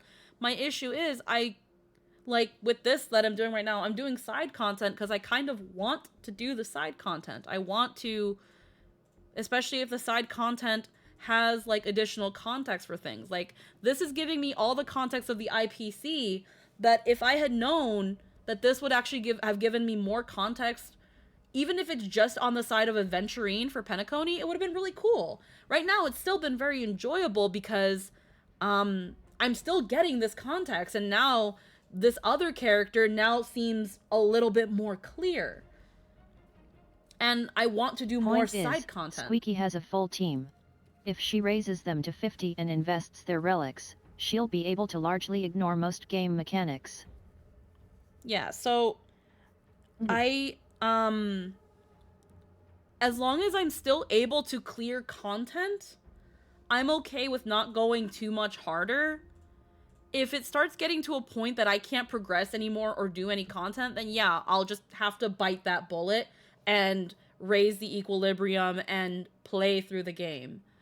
And just, you know, it is what it is. Game got harder. I have to just get better. It's an unfortunate thing because I don't consider myself to be very good at games. It takes me a while to understand mechanics, and unfortunately with things like gacha, because they're trying to retain your attention, they have to have all these things to micromanage and pay attention to so that you can keep playing the game for longer. Like, I get that. I just want to play the game. I just want to play. It's understandable and it's okay. When I start playing this game, to be honest, I just start playing it and completely ignore it like for a month probably. I would just say I don't like it. It's not my thing. It's too hard. I don't understand the mechanics. It's like too simple and hard in the same time. Well, yeah, but I get a second chance. I'm still not good at playing this game. Not at all. I don't understand the mechanics. I just I don't know. I just sometimes to make something easier for me, I just copy the builds for characters, grind the artifacts and stuff, And she's and just currently taking forget a about step it. to And diversify her thanks elemental for coverage, which will be a significant boon moving forward. and thanks for the auto play. I can grind, do other stuff while it's grinding for me, basically, because you don't spend too much time like looking at the screen and just Yeah, no, trying again, so hard. I totally understand why people like the idea of an auto battle where the game can play itself to collect resources and take what is essentially a very brain dead part of the game and just cruise through it. It only takes a couple minutes because you can also speed up the battle. I'll be grateful for that. I'm grateful that it lets it at least be as quick as possible. If I had to deal with every painstaking minute of it, then I would hate it even more. Me in particular, and this is honestly just my preference, I'm not a big fan of the autoplay feature because I've had instances where there are some games where grinding doesn't feel like grinding. And I like when games know that there's this element of it that it can't kind of avoid, so it figures out how to make it fun and rewarding in ways that is more than just number get big. You should be happy your number is bigger now. But some games don't truly do this at times because, again, it can be really hard. It can end up being very convoluted and confusing, and some people might not see the additional boons as boons until they realize how to implement them. It's a high risk, high reward, and for some things, it's just easier to just put the grind in there and give you the tools to make it as painless as possible. Is it a little lazy? In my opinion, kind of, but again, yeah, there are a lot of games where you end up wanting to use autoplay for everything, and I've quit quite a few games once I've noticed I stopped actually playing them. Yeah, so that's the thing where it's unfortunately a bit of a necessary evil that I wish games didn't have to implement, but unfortunately the solution is not as easy or worth implementing as the easiest one. And it's fine. Unfortunately, again, there's no fun in a tactics game where you feel like using tactics is pointless. Yeah, it's a thing of, again, unfortunately I don't like it, but the most I can at least do is try to understand with it and be able to comfortably just live with it. And that's, again, what I'm trying to do, because, again, I don't want to shit on this game. I don't want to be mad at it or frustrated at it or have a breakdown over it. That's not fun for me either. That's how people just stop playing the game, and then this thing that I enjoyed leaves me with a sour taste in my mouth. Then I can't participate and talk to my friends about it. I can't enjoy whatever it is that it has to offer that I want to believe is worth my time to engage with. Despite this thing that I don't like, I still want to give it that opportunity and that chance. I don't want to write it off because of that. I don't think that's fair. Yeah. Also, for the record, Squeaky doesn't have planar ornaments and beat Sam on her first try with a physical team. Yeah, and it's super cool. Super cool. Oh, Sam? Oh, wait, Sam! Yeah, the big mecha dude from Pentacon. Yeah, that dude. I beat him. First try, I beat him. I beat it, and then Lynn was like, honestly, I didn't think you were actually gonna be able to do that, but you did. And I was like, yeah. Yeah. Yeah, bitch. You showed him. It took forever, but I did it. I had Natasha healing every other turn. That's why I'm not getting rid of this bitch. Natasha working so hard right now. Give me a better bitch, and I'll replace this one. I'll ship this bitch. Fushuan, yeah. I'll send this bitch straight to a retirement home. I'll send this cow straight to the slaughter if I get someone better. Anyhow. Okay, so we've got... Oh wait, I still have to give them relics. I was gearing up for the talk where I need to get you into simulated universe and you threw a fit. Yeah, I didn't like it. I was like, I don't want to do that! I fucking hate simulated! It's a fucking dookie! But then you won and I was like, well, okay. Yeah. Lynn was ready to be like, I'm gonna have to tell you that you're gonna have to do a part of the game that you don't want and you're gonna be really upset. But it didn't happen because I beat it. Here's the thing, I probably would have been, again, kind of like I like to believe I am right now, a little bit more accepting of like, really? I have to do that? Okay. How do I do that? Like, I would be a little bit more accepting now that I've, again, kind of, I like to believe I've passed that hurdle and can now accept better than the previous instance that this is just a part of the game I have to deal with. Alright, now relics for ratio. I can press X and do the recommended gear, which means it gives me this. But I can also... Why do I have that on Argentine? By the way, about the battles, some battles you just should think a lot. Especially the freaking large buck. You probably didn't see it, but I hate it. I hate it so much. I hate it with passion. Okay, so it's apparently recommending this stuff for ratio. I don't know if that's... These are... The purple stuff is good. This one's a green item, so it's not really good. So I'm wondering if I should just put on a purple item for him. There's attack. The recommended stuff is usually dumb and wrong. Yeah, I know. I had a feeling, because it's like... Give him the fire gloves and the fire crown. Mm-hmm. Because that'll give his They follow-up. just put on a set and don't care about the set. Yeah. What you got for chest? I got they're the musketeer, which increases attack further. But this one increases defense by 21.4%, and then this one increases... they put on a set and don't look at the stats. Yeah, again, Give him the full, what do you call it, Duke stuff. Give him the gold jacket. Mm-hmm. And gold shoes. Give him the, the purple shoes down there. These. On the right. Hold on, because this one's defense and this one's, this one. Yeah, that one. Okay, so the Ash Blazing Grand Duke. Okay. Yes. That gives him... Okay, so they're really stylish. Alright, so then let's do some Hemcam. And get rid of some of the Dookie stuff. Woo! Actually, that's not bad. More Dookie stuff. Oh, it looks like I found out when I'm going to save you some time. Back out. Okay. Exit. B. Exit. B. Inventory. B.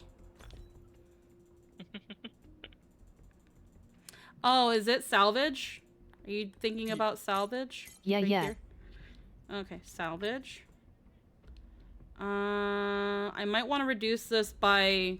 Quick select. Go to quick select, yeah. Quick select. Yeah, so 3-star below, confirm. And 3-star or below. And then salvage. Look at that. Look at that. That's Magic. Awesome. Alrighty. Hooray. Magic. What was I gonna say? Oh yeah, Fushuan rerun. That's the next rerun. Okay. Go to the gloves. So I'm gonna dip. Prioritize the gloves. Okay. Yeah, dip. Yeah. Have a good one, man. See you in a bit. Oh no, nothing available to auto add. Oh, that's because it's 2-star and below. Click on 2-star below. Oh. And then go 3-star below. Because that's the 3-star. There you go. I'll probably go 2 because it's late. Yeah, it's heckin' late for you. Yeah. Sleep well. Have a great day, guys. Bye. Bye. Bye-bye. Okay, maybe I want to give more about... Why is it? Okay. Boost No, the auto gloves add. to 9. Yeah, boost Yeah. the gloves to 9. It's just for some reason only adding like the bare minimum. Well, it's going by 3s. Oh, that's why. Yeah, when it does that to show you each individual like level up for Okay. for the boosts, just so you can Oh be sure my if you want God. to keep going on it or not. That's actually not bad. And now your ratio has insane attack. The reason I went for that one is because the follow-up. Should I also prioritize the boots even though Go it's to the just percent- purples. Actually, yeah, no, I would go. I would. I don't For know the if Lynn would chest. say that. Yep, it's defense and speed. Defense, defense. Oh, and there's speed. other purple chests. Go to the purples. That's right. There's other. I didn't see that. I'm sorry. Oh Yeah, wow. so Actually, this one raises yeah. attack. Yes. Okay, yeah, go with that one. Attack. Never mind. I was stupid. Okay. Okay, so then Auto add this twice. Then boots. auto add twice. And boots. Same deal.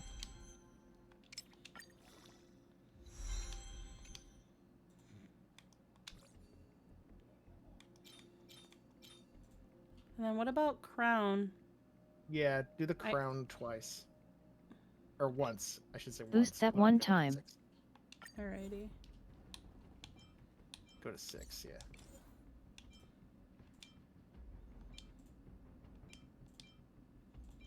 I mean to 6. Yeah. Okay. Auto add. Don't worry.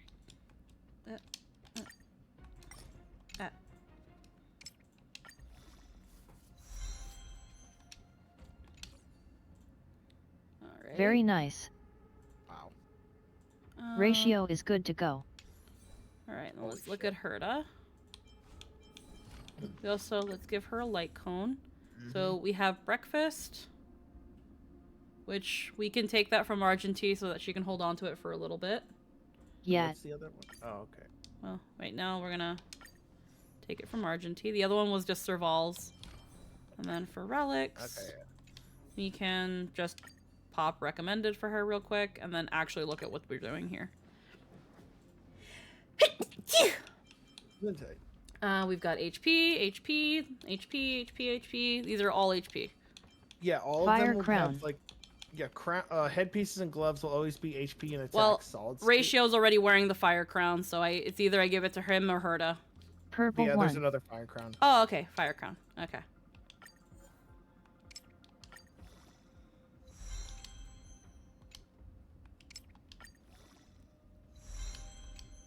Six is good.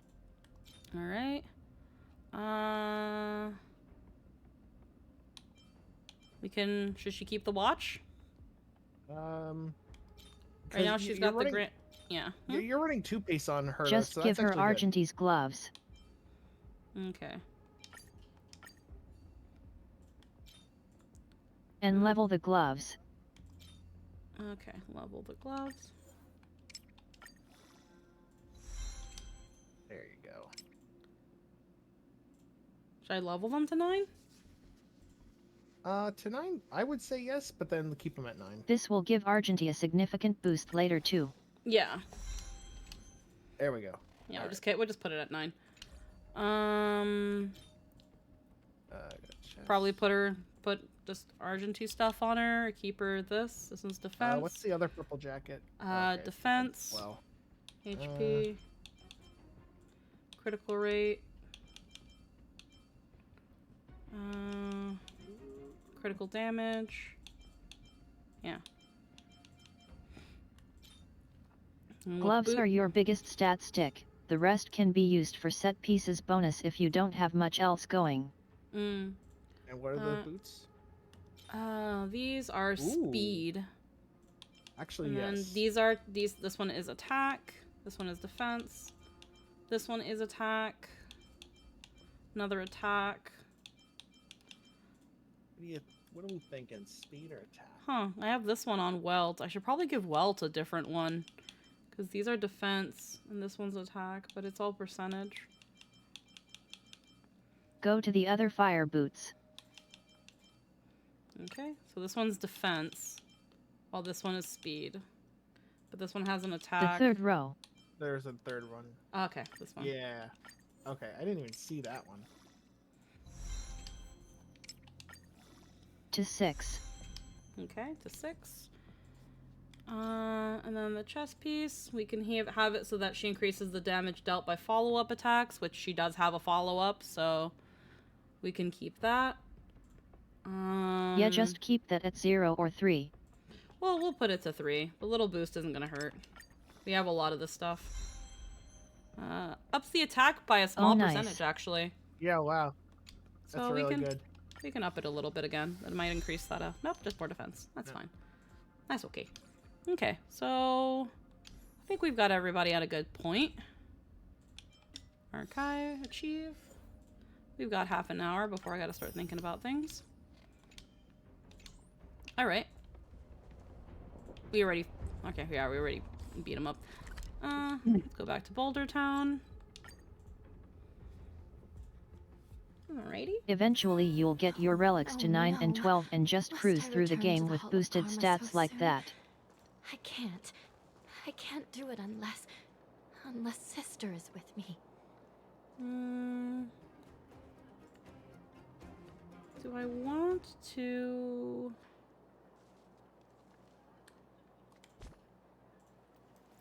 Sister? If you can get any gold gloves at all, you'll be able to get stupid strong. Mm-hmm.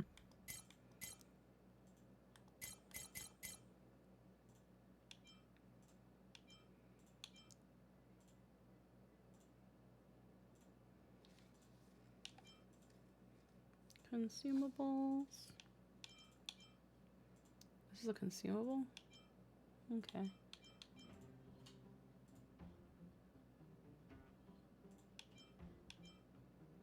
Oh, you've cleared all Use the the story. knives.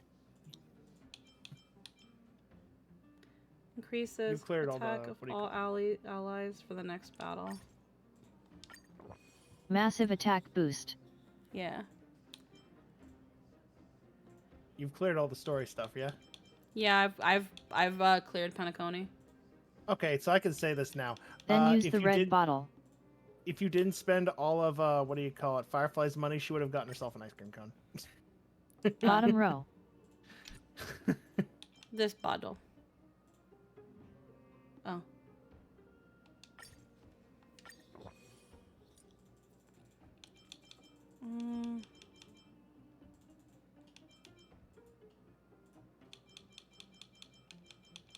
Now you'll have super high attack and a lot more health. Should be good to go. Okay, The Supreme let's give it a Guardian shot. has briefed me on the situation. Ready to enter Rivet Town? Keep your guards up. Continue challenge.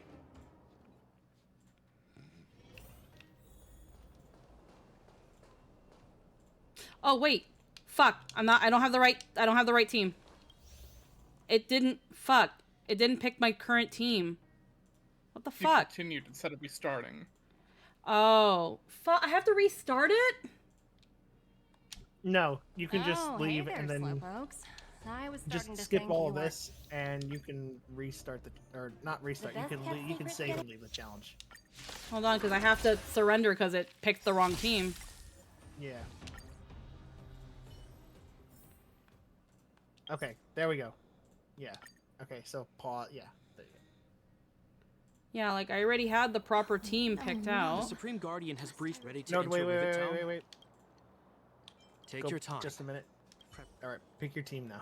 I have them picked. You'll Okay. probably have to she did. She'll have to quit completely. The Supreme Guardian has briefed. Ready to enter Rivet Town? Keep your guards up. Yeah, like I'll have to reset it because Unfortunately, if I want to use the team I just built up, I have to restart it. It is what it is.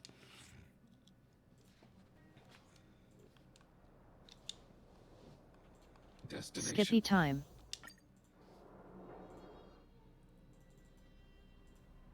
Topaz disappeared after...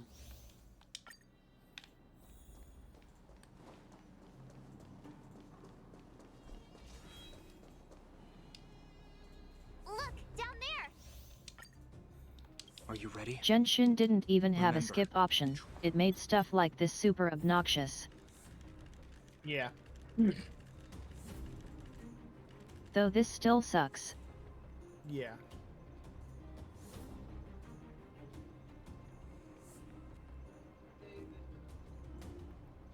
BRB critters and chores. Mm-hmm.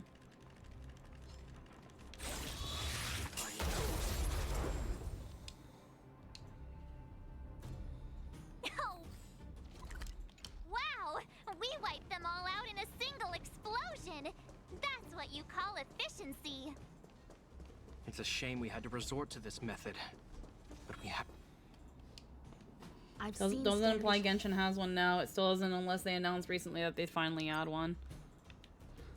Where are you going? I know that your urge to... Are you ready? If they think people are gonna play it anyway, whether they improve it or not, then they probably won't. But, you know, you can always hope.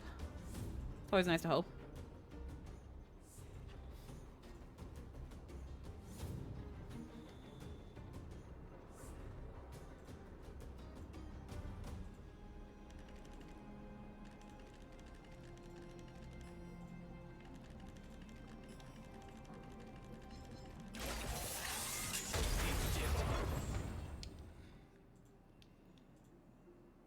Woohoo! The coast is clear!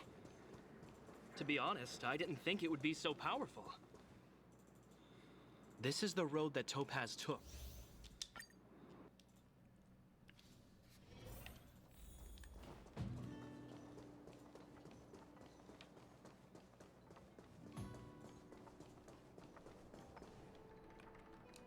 Mr. Svarog?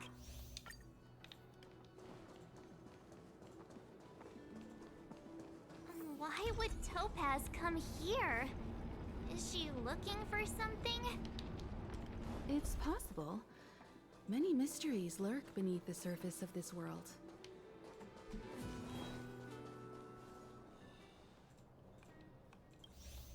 Alright. And catching up wasn't that bad. It was just a little stealth mission and that's it. Alright, let's try this for real now. Recount.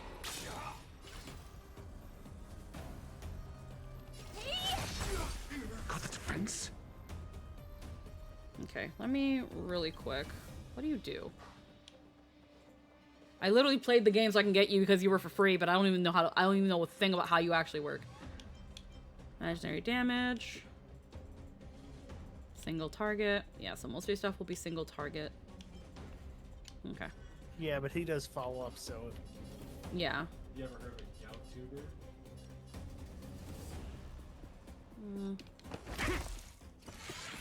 I won't break.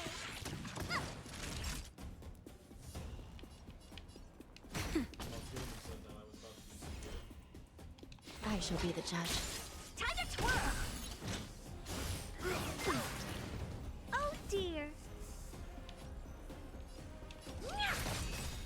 Time to twirl!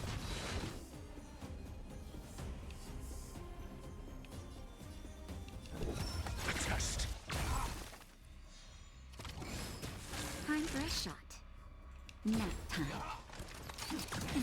This is serious.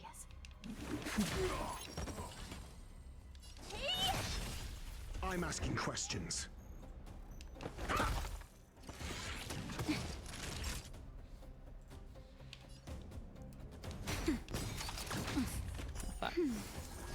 Still in denial? Just a little something. Think nothing of it. I will remember your kindness. Recount. Time to twirl! You can only want to use a skill on debuff targets to trigger as follow-ups. Okay. Mediocre. Honored to meet me. Your answers?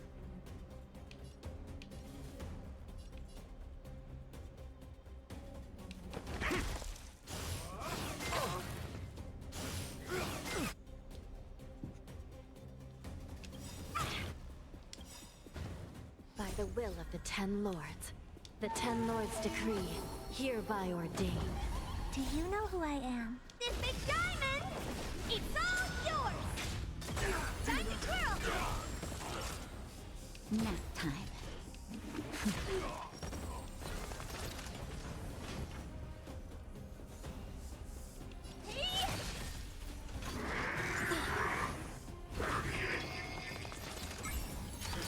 Sinful!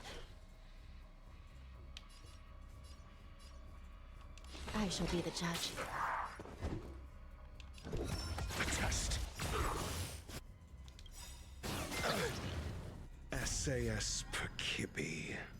Knowledge, the measure of truth and falsehood. Time for a shot. L ratio. He literally does a little L sign. It's funny. You need to heal Hanya. That's better. I will remember your kindness.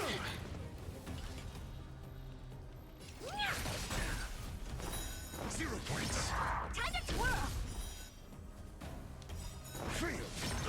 Do you know who I am? This big diamond! It's all yours! Time to twirl! Give it up. Get rid of this fucker. Recount.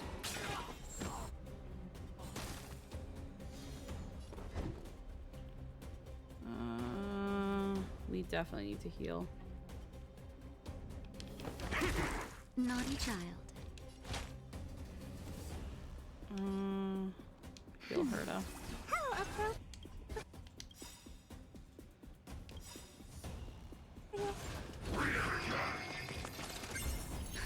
Just in time. Just a little something. Think nothing of it. I will remember by the will of the Ten Lords. The Ten Lords decree, hereby ordain. This is serious. I shall be the judge. What are you looking at?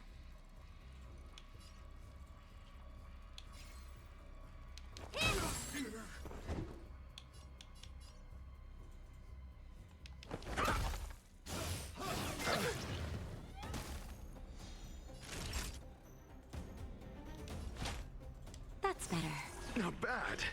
5 points. Recount. Time to twirl!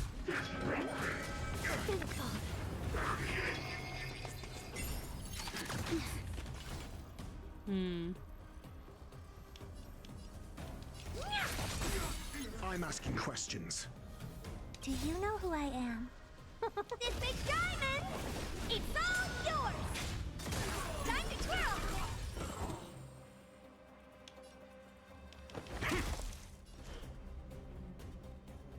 I shall be the judge.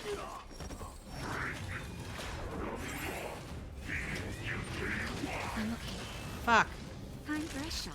That's not nice. Stop hitting my healer. Honored to meet me. Just a little something. Think nothing of it. How appropriate. Doesn't he know you don't hit the Your hero? answers? Test. Time to twirl! SAS per Kibbe. Knowledge, the measure of truth and falsehood.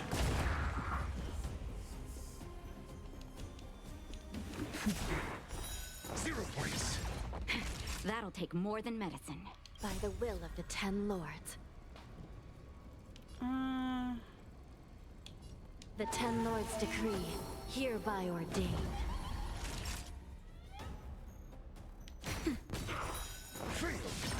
What are you looking at? I'm asking questions. Answer me. 0 points. I love how he just throws chalk. Yeah. Not just any chalk, it's space chalk. Okay. Like space chalk. Recount. Yeah. your answers? Naughty child. Yes, Ratio is a lot more amusing a character than I expected. Back. Welcome back. Okay, well, she still has the diamond buff. This big diamond, it's all yours. Time to twirl.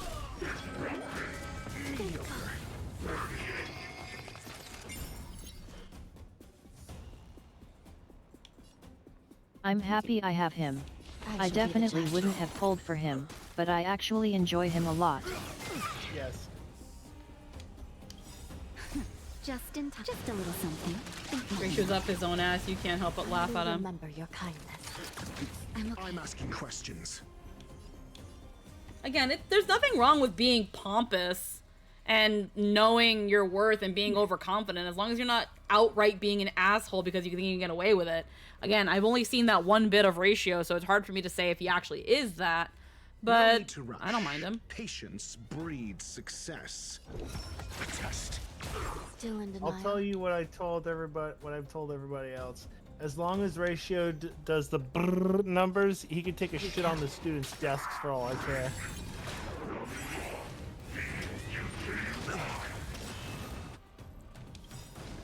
SAS Perkibi. Knowledge, the measure of truth and falsehood.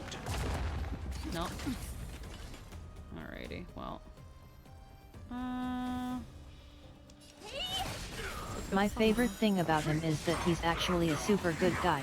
He's rude to people when they're being stupid, and he actively wants to educate and improve people to be more thoughtful in their lives. Oh, okay. So he's what Gordon Ramsay claims to be.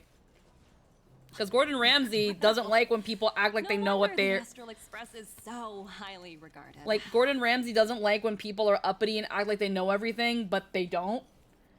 But is usually nice to people who are willing to learn and acknowledge that they have a lot to learn. Finished So warming he up? says. Now it's my turn. Stop! All of you, put down your weapons. Franya! You're here just in time. Things were about to get out of control. Supreme Guardian. I was starting to wonder whether you'd left the Express crew to fend for themselves. That would hardly be becoming of you. I would never do such a thing. There was an important matter that required my attention. He's also incredibly humble. People simply misunderstand his smarm for condescension. Yes. I think you'll understand the significance once you see it. In short, I need you to help us evaluate our current progress. Like, there was someone before that said that they really hated Dr. Ratio, that he has, like, a really shitty, pompous personality. And there was a part of me that it was like, have we even seen anything of him? Or are we just, like, basing our opinion on, like, a couple lines without He's any... not saying you're stupid and can't be better. He's saying you're wrong and telling you why so you can be better. He seems to give off a teacher vibe, but one that won't take your I shit. was under the impression you'd already decided to obstruct our operations. So Exactly. the average college professor. I have read your letter word for word, Miss Topaz. And your childhood experiences truly touched me. Your I feel like some hometown people who once hate him have missed the experienced point. A similar catastrophe to Yorillo 6. So I can understand your perspective on the issue and the position you have taken. It's because of this empathy you have that I still hold out a glimmer of hope. Despite all that's happened, I hope we can still find common ground through peaceful means. I have to admit, talking to you is always such a pleasure. I apologize for my behavior just now. It was, inappropriate. I admire your determination, seeing as we've come this far. I've changed my mind. I'll hold off a little longer and see what you have to show me. But remember, winning over the higher-ups won't be easy. I understand. That's why I've been taking things one step at a time. Members of the Express? Okay, challenge complete. Alrighty. So, I would like to go on longer, but I feel like we're already at the tail end of this quest anyway. So we are going to wrap things up here since we do have D&D coming up in just a couple I think minutes. people think of his speech as dickish because they see being called out as being insulted. Which, mood. Also, Fair. I'm biased because I'm me and I have a lot of habits similar to him. It's that thing where, again, it always comes down to intent. Yes, you might not like the way they're trying to tell you what they're telling you, but why are they telling you? Do they want you to actually see and learn and understand what you're doing wrong and improve from it and come out better? Or do they have a superiority complex and they genuinely think that you are worth talking to this way? Like, yeah, it's not the approach that some people need, but it is an approach. But does it mean he's an asshole? I don't entirely think so. I've had people that talk that way to me. Lynn just admitted to being one of them. And I love Lynn, so... Just letting you know, if I could talk at you, damn straight there would be a ton of smarm. Oh, absolutely. Alrighty, but I think this is where we're going to end things off. I think what I want to do is I want to raid somebody. I want to raid out to somebody. I think I am going to raid Seigi.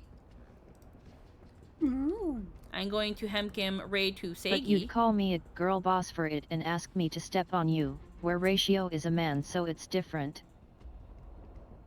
Well, it also depends, because then there are some people who would that also call you a bossy, overly aggressive bitch for it. There are some men that don't like being talked down to because they're very insecure, and then there are some that really like it because they have a dommy mommy complex. It really just depends. Everyone's into their shit. But we're gonna raid heckin' Seigi. They are currently playing Pacific Drive. Yeah, Ratio can slam me with a statue. I don't know how I feel about him yet. But we're gonna heckin' head out to Seigi. They're currently playing Pacific Drive. I will be back here tomorrow with some more Zelda Tears of the Kingdom before Zelda RP, and then we'll be back again on Saturday with some more Xenosaga. Obviously, like with everything what I do in terms of Honkai Star Rail, I will be playing on my own and doing my own things here or there. I just have these streams to kind of as a chill vibe, self-care, let's just talk in tangent while I play games in the background. And that's usually what we do. So, anyone who sees the VODs and is we like... sure did tangent. Yes. So anyone that looks at the VODs... Anyone that looks at the VODs and wonders, wow, there's no real story coherency here. It's because there's not supposed to be. Thank you for watching. Alrighty. We will see you tomorrow, or maybe on Saturday. I hope everyone has a wonderful night. I will see you all then. Bye-bye, everybody. Mwah.